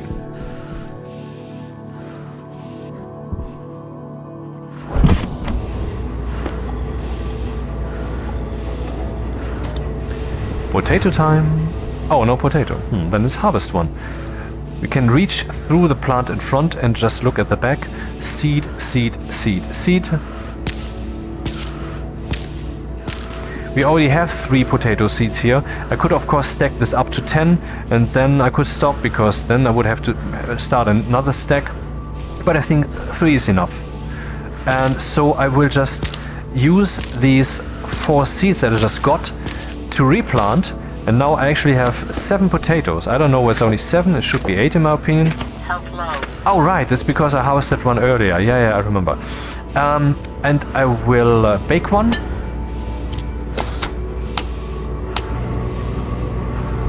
And the other ones I will toss in here.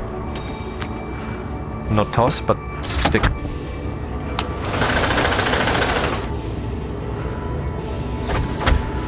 Because we then get biomass as a material, which we can burn, and then that will turn into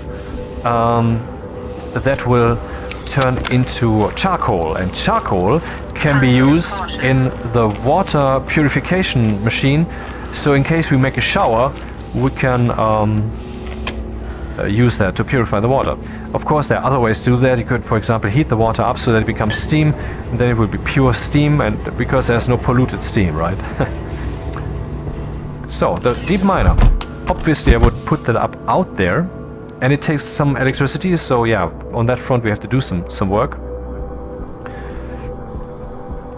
Maybe this side would be good, because we are unlikely to expand the station in this direction. Power critical. And there we go, that's the deep miner. A large guy, large thing. If you see here on the right, there are some connectors, logic connector and power connector, and also an arrow, which is where the dirty ore will be spat out every 90 seconds or so. Yeah, sometimes the stream just stops.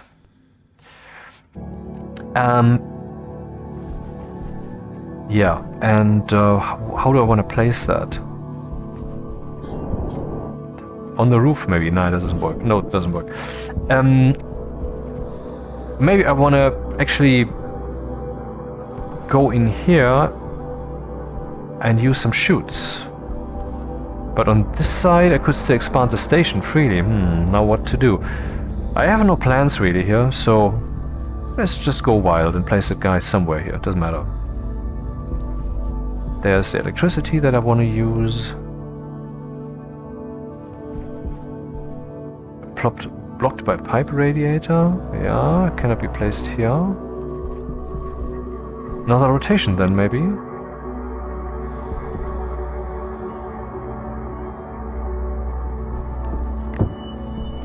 Electricity and output, and then I could have a chute system which goes over here and goes into here. This is ridiculous. I know.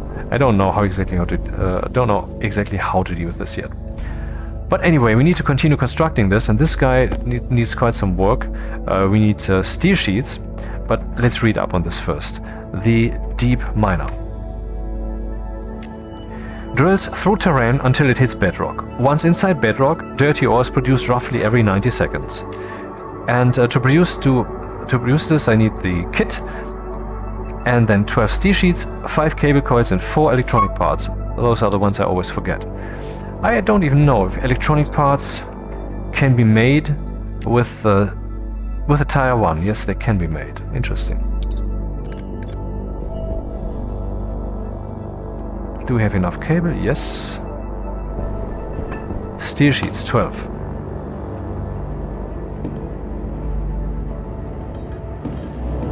Oh.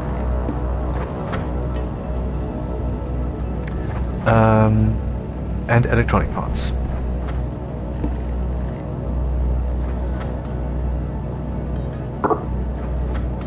Iron.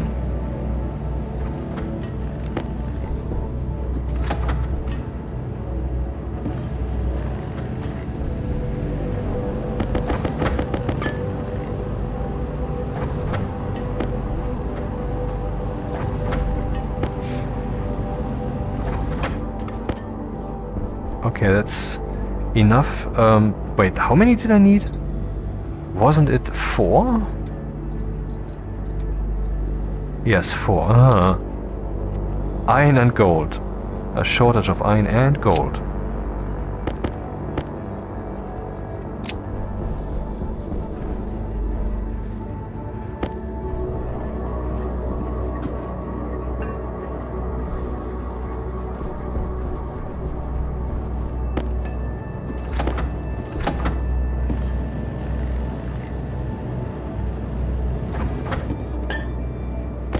And I wanted to make the battery, which takes more copper.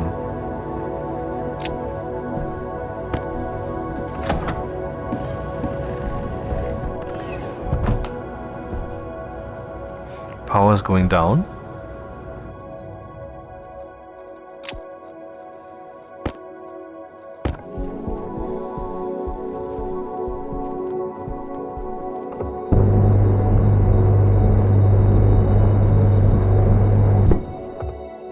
Temperature high.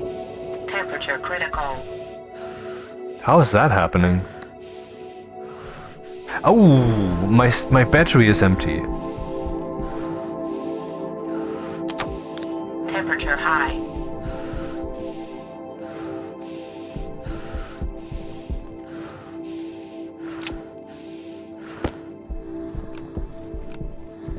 I guess I have to use the screwdriver.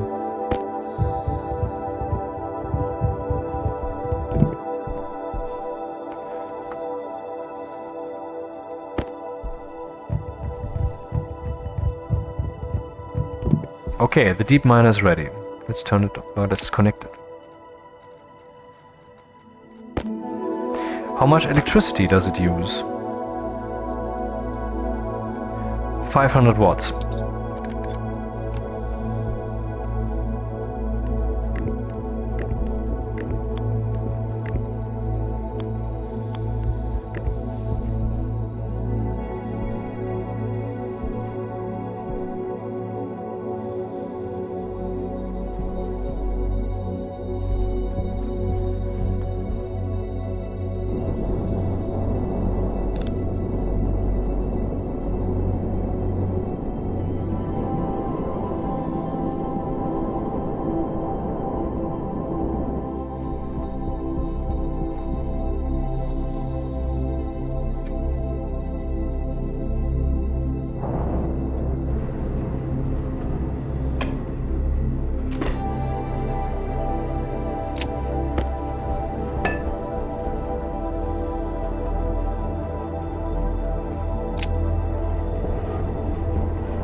Yes, and once I've put up this station battery, it will not be so easy to gauge how much electricity we have left. And then I will install a diode slide so you can see what that's like. And also, I would like to demonstrate the thing with the switch, but I will demonstrate it by not turning this one on manually.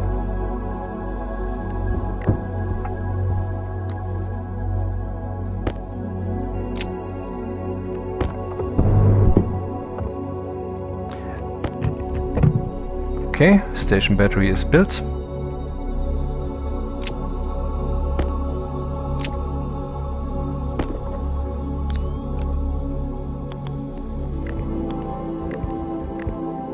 It's not charging because it's not on.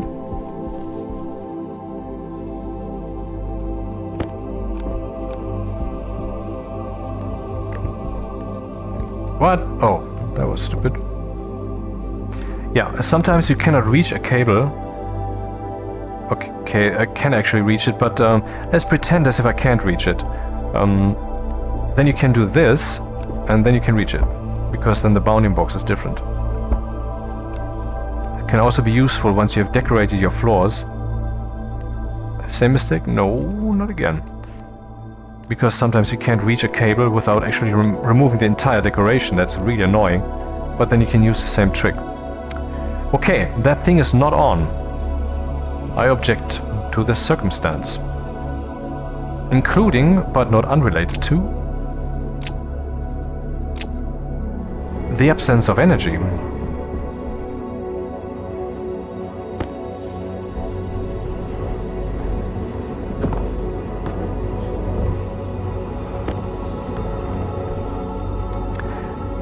Okay, now I want to turn the other, or all of them, on with software.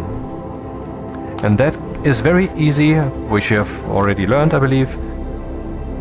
I just go here to the station battery. Important that I don't use the item. I have made that mistake quite a few times. Oh, but doesn't this work? Yeah, because, dude, you have to use this. So, and then I say station battery, structure battery. And let's go just here in the source code and say, what do I have to write, huh? I want to turn all of them on.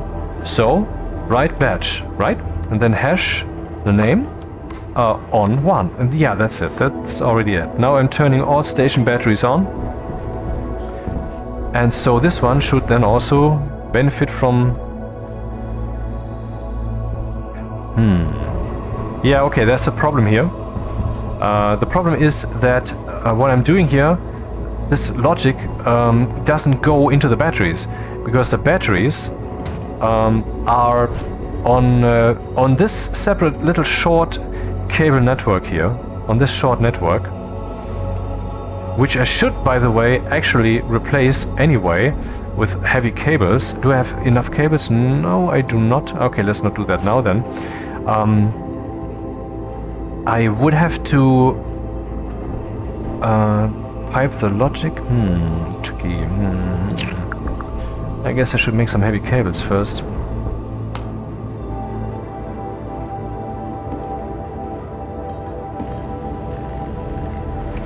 So, the reagent mix, what's going on here? See, we're basically busy the whole time, and there's still so much more that we can do, so the gameplay gets wider, basically, into the breadth. So, there will always be something to do in this world. Okay, we would get Electrum, steel, iron, Constantan solar, and some biomass. Not gonna do that now, because you have seen it was .5, .1, and so forth, and I believe when I empty that, then... Yeah, let's find out what happens. Will something stay in there, or will I lose some? What will happen?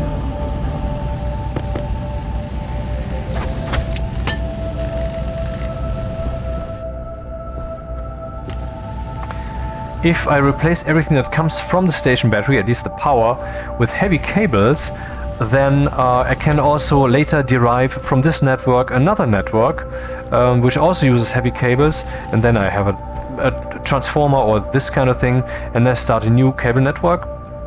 And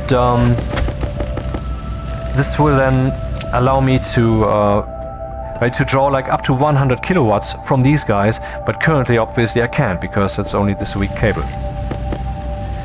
That's why I want to replace those. But also I need to separate the logic anyway, so I have to do some cabling here.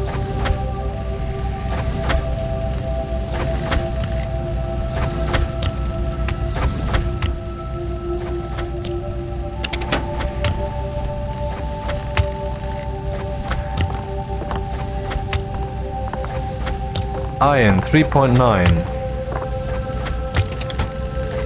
Iron 3. See, you lose the decimal places. So you don't want to do that for every little bit that you have centrifuge, but rather wait until there's a lot, so that this whole decimal place problem is basically rounded down to minimal impact. Hey, what's this? Reagent mix. Why do I have a reagent mix here that is coming out of this guy? I believe this pertains to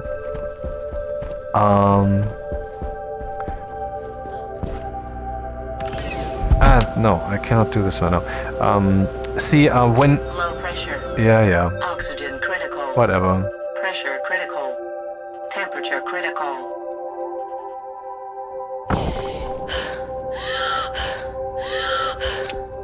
Wait, oh, there's lots of reagent mixes that came out of there. And these are exactly the things that could come out of your furnace, and where I said don't stack them together, else you might not be happy. I don't know what this stuff is, but when it comes out of your centrifuge, then this usually means that it is an alloy, like steel or something, and that's not what would come out of here. you would have a furnace with some heat. I don't know how hot it has to be. I've never really done that, but I've read about it. And then you can get that actual stuff back, the steel and the whatever this is. And so I will demonstrate that shortly.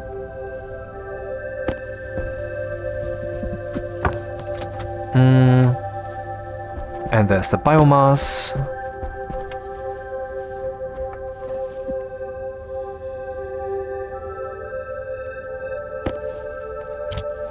Is the deep miner still running? I think so, right? Okay, it's time for me to change the cabling here.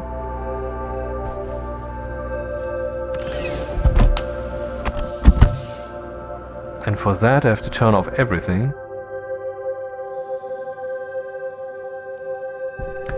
Because else this guy will just suck my battery buffer dry in no time.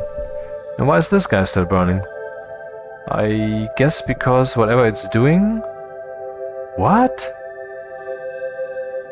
Seriously? Why is it glowing? It's not powered. Oh, I found a bug. Anyway.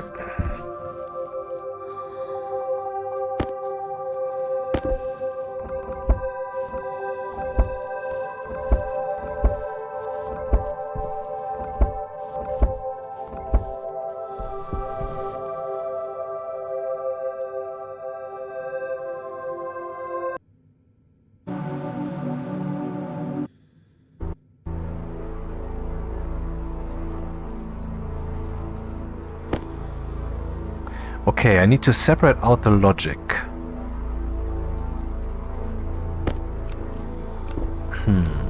I could, for example, go upwards.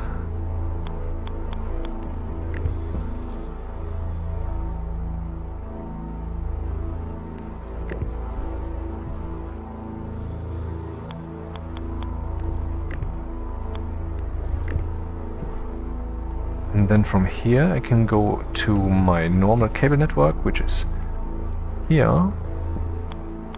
Cannot pipe there, okay. This is part of that network. It's a bit fugly what I have to do now.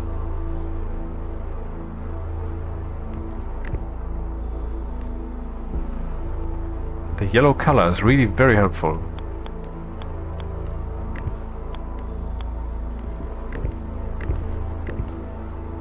I mean, look how easy that still is. Even though it's such a complex task, technically. I mean, I'm working in the third dimension here. Attaching cables in the right 3D place. They did a marvelous job with this one. It's still off. Why is it still off? Right, because currently the whole station is off, so there is no way. Well, I can turn that on for a moment. Aha! For the logic to reach this thing. See, it is now turned on. Now it's turned on. It's not doing anything yet because no electricity is coming in. So let's pipe this up then. Oh. That doesn't fly because... and that also doesn't work. Ah, shit. The station batteries are too close to the station. Okay. Happens. But certainly things like these happen to me in other videos way more often than in this one.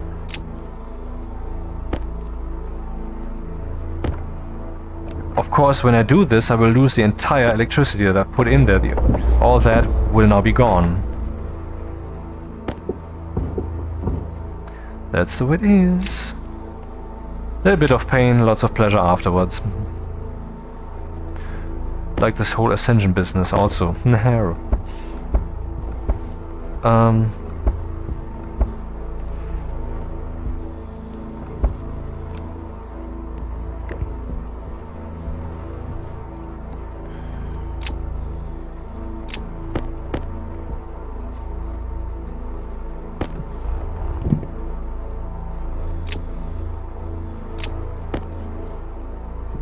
So it was like this, but it shall not be. That's the way it would have to be.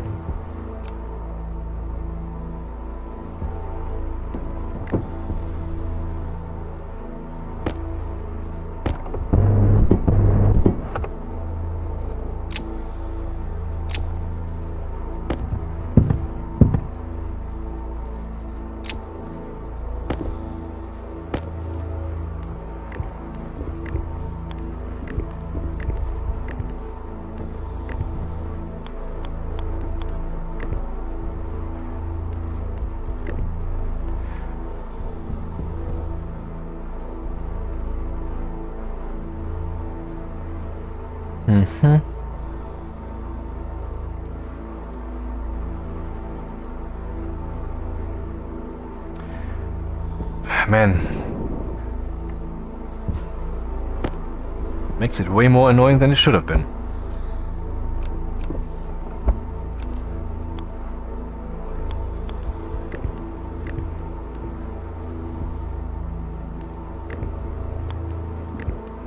Ah, that doesn't work because I would be in the pipe.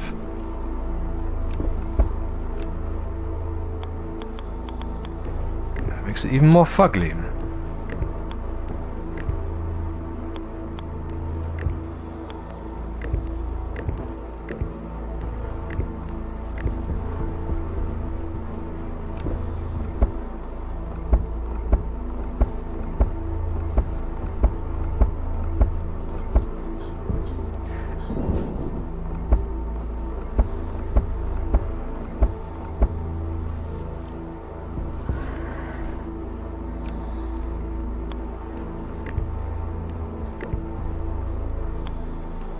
Do time that I connect this again, because without logic connection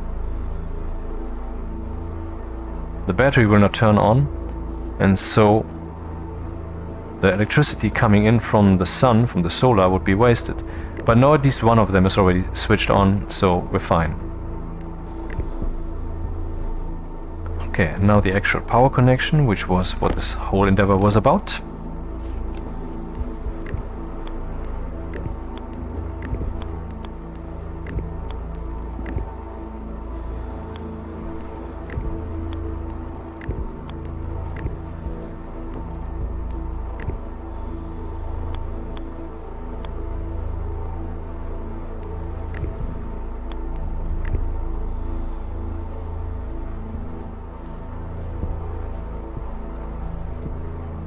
Aha, okay, everything works as expected, except I need to waste a little bit more coal, because our input of electricity is certainly not as high as it needs to be for what we're currently doing.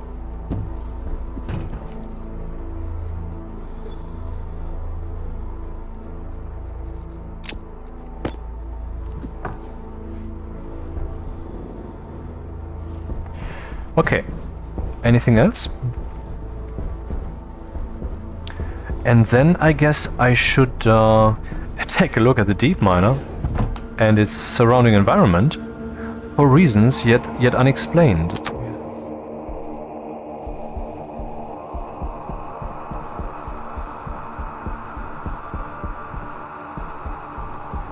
And that's what I'm talking about.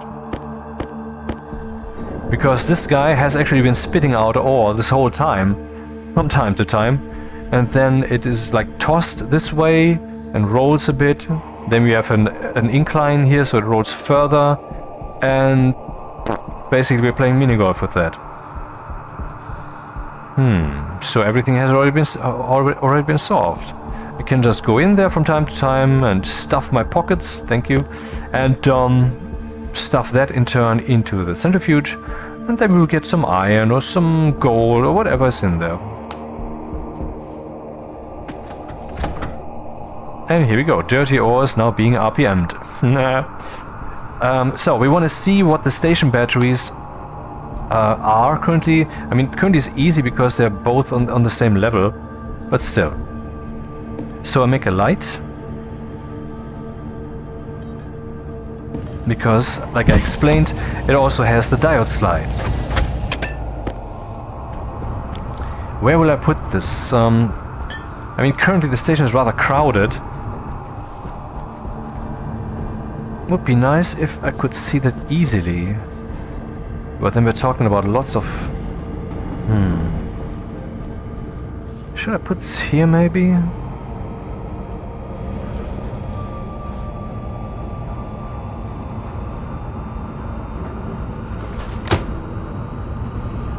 Yep. It's ugly, but it works, gets the job done.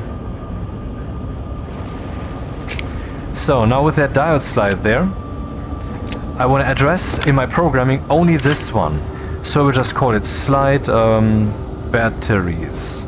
I will copy this, Control A and Control C, then let's go to the computer and expand our multi-purpose program even further. Define name slide. Oh, right. Which slide is this? Slide bed. And then define type slide hash structure diode slide. I believe. I'm not sure. But we can find out easily by just saying, hey, you know what? Diode slide. Yes, what do you want? Be on. SBN.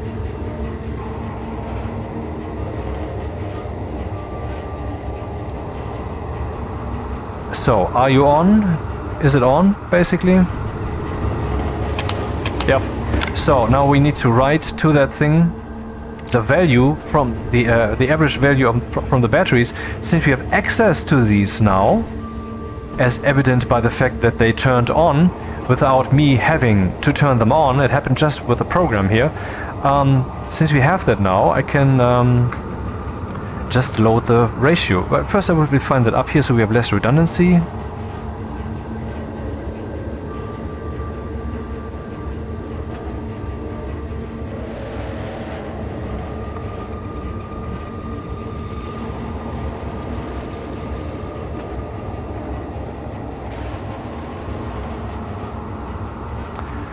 Load batch named. No, not named. I don't want one particular battery, or all the batteries that have a particular name. Could be multiple if they have the same name. No, I just want to load batch into whatever register I don't need right now. Let's take this one. And name, no, I don't need that. And logic type shall be ratio, and the batch concept shall be average. And this is then what I write here, and that's it.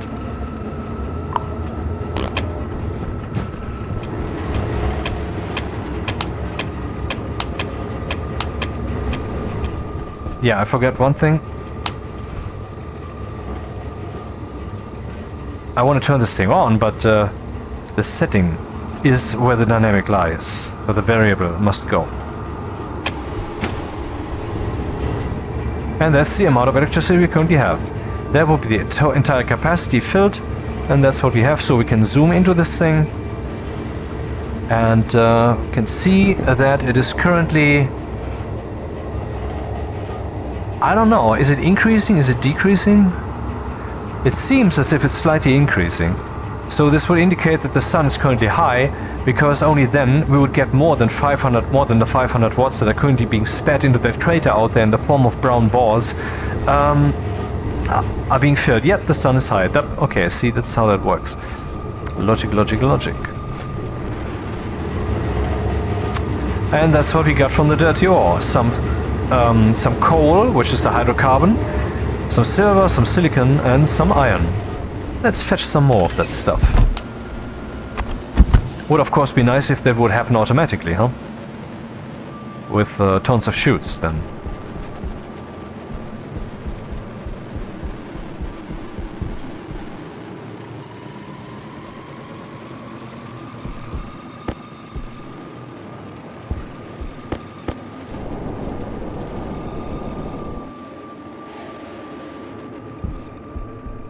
Would at least make sense to put a stacker here, so that it only spits out when I have already like 50.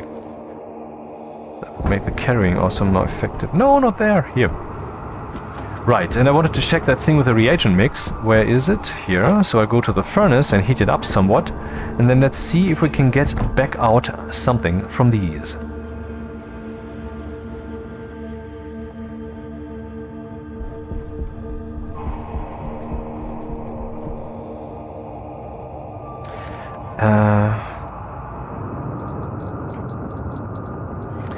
So the electronic printer mod and all of those mods, they need Constantan, Electrum, Solar, Constantan. I would assume that... No, some of that is Electrum, some of that is Constantan, some of that is Solar. I guess I would actually have to produce the right conditions, and this, I think, would have been the steel.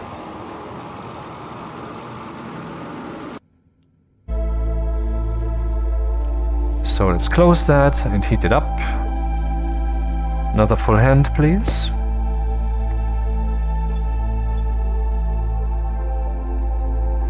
That was not the right position.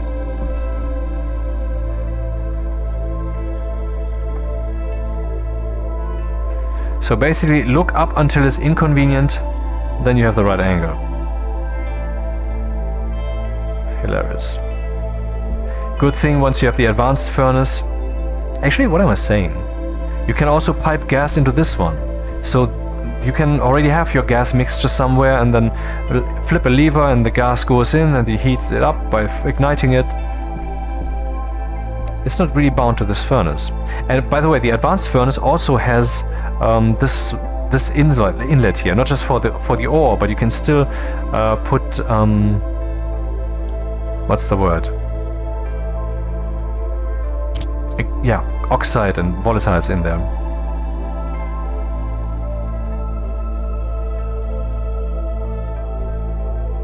So that produces 17 steel. Okay. So what if I toss this in then? Will it produce solder? Okay, apparently the temperature and pressure don't have to be correct. Now that is fair. That is just fair from the developers, because how would I have known what to do here? Aha, so I got all that stuff back. I never did this before. This is a premiere for me, so now you have also seen how that works.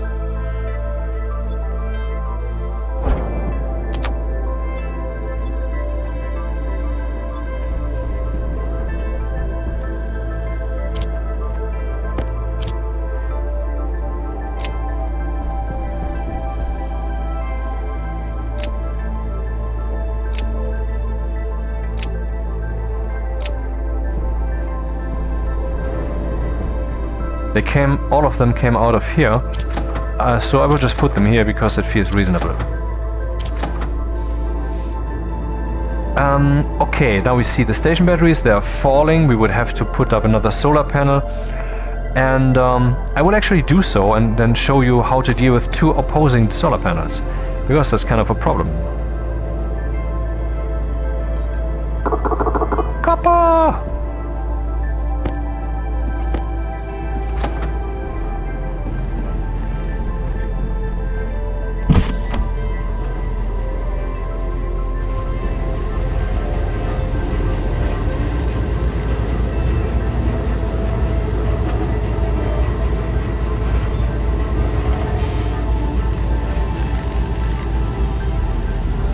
Might need another foundation. Definitely need glass. Cables I have.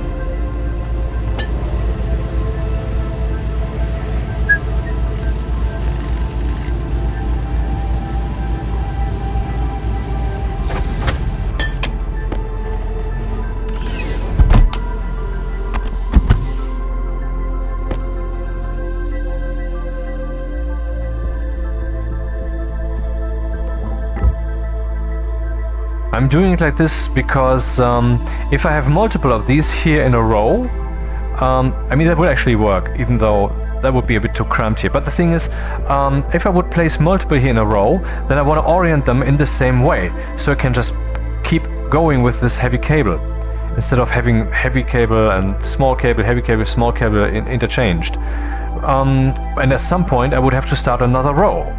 And I want to simulate right now that we already have another row, well, by starting another one. And then you can see that that's a problem, and I will show you how to deal with that. But you probably already guessed it, because it's straightforward, some math, basically. No, the other way around. Yep. Glass. So this one is opposite of this one, direction-wise, so you can guess what will happen. And after all of this, you should also be able to guess what we need to do. But how do we get that? How do we get to do that? How can we tell this guy to be turned this way and that guy to be turned that way? I mean, we must assume that we will not have one, but multiple. And of this one, also not one, but multiple. I will solve that by means of naming.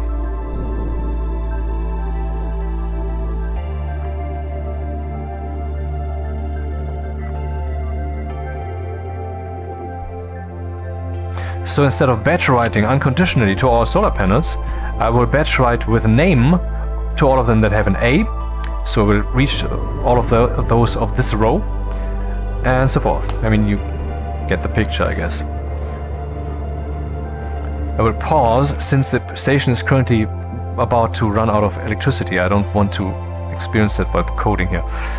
So I don't even actually know what happens. Will the editor just collapse in on itself because the computer would be turned off? No idea, never had that. So we have the solar panel, and now I want to define type solar and name solar. Personally, I always do this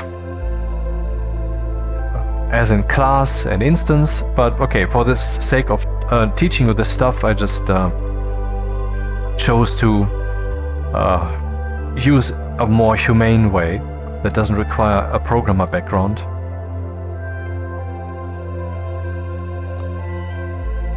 So here I'm writing to all of the solars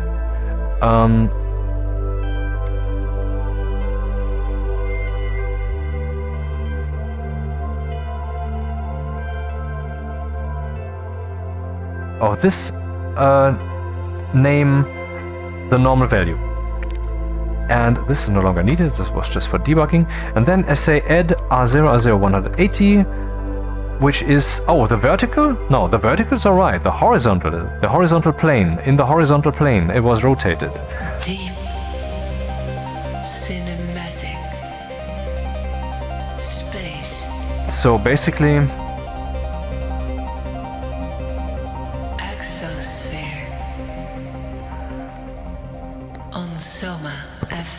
let's see if that solves that.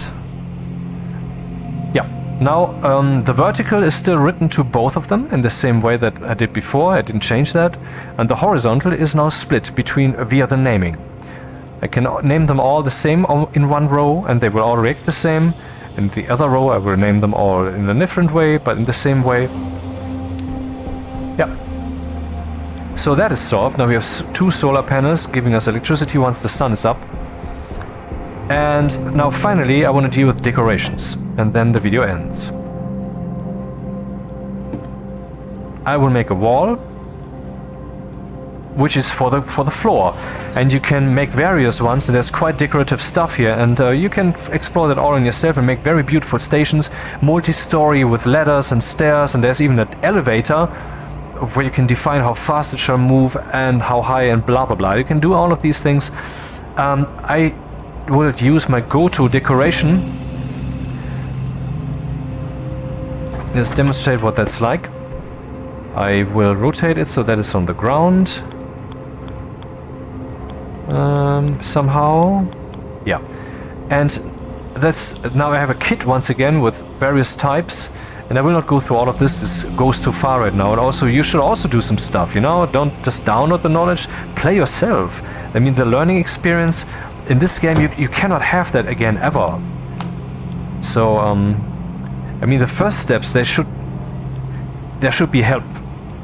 But we are now way beyond the first steps. So this is the point in time we should consider. Aha!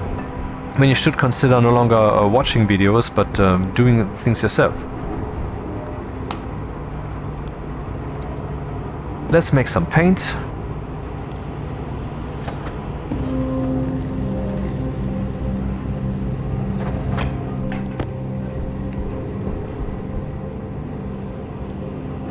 And behold, if you use spray paint in there, in the room here, now we have a little bit more pollution. Because that's what spray paint does. So how do we spray paint all of this then, once we have installed the floors? Well, you can just spray paint the stack that you're producing of flat walls, or whatever you want to spray paint. Cables, for example, can also be spray painted in bulk. So let's assume I had a yellow cable coil here with 25, and then I have a single cable coil here with red, and I drag the red one over here to the yellow one. Then the yellow one would just be increased and the red one would be gone. So where I drag it, that is the one who commands the color, not the one that I am actually dragging there. In this way, then you can just say, okay, I have a black cable up there, I don't want to pollute my stuff, so just cut off that cable and drag the red stack in there and then put the cable back, and yeah, that's something you can do. It's kind of cheaty, but it's alright, I think. Okay, let's see how many we need if I want to cover that whole floor. 1, 2, 3, 4. 1, 2, 3, 4, 5. 20. We need 20. Or 19 at this point. And we will need more steel.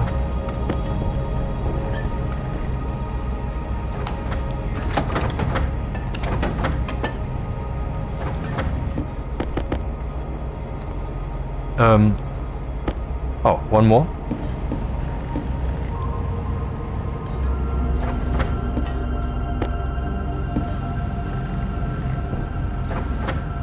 The sheets are not what is spray painted, but here, this object, the actual thing that you're building. Everything else is just materials that you have to add so that it can happen. And those materials, they are not spray painted. Well, you can even spray paint this console, but you know that console is a kit.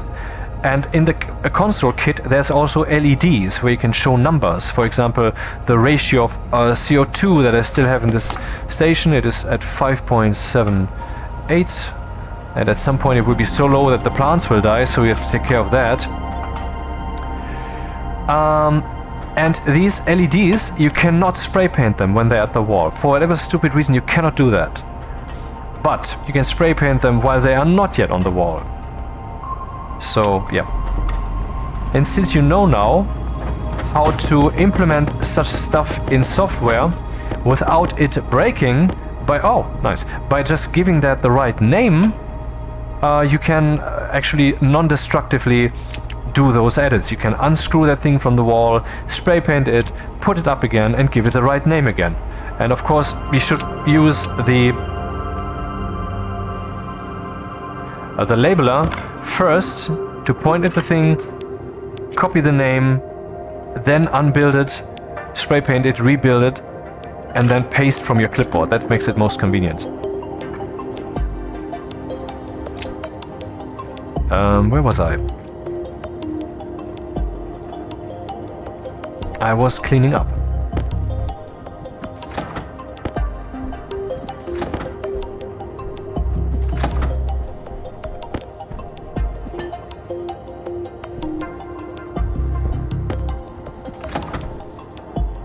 And I was spray painting.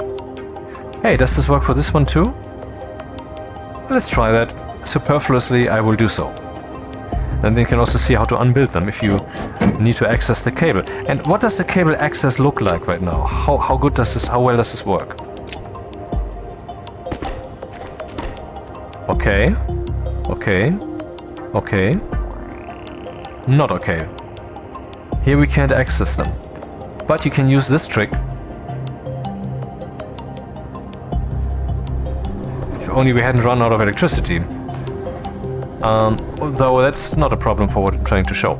So now you can access them without having to unbuild that. It doesn't help us in the immediate situation, because what I'm trying to do is I will intentionally deconstruct this. See, it's black, and the other ones are white.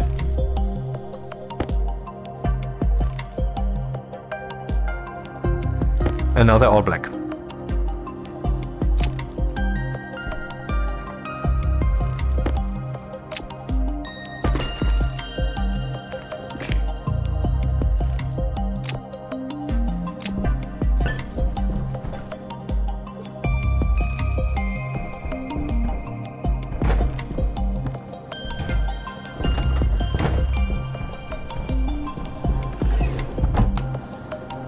There's so many things you can build. For example, in my previous video I made a little box room like this one between two sections of the station, and if one of the rooms would detect that there is pollutant or some other hazardous gas, then this room in the middle would be signaled to close itself.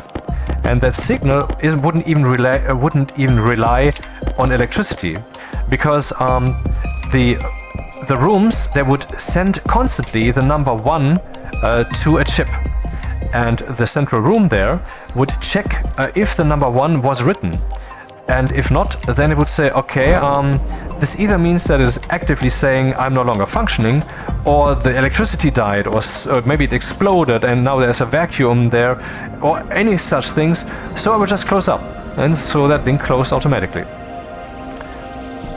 You could also say, when the electricity craps out and you only have your buffer left, then you will turn off everything non-essential. Or whatever. How much electricity are we currently using? 400 watts. And what's incoming right now is probably, once the sun is high, almost 1500 watts. But currently it should be about 1000. Slightly below. Oh, did I not remake that? Oh.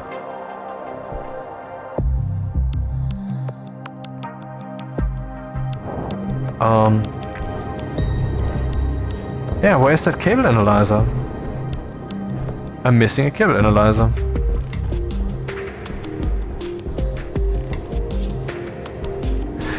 Let's make one.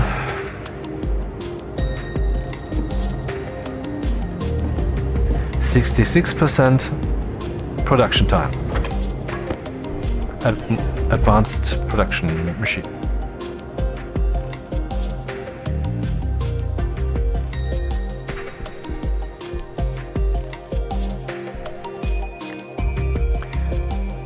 Okay, getting 600 watts. What's happening? Oh my fucking god!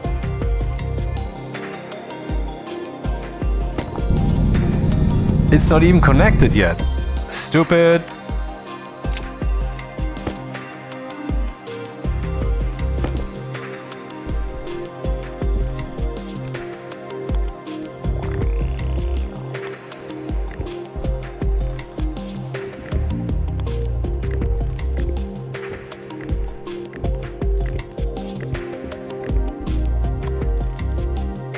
$700 something watts because of the flat one and the correct one, and now it's 1200 watts.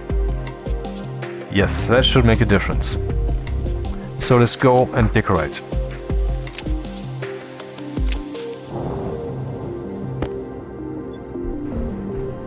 Not here, because I don't want to bury those ingots right now.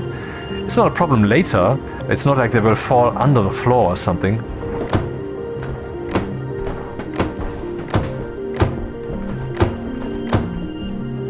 Oh.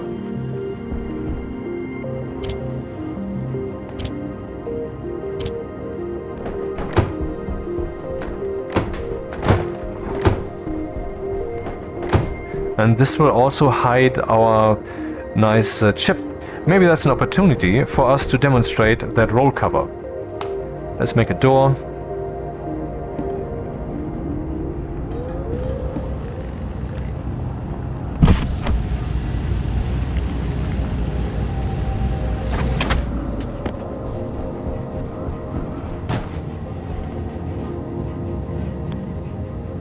Right, the roll cover, where is it? There it is.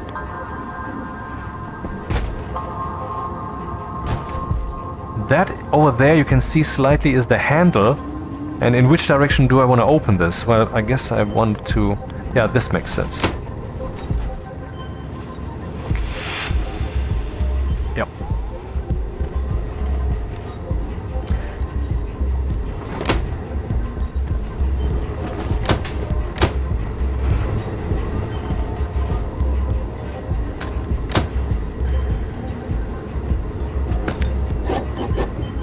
Since I can now no longer easily access the battery of that APC, I want to make another large battery for our battery charger, so I can easily swap my battery here with a charged one.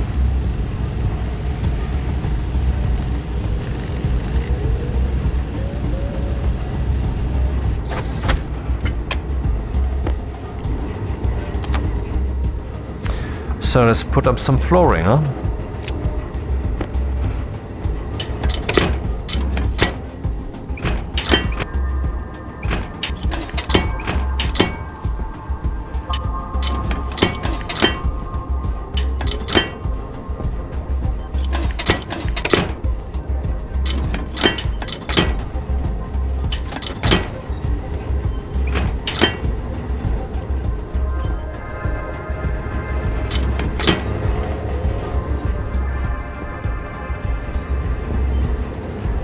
Hopefully I didn't bury something underneath. That would really suck. Apparently I didn't. Interesting. Pretty sure that can happen though with the normal ingots, with the flat ones. The game is entirely physical in this regard.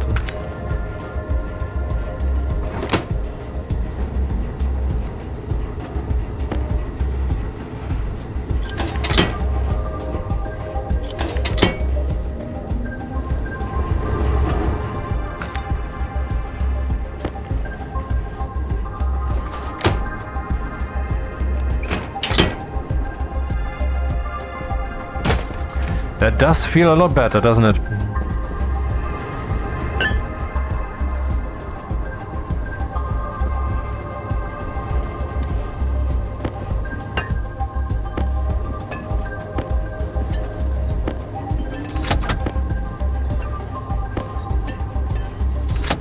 Lol.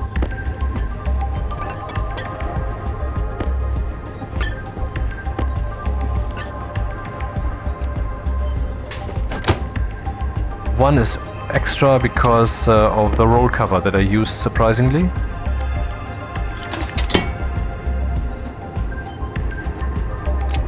Ah, look at that. The sun is now below 40 degrees and so the lights are turning on. Not that we have enough electricity here. So electricity is still a problem.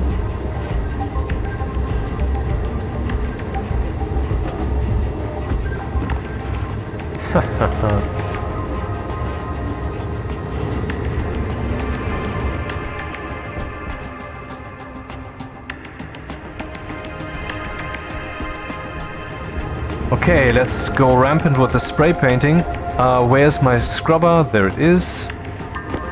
Let's give it a fresh battery because it's gonna have to do some work.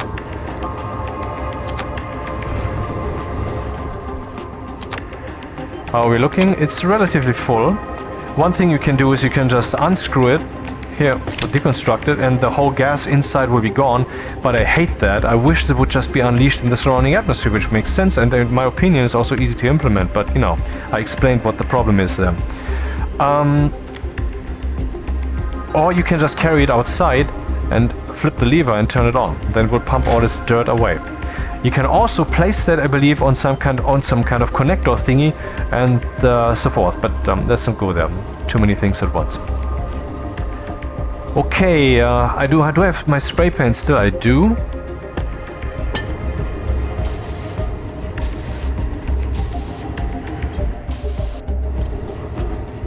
Should I spray paint? No. This is for the climate.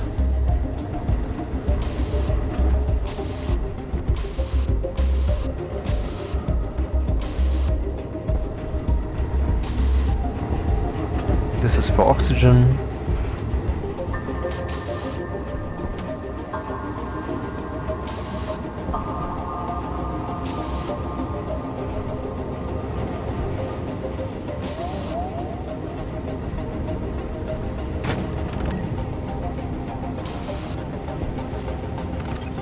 You can also spray paint the housing, and you can also spray paint the chip individually. You would have to unplug it for that. It's actually good, because sometimes you might want to have a chip that does some resetting of something you're currently developing, so you don't have to constantly change whether a line is commented out or something. And so you would have maybe a yellow, screaming yellow reset chip, and then the black one would be your default, or whatever floats your boat. Where's the... Here it is.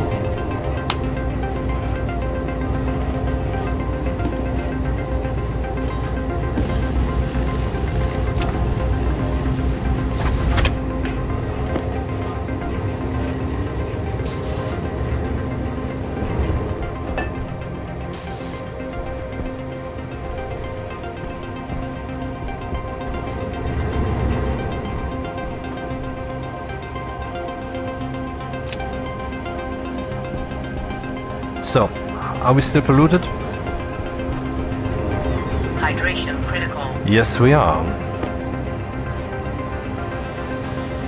Which I can actually avoid. I explained that. I can just use a one-way liquid valve, and then these guys would never get any pollutant, at least not in the gas form. There can still be liquid pollutant getting in there by means of phase change and such.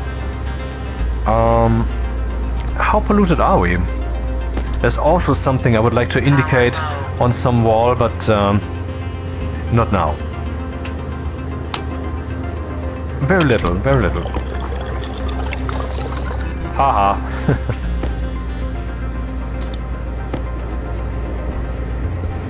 If I spray paint this black. Yeah, basically it becomes the more red and shiny in your eyes, the more bad your situation is. That sounds reasonable.